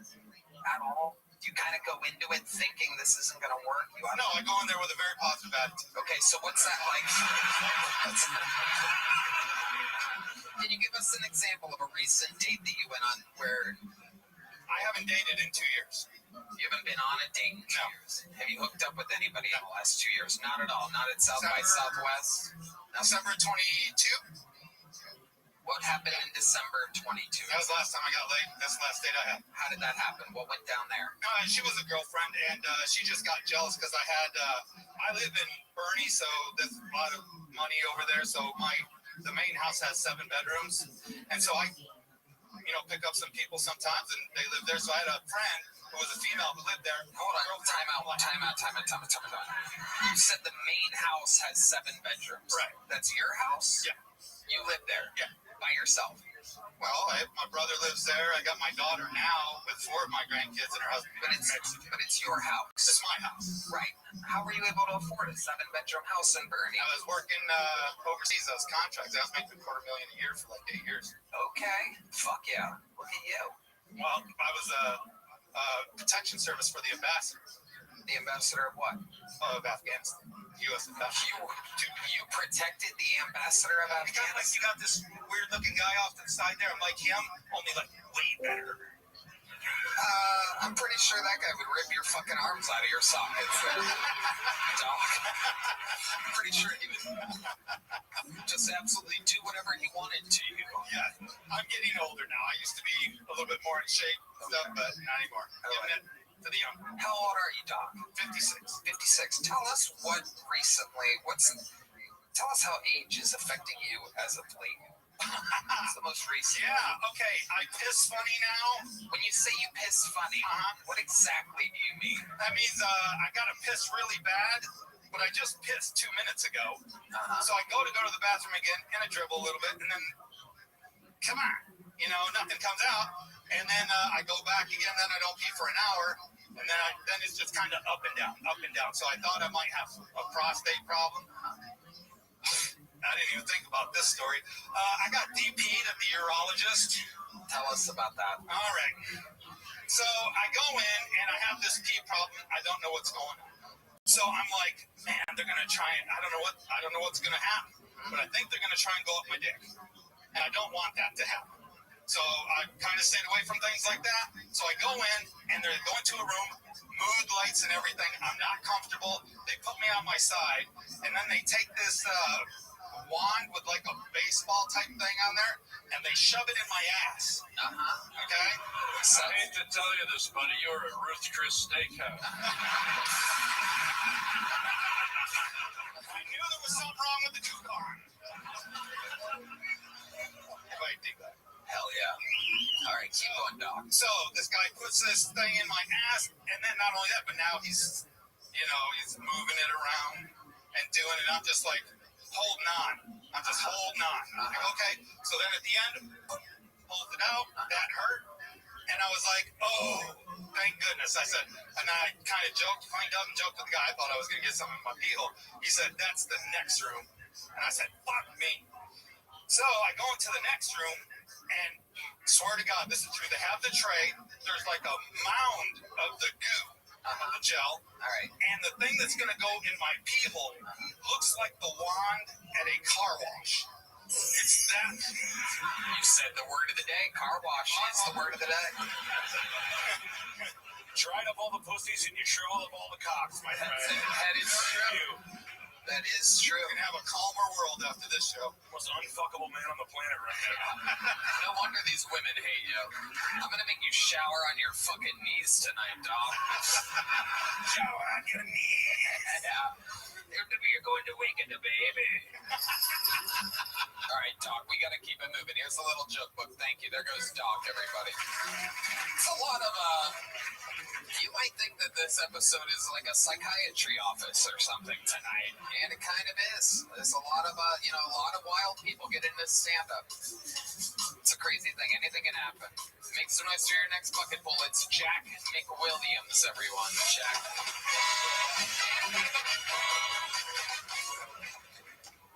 I hooked up with a girl, put on music to set the mood. I was about to go down on her when the song Cola by Lana Del Rey came on. For those that don't know, the first line of that sexy song is, my pussy tastes like Pepsi Cola. That threw me off, I'll be honest. I was not expecting her to taste like the choice of a new generation. Didn't seem sexy to me, but I didn't want to ruin the moment, so I just asked her, can I go down on you? She said, is Pepsi okay? Not my first choice, I ordered a nice cold cock. Let me hear you, fellas. Homophobic crowd. Seriously, there's no way that Lana Del Rey thinks it's sexy to taste like nobody's favorite beverage, right? That's got to be an advertisement for Pepsi. That product placement sticks out more than a shockingly clean car on The Walking Dead. I'm watching that show like, how did they get a brand new Chevy Silverado in the 5th year of a zombie apocalypse? All right, I'm Jack McWilliams. Thanks so much. Jack McWilliams. This guy seems stable. He looks like a comedian. He acts like a comedian. He moves like a comedian. doing jokes? Yeah. This is a relief out of this bucket tonight, Jack. How long have you been doing stand-up? Yeah. 10 years this Valentine's. 10 years this Valentine's Day. What made you start on Valentine's Day 10 years ago? That was the day when there was an open mic and I clearly was single. Yeah. I love it. So 10 years, where'd you start at? I was in Bloomington, Indiana when I was in college, but I was in Chicago for 8 years. Okay. You live here now? So I'm in a long-distance relationship with a girl who lives in Austin, and I'm a golf caddy, so I go like 6 months at a time. Nice. I was just passed on another callback to be a door guy here tonight, so oh, wow. Hopefully I get that. Oh, that's amazing. Fuck yeah, that'd be great. What an amazing thing happening here. Hire the guy. George, this guy. I love it. Adam Egan? Yes. So you met Adam tonight? I met him last Monday. And he told you to come back for another one tonight, and you did good tonight. Yep. And he said you have a chance of being a door guy. Yeah, He said he has to check his thing. Yeah. They have to do a little FBI, little research in you. It was like, you said jokes, you look stable, but let's really find it out. Yeah. Now they go through a high-level research thing. Right. I've got to battle 8 different jiu-jitsu. Yeah, exactly. Rogan's Club, a video game. I've got a month to get it all down, so I think I'll shoot it. What do you mean you got a month? To learn all the jiu-jitsu. Oh, exactly. Just a little jiu-jitsu. No, totally. I love it, Jack. So you're a professional golf caddy. Yes. And how long have you been in a relationship with a girl from Austin? 2 years next month. Nice. What does she do? She works at HEB. She's a manager. She's an American hero is what she is. That's right. Wait, what's HEB? You don't know about HEB, Harlan? We're Canadian. We don't know what that is. You're Canadian, too? I'm just a piece of shit French Canadian. I'm on half. Wow. I'm French Canadian, too. Yeah. Oh, my God. Austin. Yeah. What's an HPB? No, HEB. HEB is the world's greatest grocery store, ladies and gentlemen. Now, it sounds like, hey, what do you mean world's greatest grocery store? Like, what does that even mean? All grocery stores are created equal. No, my friend, every single thing at an HEB is better than every single thing anywhere else. Literally, in every single way. If anything has the HEB logo on it, even if it looks like it's generic, it's better than the actual product that it's competing with. Can I ask a question? You can ask any question you'd like. I would love to answer. We love HEB. That is not even a paid sponsorship, by the way. That is just our hearts. And it is lasagna. Fucking unbelievable. Can I tell you something? 22 layers. Good fucking luck, buddy. I put one in the oven with my good hair and no I slow cook it. I put it on before the show. Come to sound check. Yeah, good fucking luck, you French Canadian. You'll never get up to 22 layers. You would need a goddamn crane to pull off such a feat. The lasagna. Layer? I barely know her.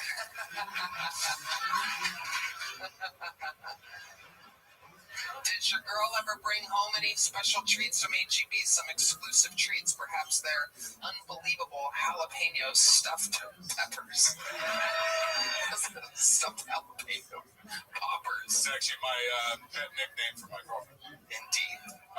Yeah, we always shop at HEB. What are some of your favorite things from HEB? Tell these Canadians what the fuck is going on here. Let's see.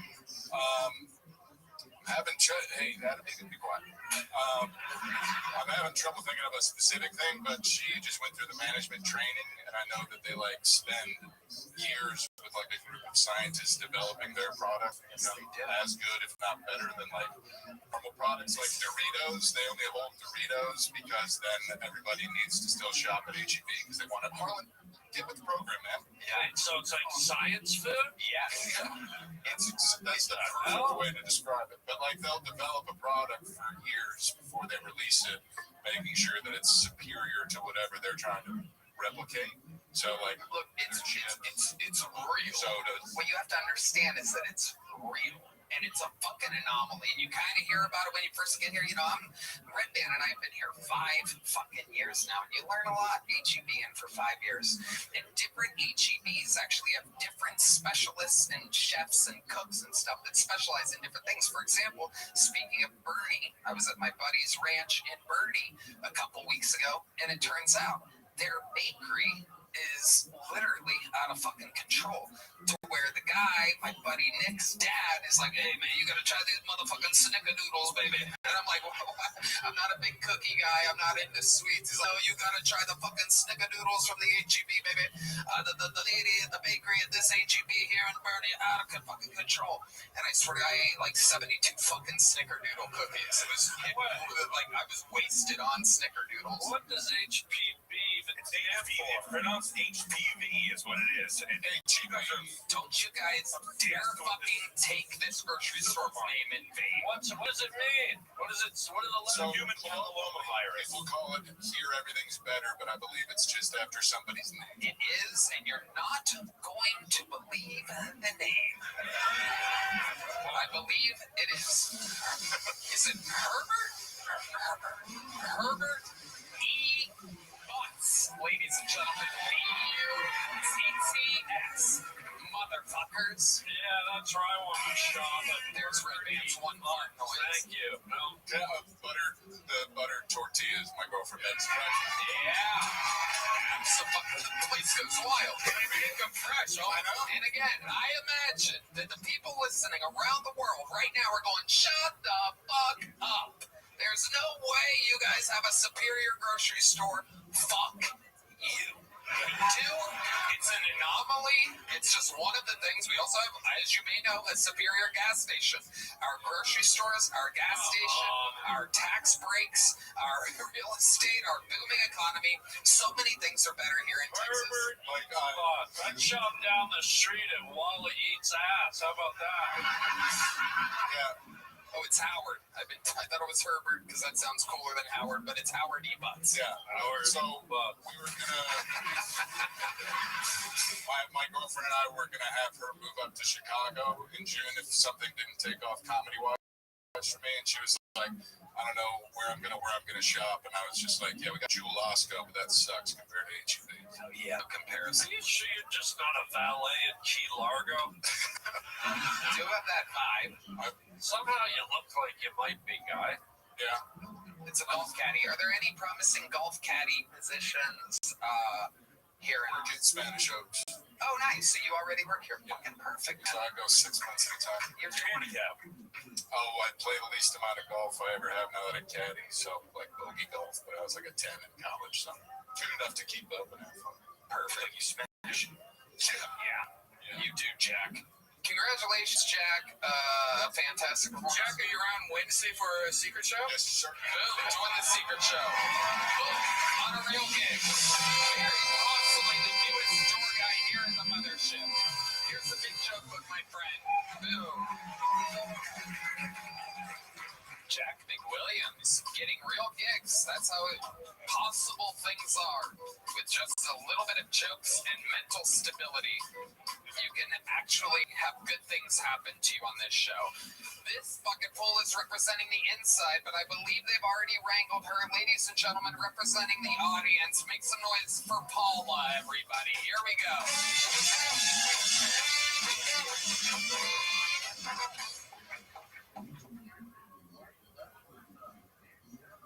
Hi, I'm going to do something a little different here. I'm not going to talk about the number one topic usually on this show, which is dicks. I'm going to talk about a former Olympic sport. Might not notice, but I was a competitive athlete at one point. I'm kind of surprised too. Anybody want to guess what sport that might have been?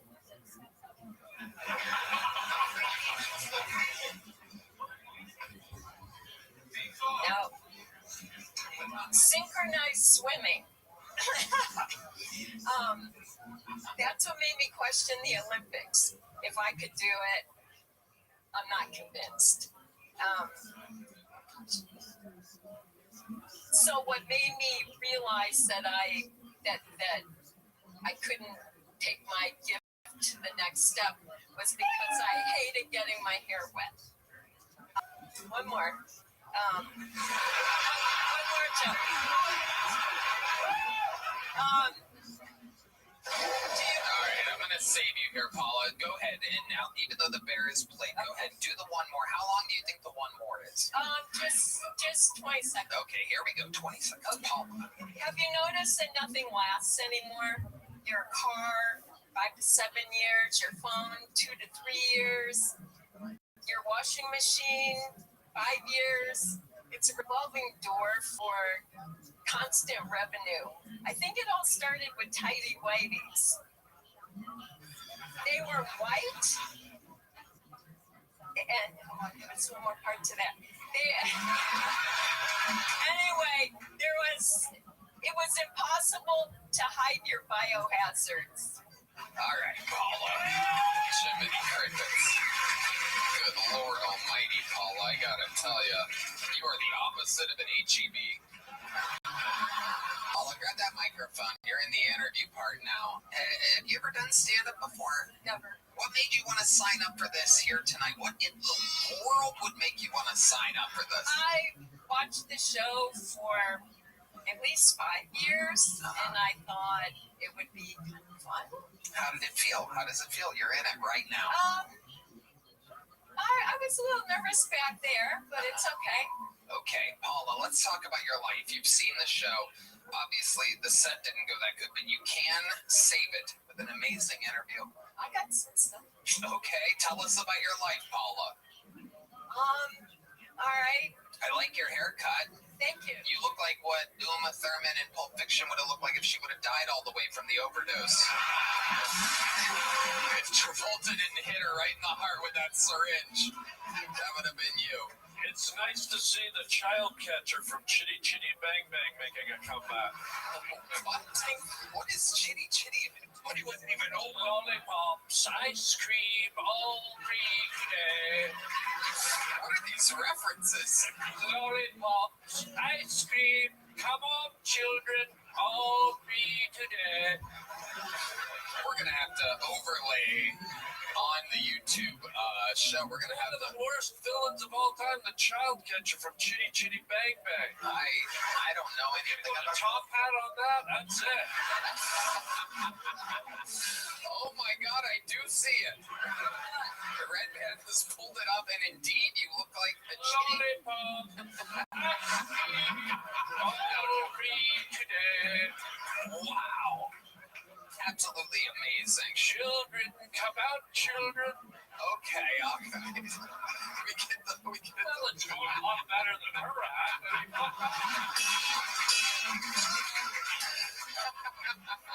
And by the way, can you do one more when you haven't done the first one yet?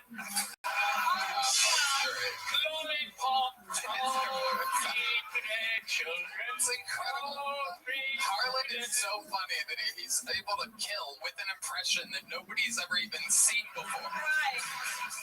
This is amazing. So, Paula, tell us about your life. What's a fun fact about your life? My dad's brother was killed by the mob. Oh my God. Wow. I fucked up. Yeah. Lollipops. Graveyards, shallow graves, all free today. Okay, but what about you, Paula? Let's talk about you. You look like you've been through about 9 or 10 divorces or something like that. No, I'm kidding. All right, let's hear it, Paula. What you been doing with your life? I've been on Steve Harvey before. What were you doing on Steve Harvey's show? Divorcing Pee Wee Herman. She said she was on Steve Harvey. Put it together. I submitted an Ask Steve. Okay. And then they called me and they interviewed me, and then we did that on the show. Okay. All right. What did you want to ask Steve? It was probably back in like 2015 or 16, but it was something about, it was when one of our kids was in college, and he lived in Walkup, and we had never been in the place, but we were paying the rent, and he wouldn't let us in. We had to sit on the stoop. And so that's what the question was regarding. And then Steve Harvey went, All right, Paula. That's amazing, Paula. Sorry. You sure you've seen that show, Paula? Yes. Okay. All right. How many kids do you have? 2. What did you do for work your entire life? For a while I was She's the child catcher. Okay, all right. Enough of this. I'll do it again. Watch it. Okay, we got it. Lollipop. All right. All 3. Very good. All right. Answer the fucking question, Paula. I did. I tried.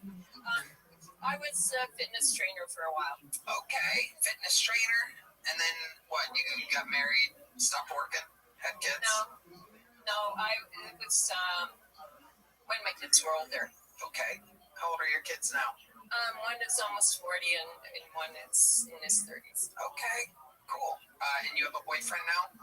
I'm married. You're married. How do you keep things fresh in the bedroom? I don't. Okay, Jesus fucking Christ. Paula, here's a little joke book. Get out of here. Get off of me. Here's a little joke book. Can you catch? Here we go. Oh! She's amazing. Paula saved with a great catch. She really is an athlete. Jesus fucking Christ. Some wild bucket pulls tonight, folks. This is what the show is. Sometimes it's home run derby and sometimes it's strikeout city. You never know what's going to happen here. All right.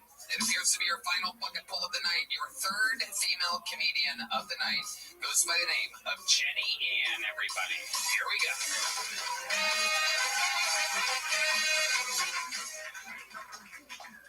Hi, everybody. Hello. So I've been thinking about my celebrity doppelganger, and I finally found it. It's the nerd emoji. Yeah, I've been a nerd for a really long time. Back when the internet asked women one question, you probably know. Was it hot? Were you hot or were you not? Yeah, I was on a scale of 1 to 10. And I was a 9. Yeah, don't laugh. I was 9 years old. Okay, Epstein. Now, I'm an adult and the internet asks me more questions like, what's your name? What's your social security number? Are you a girl boss or are you a trad wife? And I'm like, I'm single and tired. I'm so exhausted, I'm outsourcing all my decisions to AI. I'm scared I'm actually turning into a robot. Eventually, I think the question might be not, are you hot or not, but are you a bot or not? Thank you. God, fucking strike me down. Just slit my fucking throat. I think I might be able to save this one. Can I see your picture here? If you do the fucking thing, I'm gonna blow my brains out. Oh my God, you're gonna. All 3 today. I saved it. Fuck off, I saved it. That is amazing. Jenny Ann, you've been on this show before, correct? Yeah, I sold a 69 Mustang on your show. Oh, that's right. You pitched a 69 Mustang and then you ended up selling it. Yeah, to a dad and his sons, and they're gonna fix it up. Nice. Very good. How exciting. What else is going on in your life, Jenny? Have you had enough time to maybe think about what else you could have talked about in the interview portion of the show since the last time you were on? Any fun facts about your life or anything interesting about you? I don't know where to begin. Any one of the things would be where to begin. Any one of the things. I used to run a lot, and I ran in college, and then after college, I was briefly a shoe model for Hoka shoes. Oh, wow. Yeah. How much did that pay? How much does a shoe model pay? Is your face in the things, or is it like... No, it's just... We were chased by a giant marshmallow to explain how soft Hope Shoots was. Wow. Well, I have good news. The giant marshmallow sits right next to me now.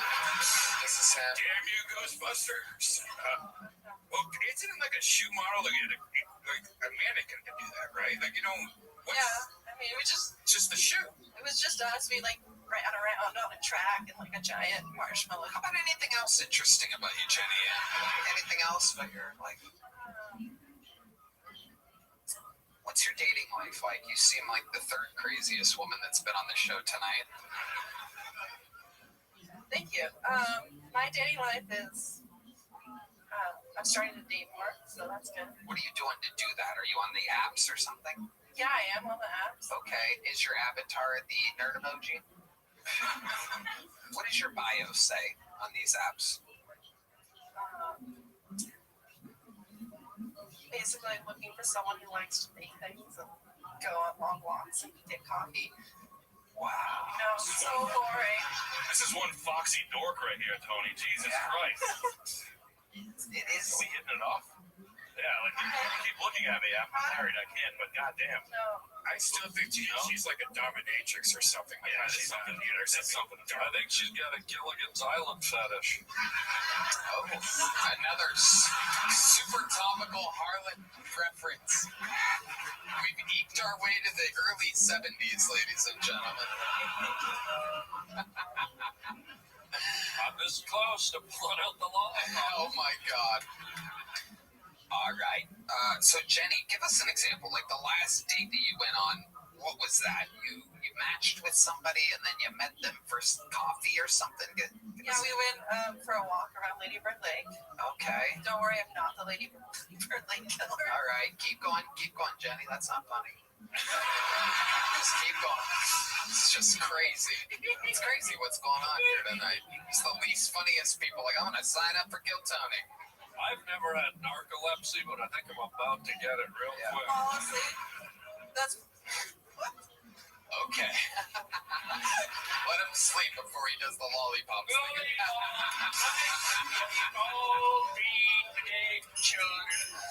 Alright, okay. So Jenny, you went for a walk around Lady Bird Lake and then the date. What happened? I told him about what I did last week. What did you do the week before? I went to Las Vegas to help sell AI guns. Okay. All right. Okay. So then what happened on the fucking date, Jenny? Jesus God. Somehow I made him laugh. All right. Tony, she's boring. Yeah, it is incredible. God damn, she's... Jenny, last question I could possibly ask you before I think this might be a new thing, just the new wait a year program.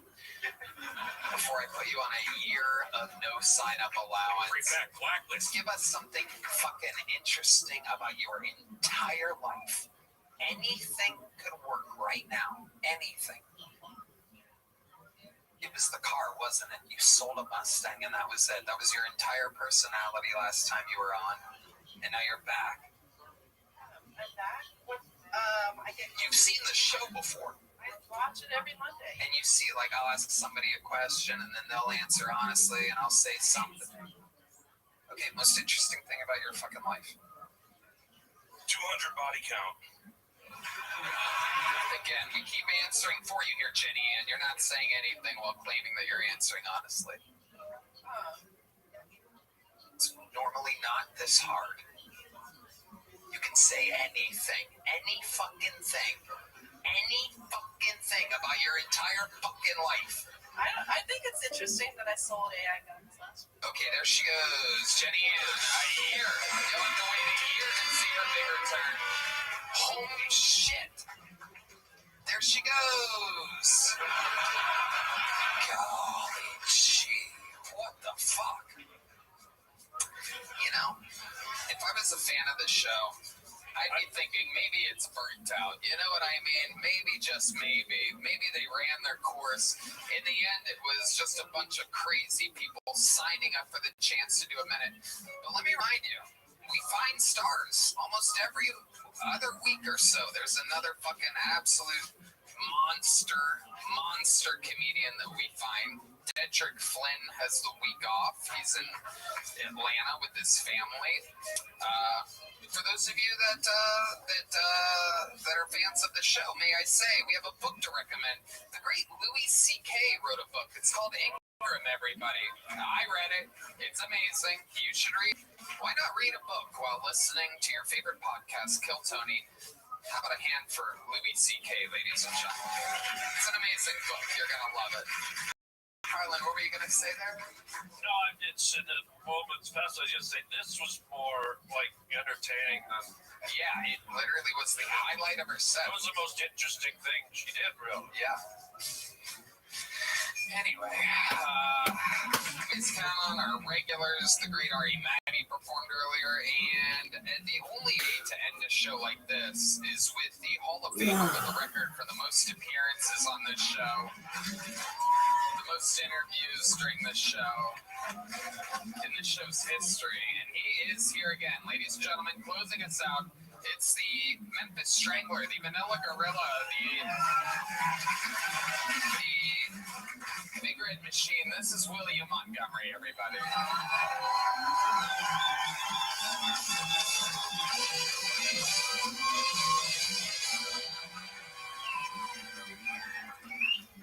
Did y'all know that a woman discovered Kevlar? And then she said, I'll just turn this into a little vest. I recently asked ChatGPT if AI would one day replace Redban's job as podcast producer, and it responded, you mean Redban hasn't been replaced yet? I watched Donnie Darko dubbed in French the other day, and I definitely didn't know what the fuck was going on. My girl don't need a sports bra. She needs to sit on the couch and watch Bravo, bra. My girl don't need a sports bra. She needs to call the American Idol hotline and issue a bomb threat, bra. Okay, that's my time. Thank you, Tony. In and out, William Montgomery. William, have you watched any of tonight's show? Have you seen any of it? Sometimes you're just a little of it. I haven't been paying attention, but what a bunch of kind of weirdo kind of people, right? Yeah. Psycho bitches. Yeah. Psycho bitches. That last girl, she seemed strange. When she was walking out, I just touched her shoulder, just trying to be nice. And then I went on with what I was doing, and I turned around, and she was just sitting there staring at me. And I was like, okay, bitch, keep walking. I was trying to be nice. Bitch. What the fuck? It is wild proof that the bucket is real, that anything can happen, because if these things were pre-picked or produced at all, clearly none of that, like Demo Majok, the extremely black man. And yeah, the caddy, the Jack McWilliams was fun, but and then it's just you and Ari Maddie. Yeah, well, I've been so busy up there. I've been hanging out with Ari Maddie's friend, also from Estonia.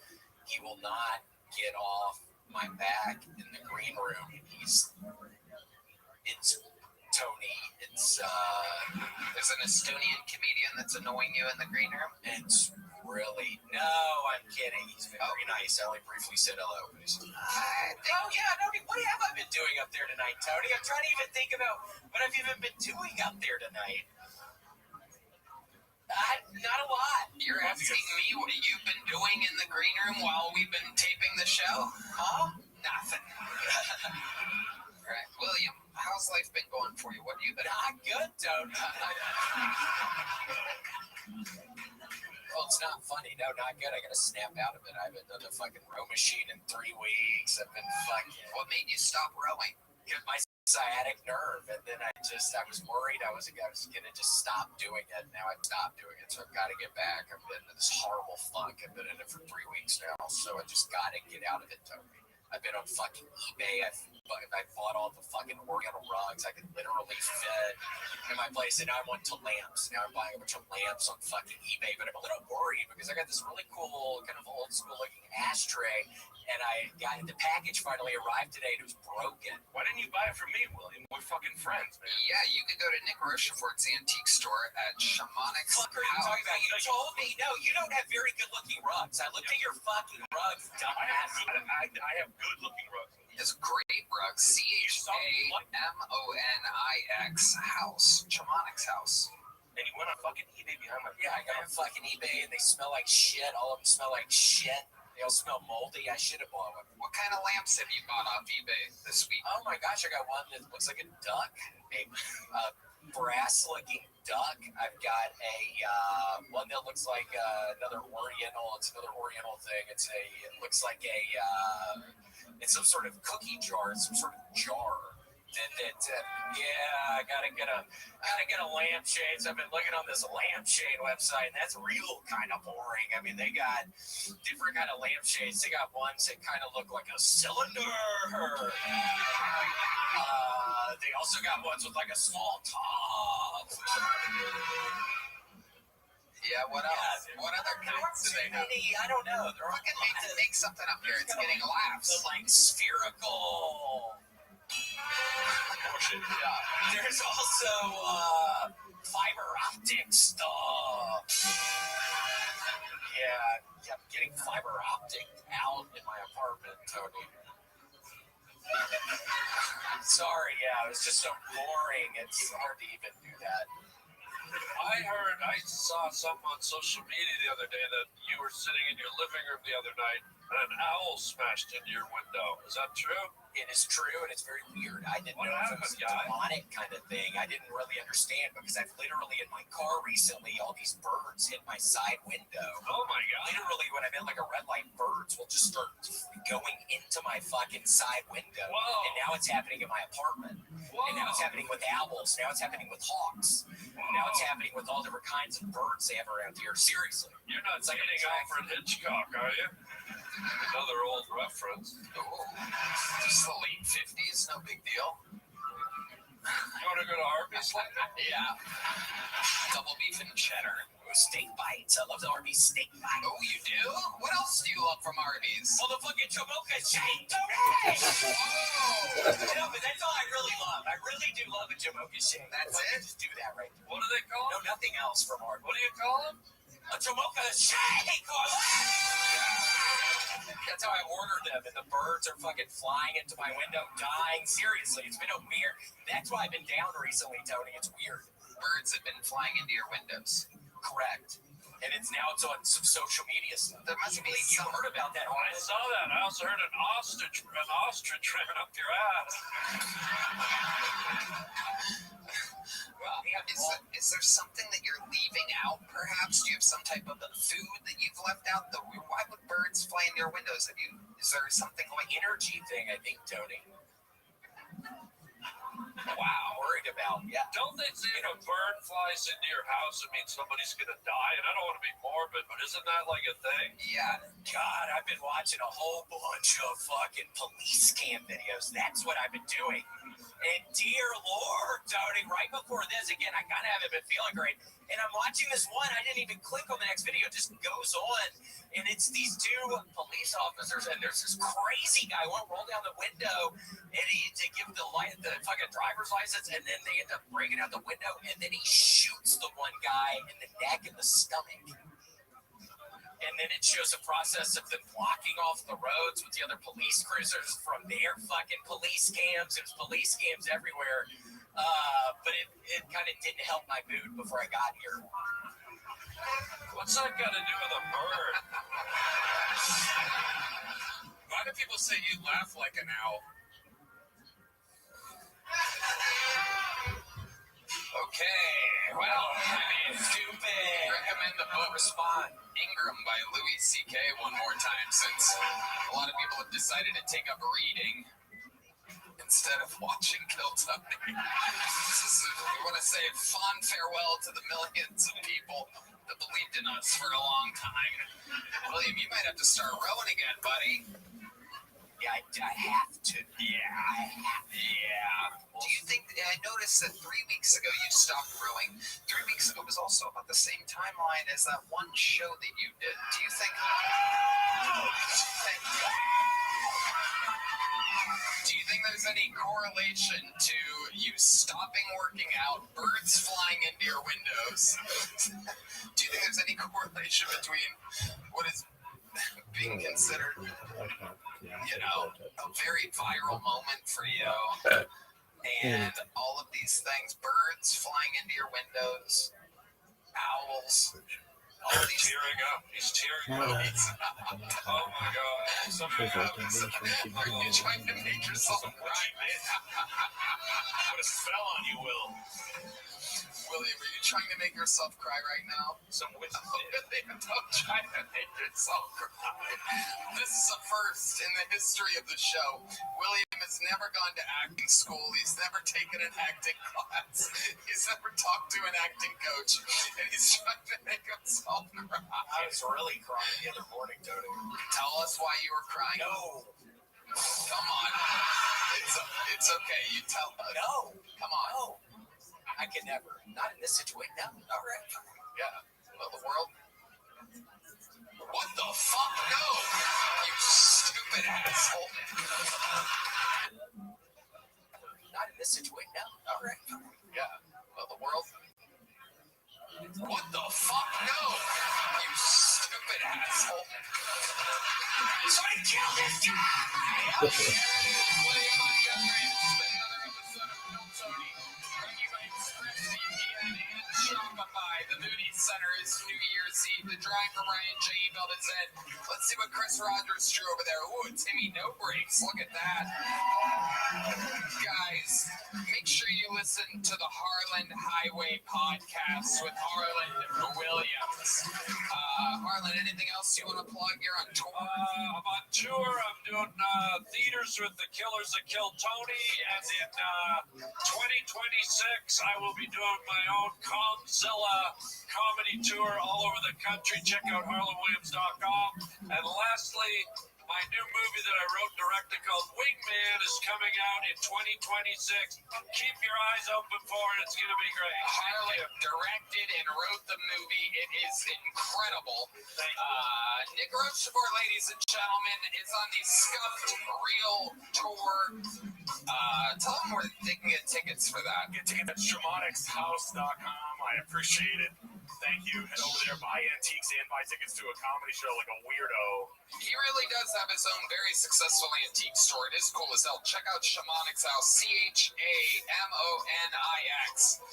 House on Instagram and the website. Thank you to ExpressVPN and Shopify. And Red Band. Check out SunsetStripATX.com. Love you guys. We did it again. One more time, Moody Center. New Year's Eve. It's your last chance to see a Kill Tony live in 2025. Thank you, live audience. We'll see you guys again soon. Good night, everybody. What did you think of that episode? It was not very good. Really?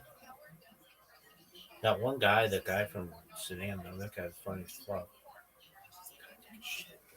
This athleticism. This move. Where are you going with that shirt, Rabbi? Calm down, kid.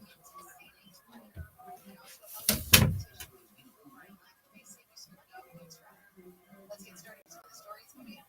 My 24-hour producer, Bureau of Services are being found in Porter Ranch, where they are never a police officer killed when a guy crashed into his patrol car during a short chase. Investigators say Stevens and Potter was driving a stolen SUV that slammed into the officer Alexander's cruiser last month. The woman in the SUV was also killed.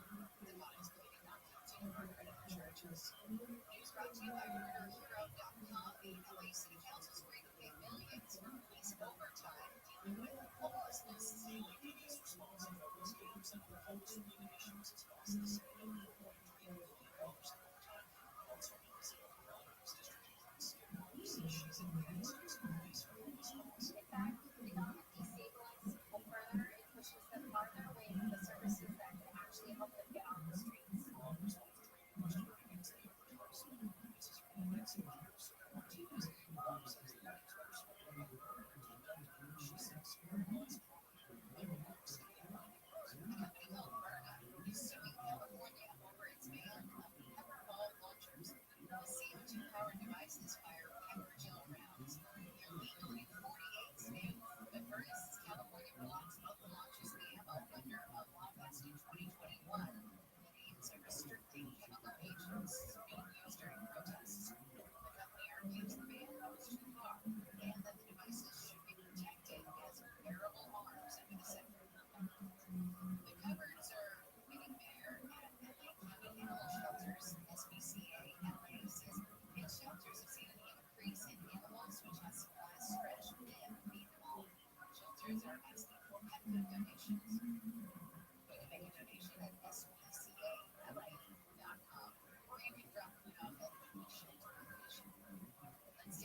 All right, here we go, folks. 1-0, 2-0, but it's 2 weeks, so like, or at least for this week. 1-0, 2-0, 3-0, 3-1, 3-2, 3-3, 3-4, 3 and 5, 4 and 5, 5 and 5, 6 and 5, 6 and 6, 7 and 6, 7 and 7, 8 and 7, 9 and 7, 9 and 8, 9 and 9, 10 and 9, 10 and 10, 10 and 11, 10 and 12, 11 and 12,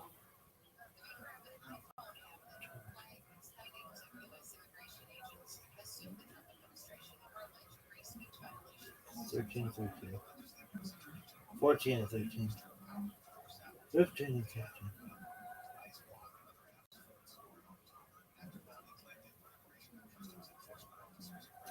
Do we have a bitch enough of any of these?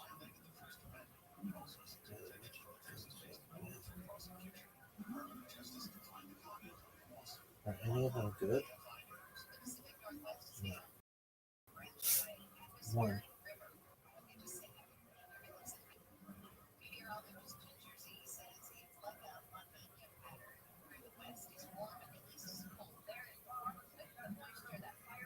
I only have one good team.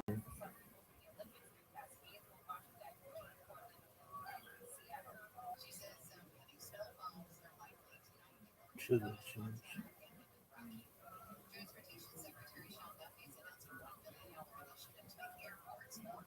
Three good teams.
Cute.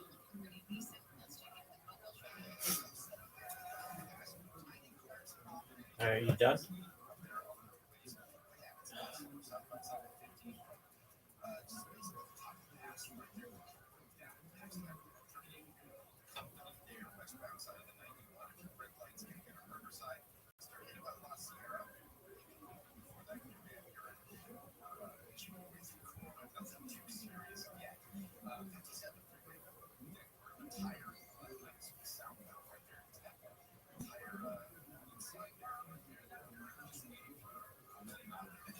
Okay, go do your thing and it sucks.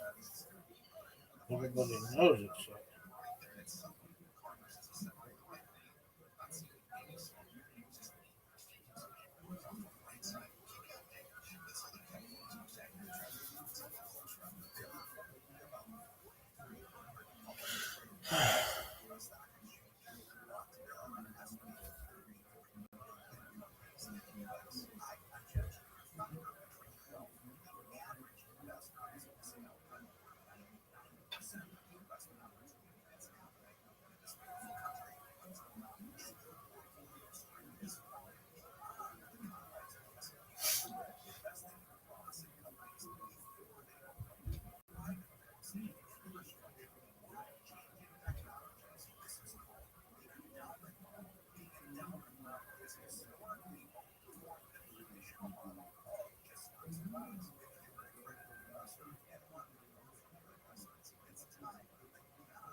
Yes.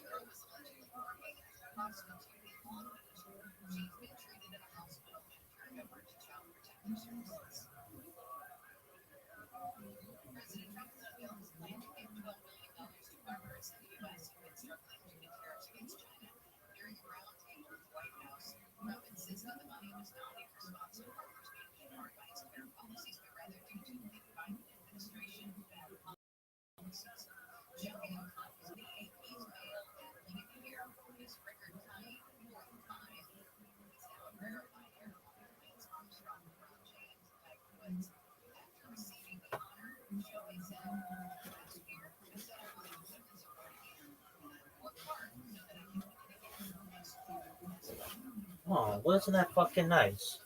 What'd your bookie think, son?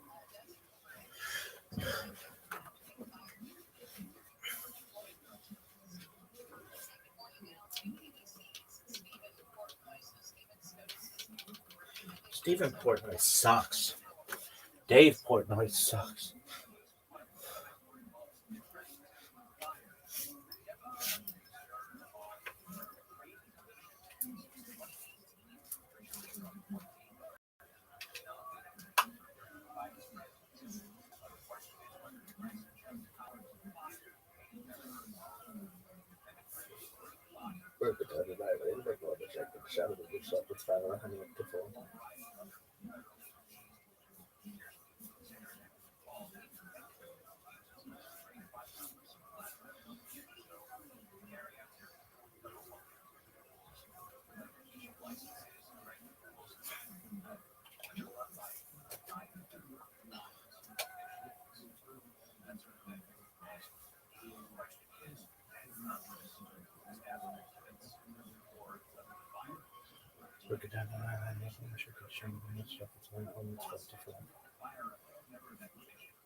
Shema Yisrael Adonai Eloheinu Adonai Echad.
Look at this athleticism.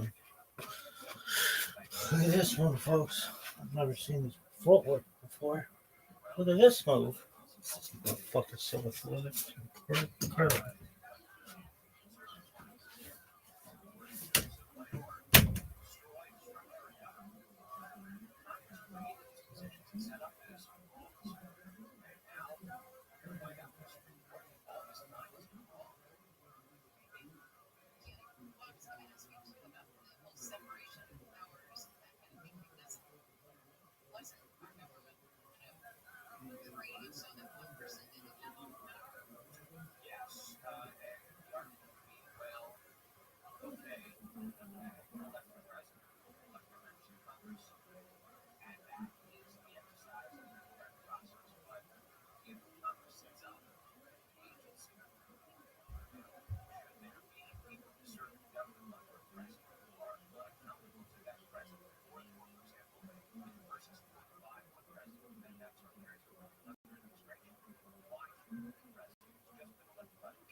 all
Where are you? Do you all know who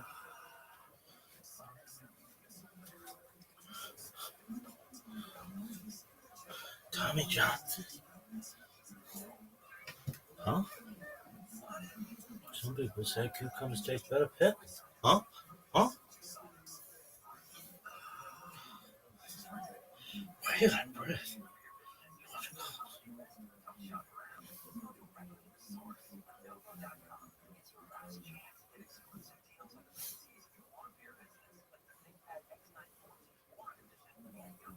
All right, folks, here we go. Create a bracket. First round, James Madison of Oregon. No one even knows what James Madison is. I can name 50 historically black colleges and universities, but I can't tell you what James Madison is. Right, I guess Alabama, Oklahoma, Tulane, Ole Miss. Even though Tulane's 30% Jewish. Miami, Texas. All right, Oregon, Texas Tech. Oregon, Texas Tech sucks. Really? Okay. Bama. Or I'll take Bama. Bama doesn't look legit. They played no one. Ole Miss, Georgia. Georgia. Miami, Ohio State. Ohio State. Oregon, Bama.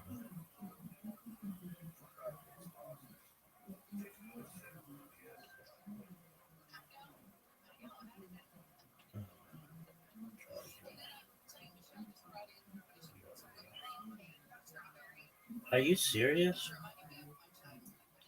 6-9. That's who's gonna win? Yeah, dog.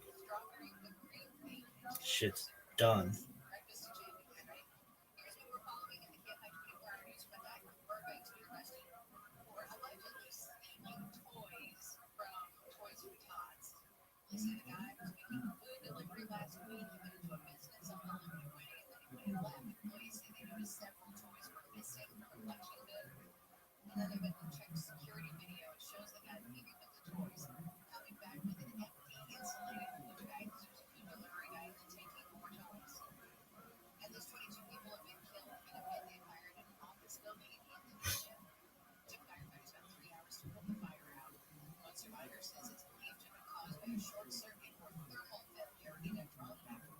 Who's the best team in the NFL today?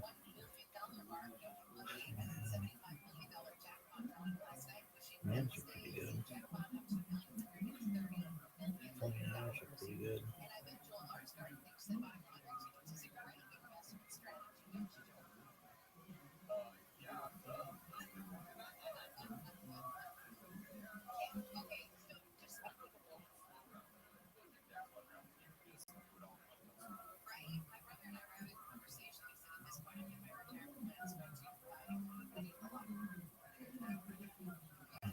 Shit.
You're a little early. Go fuck yourself. Alright. Ready to show like a motherfucker? These poor people in Nigeria are gonna be dumb. We know. And I'll be like, oh, yes, dear, you. What's KOL? Key opinion leader. I'm the most key opinion leader in the history of humankind. Why? Because when I say goes, bitch. Alright. This sucks.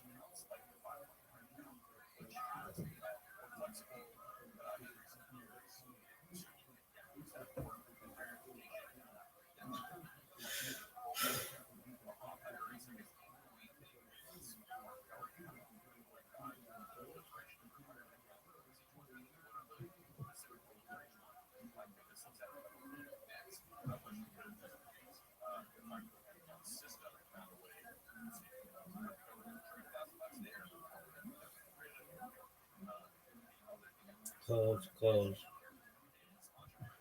What did you think of your fantasy football team this week? Oh, yeah, of course. This week they overperformed.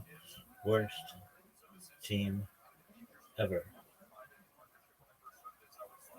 Finance Daily. This motherfucker just botting his fucking account. Let's check it out. Let's see if he's botting it. Would you ban his account right now? Oh, for sure. He's got 3,700 bots, maybe. Maybe not. What he says. Gain some blue verified followers. Is that my boy?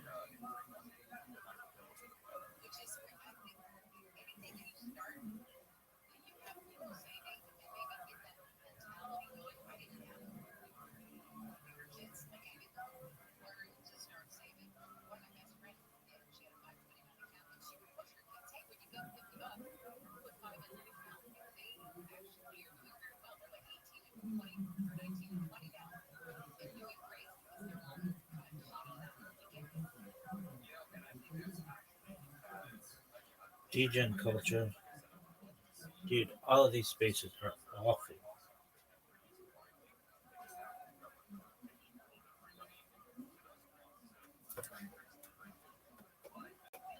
There's athleticism. No.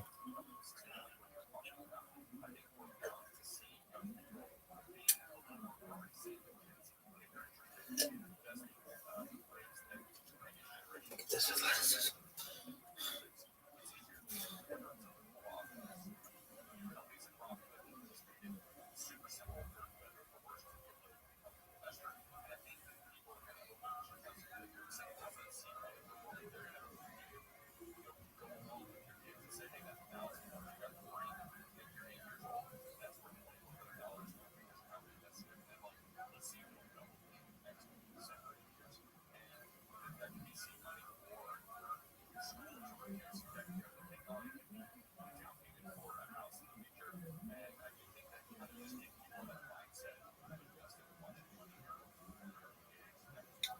Chill. Alpha Gigs 100x spot on. Who is this bitch?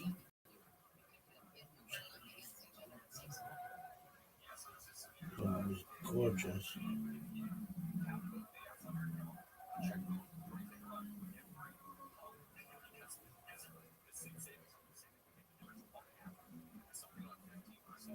Mind your fucking shit, girl.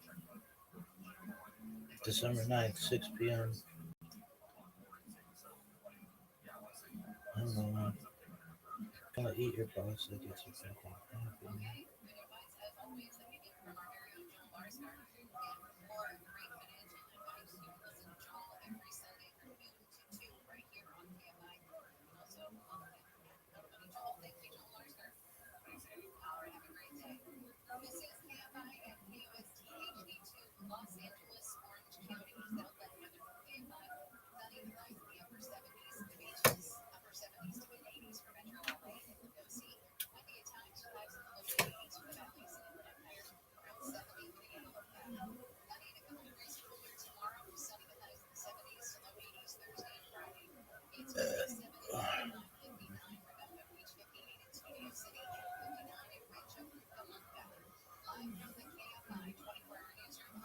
It's Kardashian club.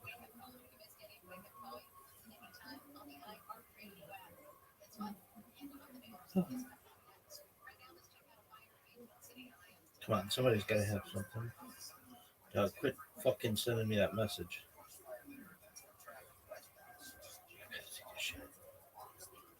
Really? Who knows? Monday motivation. Degen culture.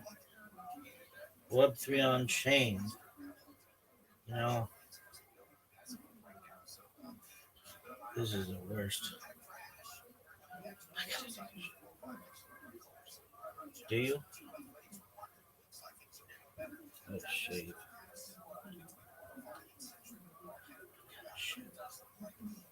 For Rizzy. Bad boys for life. We ain't going nowhere. We ain't Going nowhere. We can't be stopped now. Cause it's bad boys for life. Hey, brother Sonny.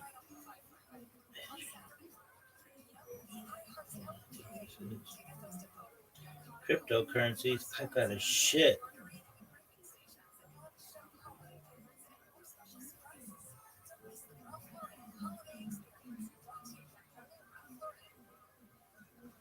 Ralph Lauren. Ralph Lauren. Ralph Lauren. I wish this fire community. Follow for following alpha. Fuck you.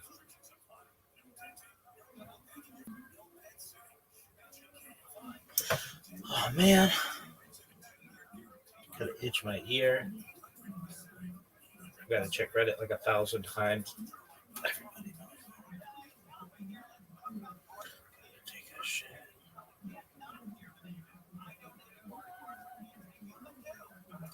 No.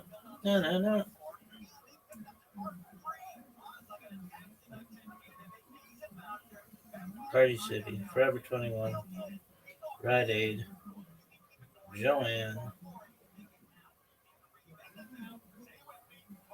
Rite Aid closed.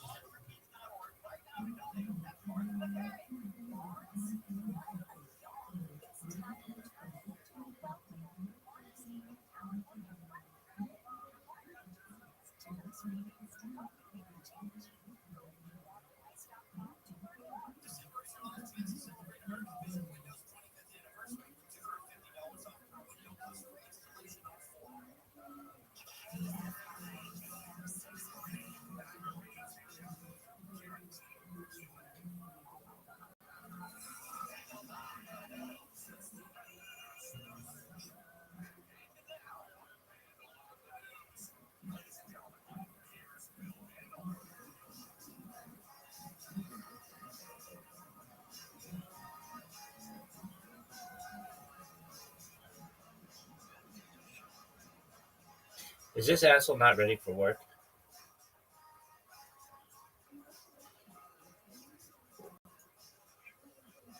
And he wonders why his fucking ratings are so bad.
Did you ever go to Rite Aid? Yeah. I would buy cards there, even though CVS is a better one for cards. They have Hallmark, but I guess Walgreens might improve for my convenience in the future for the Schottensteins. Anyway, what else? What else did you buy next? Bought a bunch of whipped cream next door.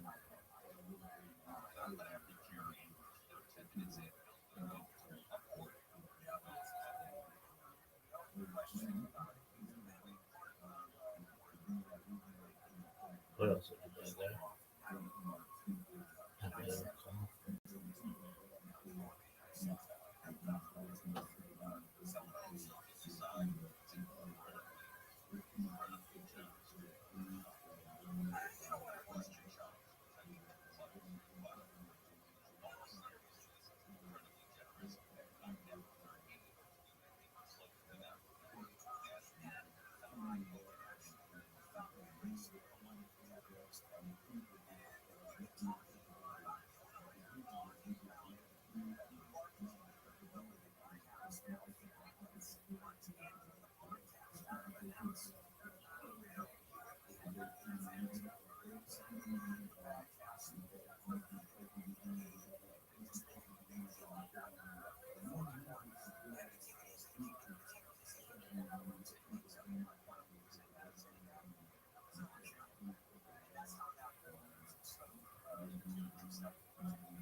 This guy is the worst.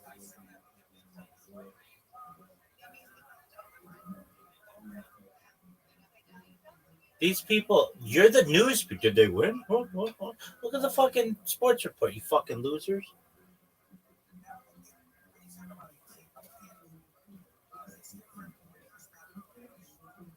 Ooh. Ooh. What a racist fucking comment.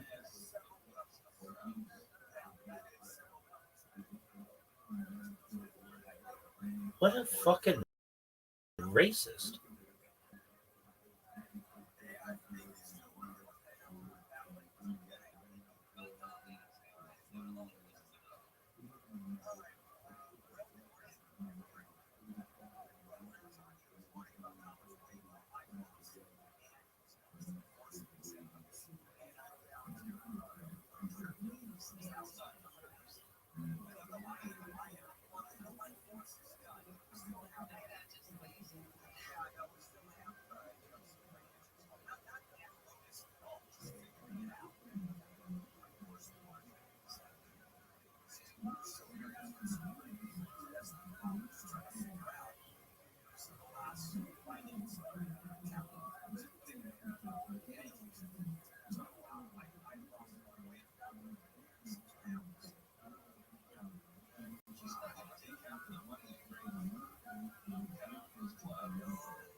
Marjorie, I don't know how you put up with this asshole all these years. He sucks, and everybody knows it.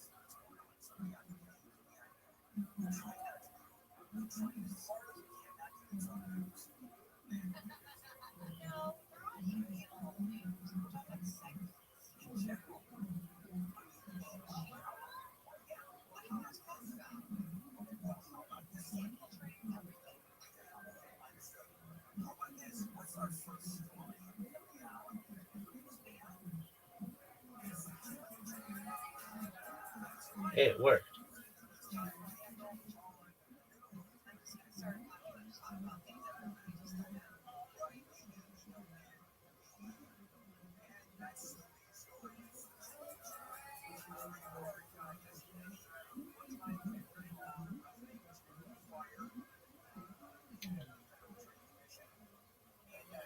No way, I bet you have to hit that fucking button.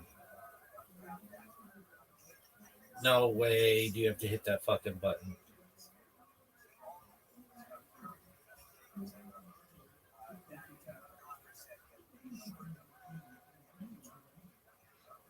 No, it's always like that. Go.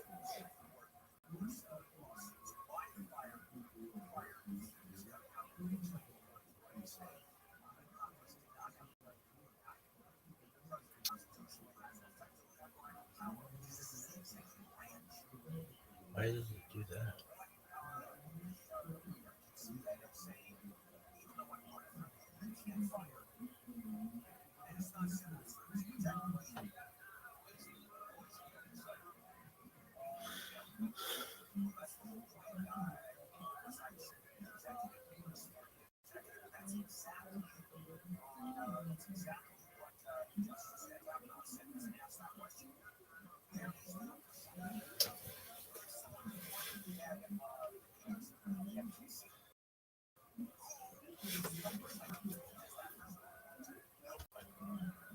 Hey, man, how ceiling camera?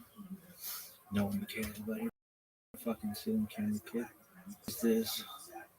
Keep going, bro. 9 hours? Had 4 years. Who the fuck do you think you is, baby?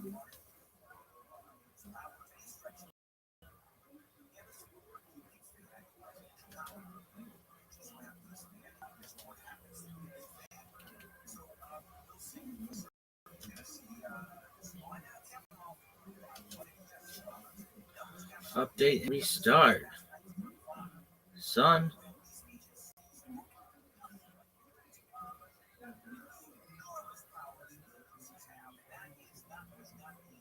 Eat my pets. Oh, that's cool.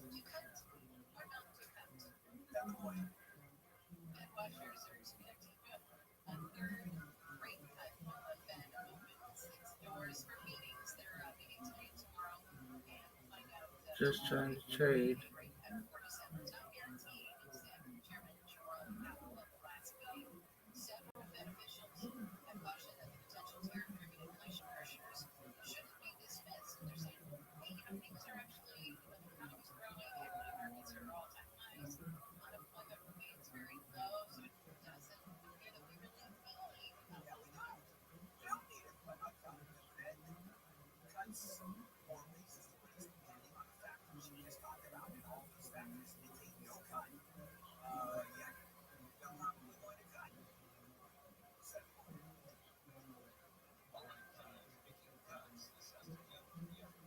This joke's so much dick.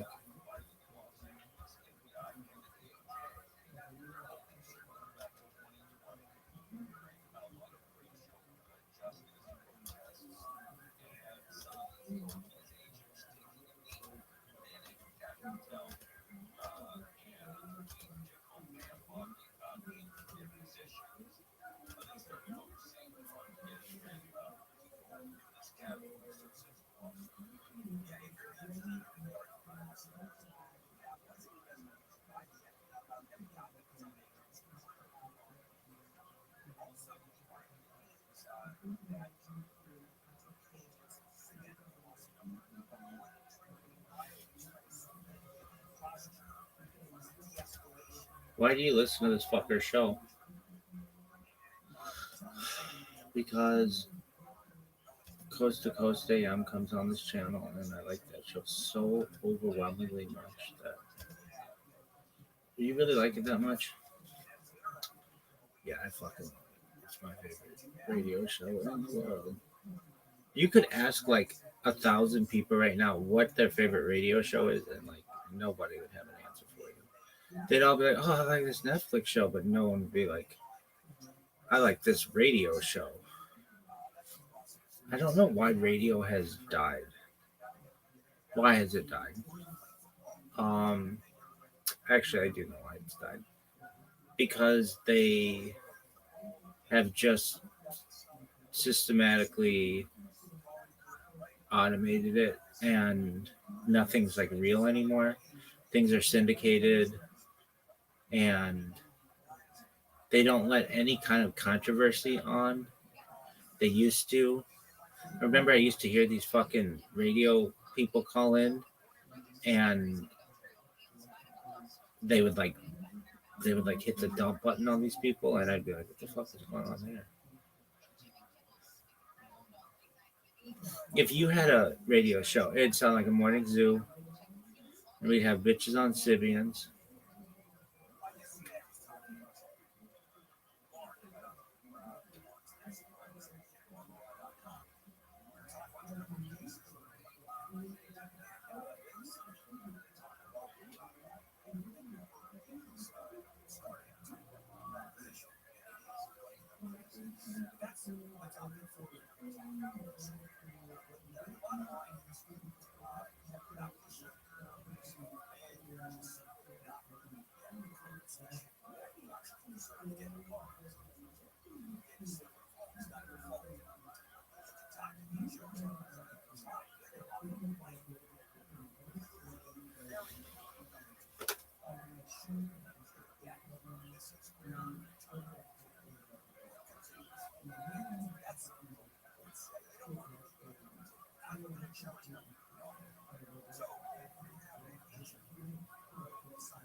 All right, so why do these radio shows suck? They're all syndicated. they don't allow people to call in anymore, and I think that kills their fucking brand. When they take calls, real calls that could be anything, it's exciting. Like that's why Coast to Coast is so fucking exciting because somebody could call in and they were like, "Yeah, I'm a time traveler," and it's like, "Okay, what is this?" As derogatory, interesting. Tell me about it. But that shit's cool as fuck. This other shit that's like, oh, we'll just do a talkback button. No. Talkback sucks. I want to hear off the cuff, and they just don't do that. I guess. Yeah, I mean, they could have always done it with like a dump button. I understand you can't have people go on and just like have people on. But in my opinion, the dump button or the like, I don't know. They let these hosts get really lazy, just working from anywhere, and they didn't take their job seriously. Plus, radio advertising is incredibly expensive. They're paying these um, CEOs way too much money. Is radio advertising expensive? Yeah. Like super expensive? Yeah. But not like TV. What else? How would you make this show better? Well, first, I would have the host pay attention to it. That's a big thing. And I would take calls in the, like, these shows should be 4 hours each. And this one should be, it should go 5 to 9, 9 to 1, 1 to 5, 5 to 9.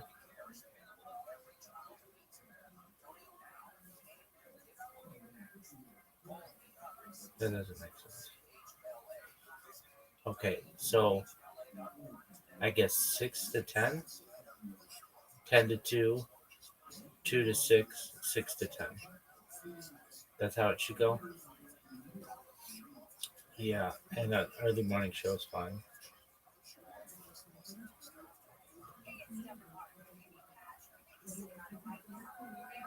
All right. What else? They don't have real news anymore. They don't have people who go out with like a microphone, get stories.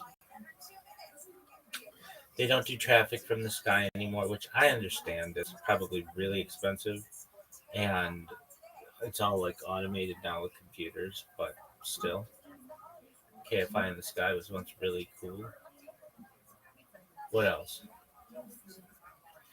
What would you do to make this show better? It would be exciting. This show is very boring. They talk for the first 20 minutes about what these people are wearing. No one gives a fuck. And I think he just does it so he kind of tricks people into thinking that he's really there with them, but he's not.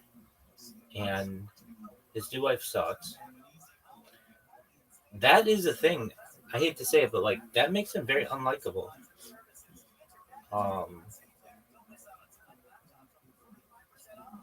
He talks about this bitch being the pain game and all this other bullshit, and then she's like drunk in the fucking hot tub every day. She's not very attractive, frankly. Marjorie's better looking. Really. I really mean that. I think people feel betrayed that he had this whole life and then all of a sudden overnight it was all different. And just bullshit. Like, they're like, oh, we met at a Sleep Number event. She didn't even know what I looked like. Like, dog, she's just going for your deep pockets. and his kids are pretty worthless. No offense, girls, but they could easily get positioned if they needed it. What else? How would you make this show better? I really don't think you need Neil Saavedra. I think this could be done with 2 people. Really. They just read a fucking script.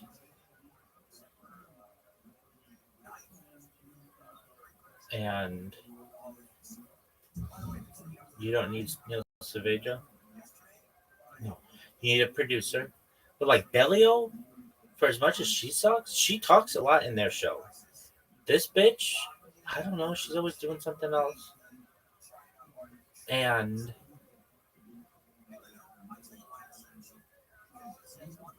I don't understand how Bellio can manage that show with Conway and then Michael Crozier. That's the team. That's it.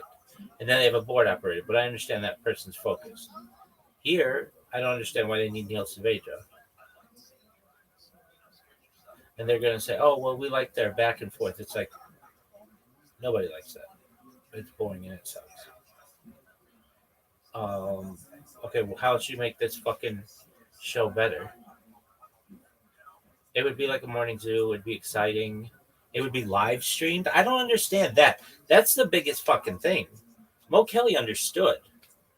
It would be live streamed. You could just watch us on fucking YouTube. You could watch us on fucking Rumble. You could watch us on TikTok or any of the other shit. I don't understand why. I don't understand. If you're putting together content, get it out there. I think Sumner Redstone put it best. Bill Gates may have coined the phrase content is king, but Sumner Redstone said, but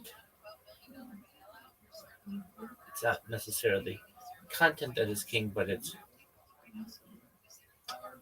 distribution is king.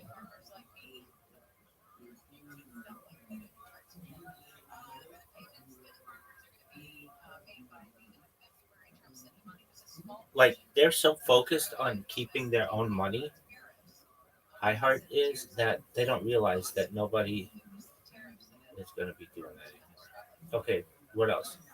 Their advertising is repetitive. I understand they don't have that many clients. It's so expensive, though, that nobody can afford their fucking ad rates.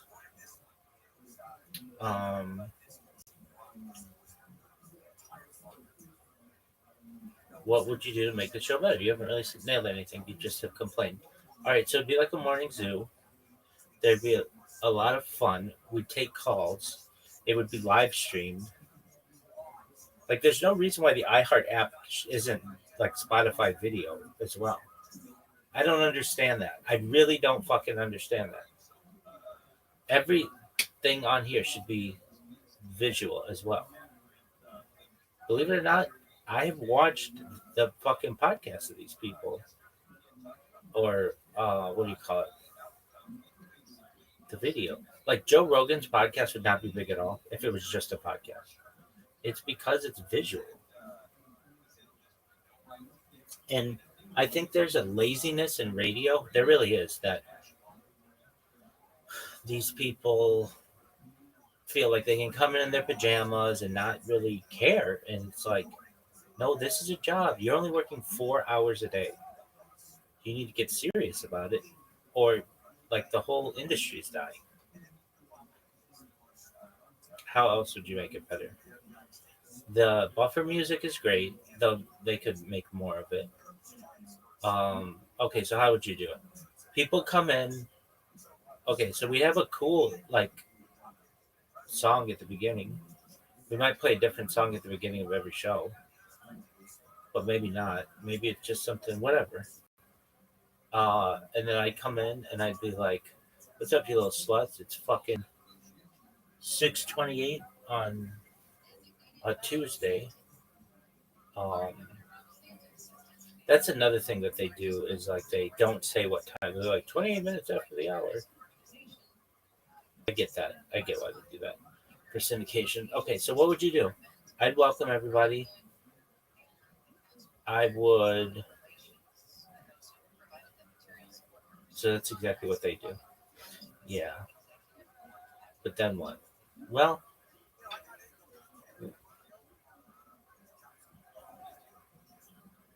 we would do, I guess, news for the first 30 minutes. The whole show is news. But we do news. The last hour of the show would be calls. I think that's important. And we would do interviews of people. That's a thing.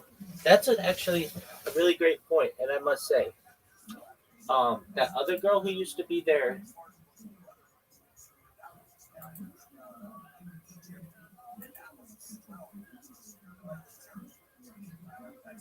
their producer, what was her name? She was really young for that role, but she works at like Spectrum now or something, or yeah, Spectrum I think, or Sony or something. She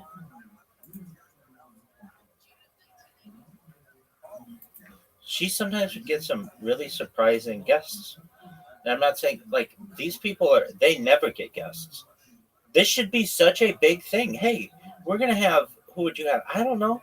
Real fucking guests. We're gonna have celebrities. Hey, Louis C.K.'s got a book coming out. I'm sure he'd like to have 20 million people or whatever the fuck listen to him. So he'll be on in the 8 o'clock hour, and we're gonna do an interview with him, and then you get all of his fucking fans listening. They're lazy. I would just say that they're fucking lazy. They don't have to pay people to do these things. Like literally, it's the distribution that the promotion. They're lazy. Hey, we're gonna have Chef Bruno on. No one gives a fuck about him. They care about Louis C.K. You're in LA. You should be able to get huge fucking stars. And if they don't want to do your radio show, well, then that's something on you. They do Howard Stern. He's on TV. Howard Stern still has pull, or used to. That was a big deal. If you did Howard Stern, you're all over New York Air. And then it would be on E. Like, there's no reason that this fucking show shouldn't be on E. Or something. They have the Breakfast Club on BET.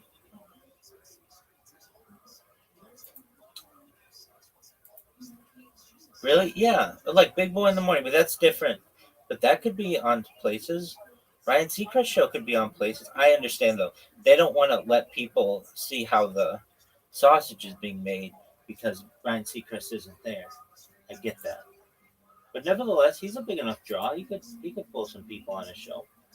I also understand that he's doing Wheel of Fortune too, and he doesn't want to like oversaturate himself. But all right, what else?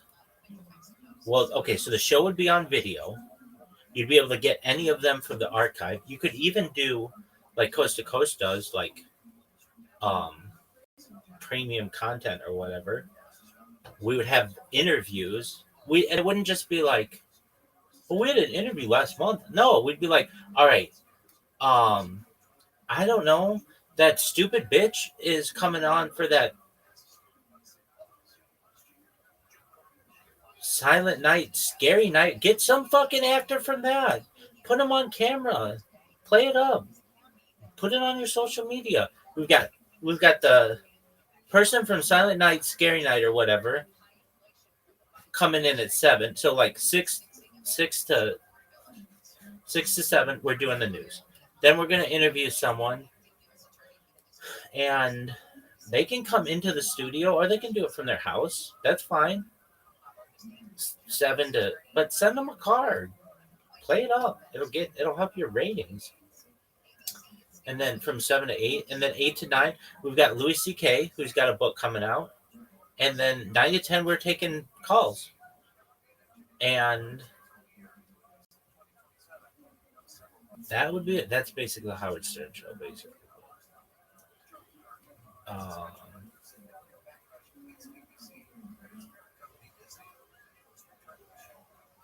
But what about this show? Well, that's what we would do. It's like, dude, we talk about this. They talk about the same fucking news. So I would have three interviews a day. 6:30 to 7, 7:30 to 8, 8:30 to 9. From 6 to 6:30, it would just be the news. 7 to 7:30, it would just be the news. And 8 to 8:30, it would just be the news. But we'd do like a 30-minute interview. And if we couldn't do 30 minutes and maybe 20 minutes and then another 10 minutes of news or whatever, or throw some fucking ads in there.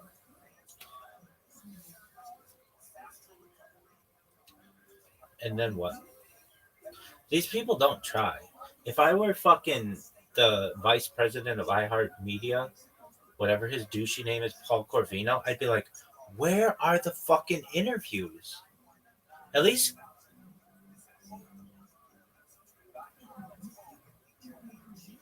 Conway gets like Jay Leno occasionally. That's a draw. Jay Leno knows how it works. He knows how radio works. And he's good on it. He's got jokes. Like, why aren't they like, I don't know. Hey, we've got Nikki Glazer coming in at 8:30. She's going to promote the roast of XYZ. Or we've got Whitney Cummings coming out. They do podcasts. Why wouldn't they do live radio? I don't understand that. They don't get paid for podcasts.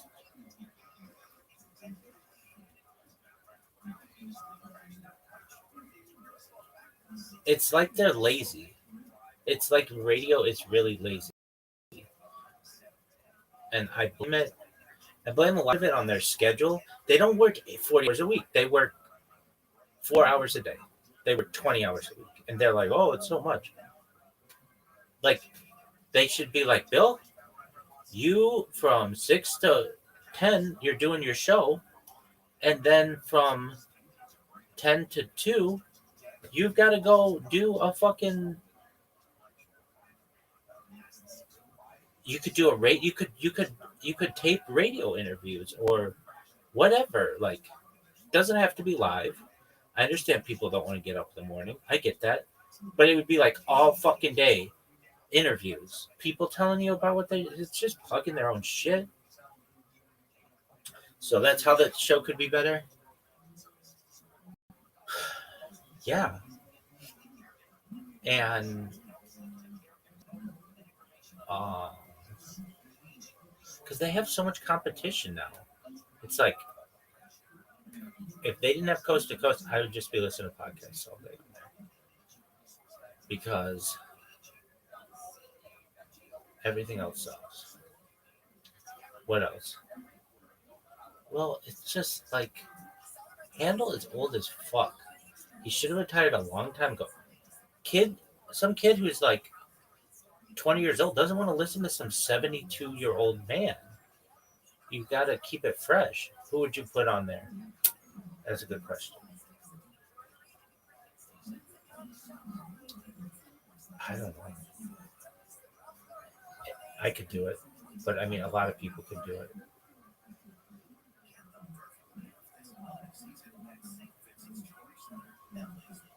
What about radio? We have more radio contests. I understand if that would be a big thing. And I don't understand that. Hey, let's do the 12th caller gets whatever, or the 95th caller gets whatever. That gets people to listen. This shit, I can't tell you the last fucking contest they did. The last one I heard, the lady was pissed off because they said it was going to be caller like 18 or something. Like, okay, so you've got to listen to 18 fucking calls. So what? We would do contests. Do you know how many fucking food trucks are out there and restaurants who would be willing to give away a $50 gift certificate to just get a plug on the radio? Like, all of them. I don't understand why they don't do that. They're so lazy. They just go for really big clients and then that's it. So we'd have a contest every hour. So it'd be like, We don't have to do fucking news for 30 minutes. I mean, but that's fine. It's a news show. But then we would do interviews, and they wouldn't be hard pressure interviews. This isn't fucking 60 minutes. But it would be like, hey, you know what movie comes out on Friday? XYZ. We've got the lead character of it, or it doesn't have to be just some extra who was in it. Hey, tell us what it was like to be in fucking Star Wars 7. Oh, really? You liked it? Cool. Oh, okay, time's up. Hey, Star Wars 7 comes out on Friday. Everybody in theaters only. Okay. I don't understand why people don't do that.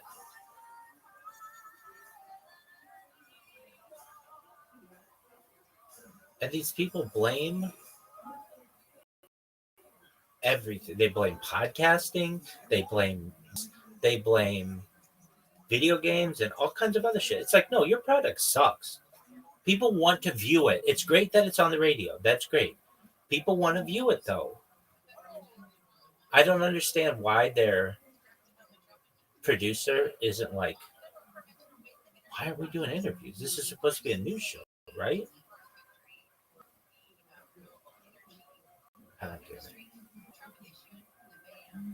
When I was a kid, television was so big. It was. Well, it's one of the reasons why I like that term, popology. It was like, what's popular? That's what the fucking news is. And hard pressing things, but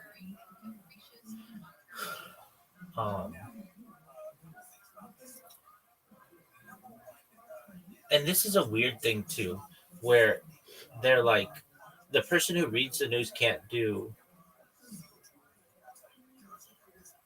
like commentary on it, but they're all reading the news, so two of them can do commentary, one of them cannot. It doesn't make any sense.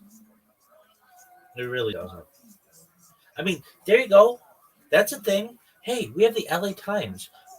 Hey, this is how this call would go. Hi, this is Rabbi Rothschild for iHeart.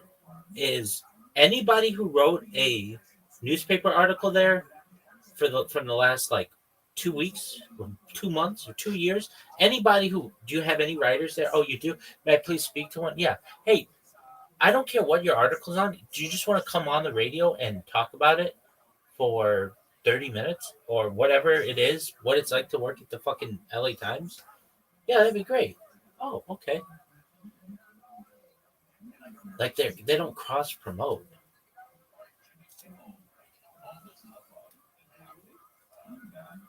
And what else?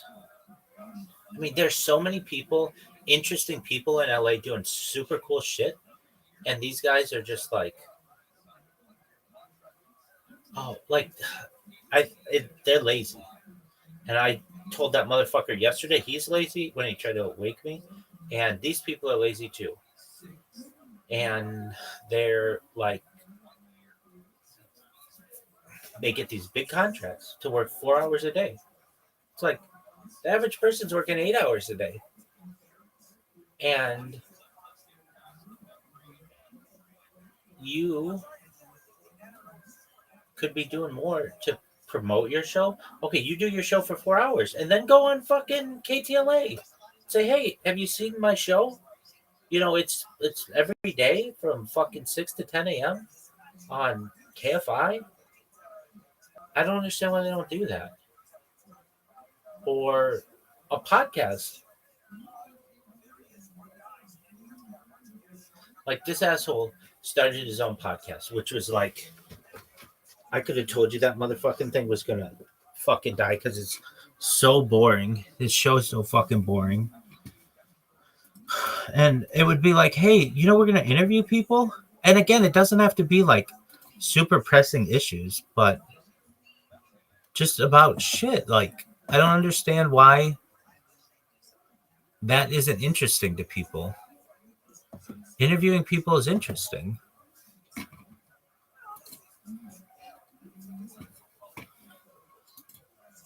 You could play games with people. I mean, it's like this perpetual downward spiral of radio.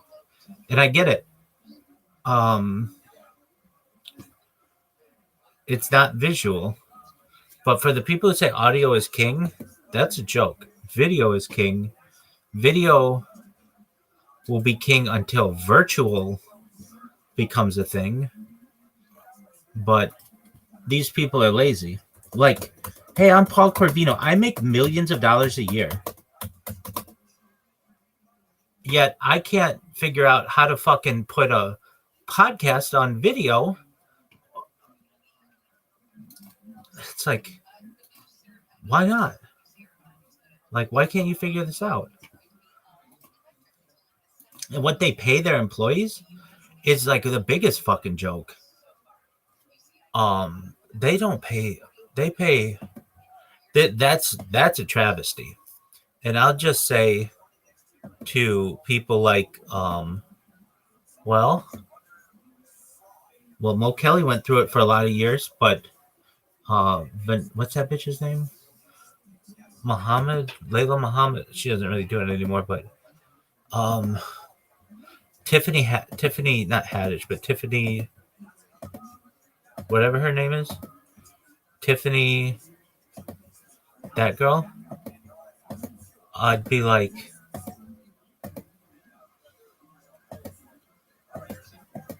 Weekends with Tiffany or whatever. I'd be like,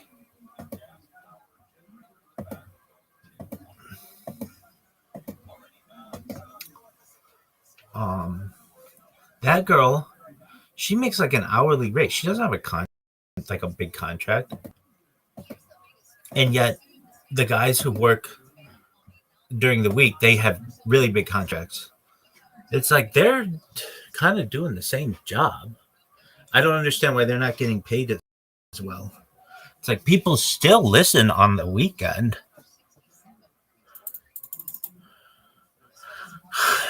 What else? Well, the idea of syndication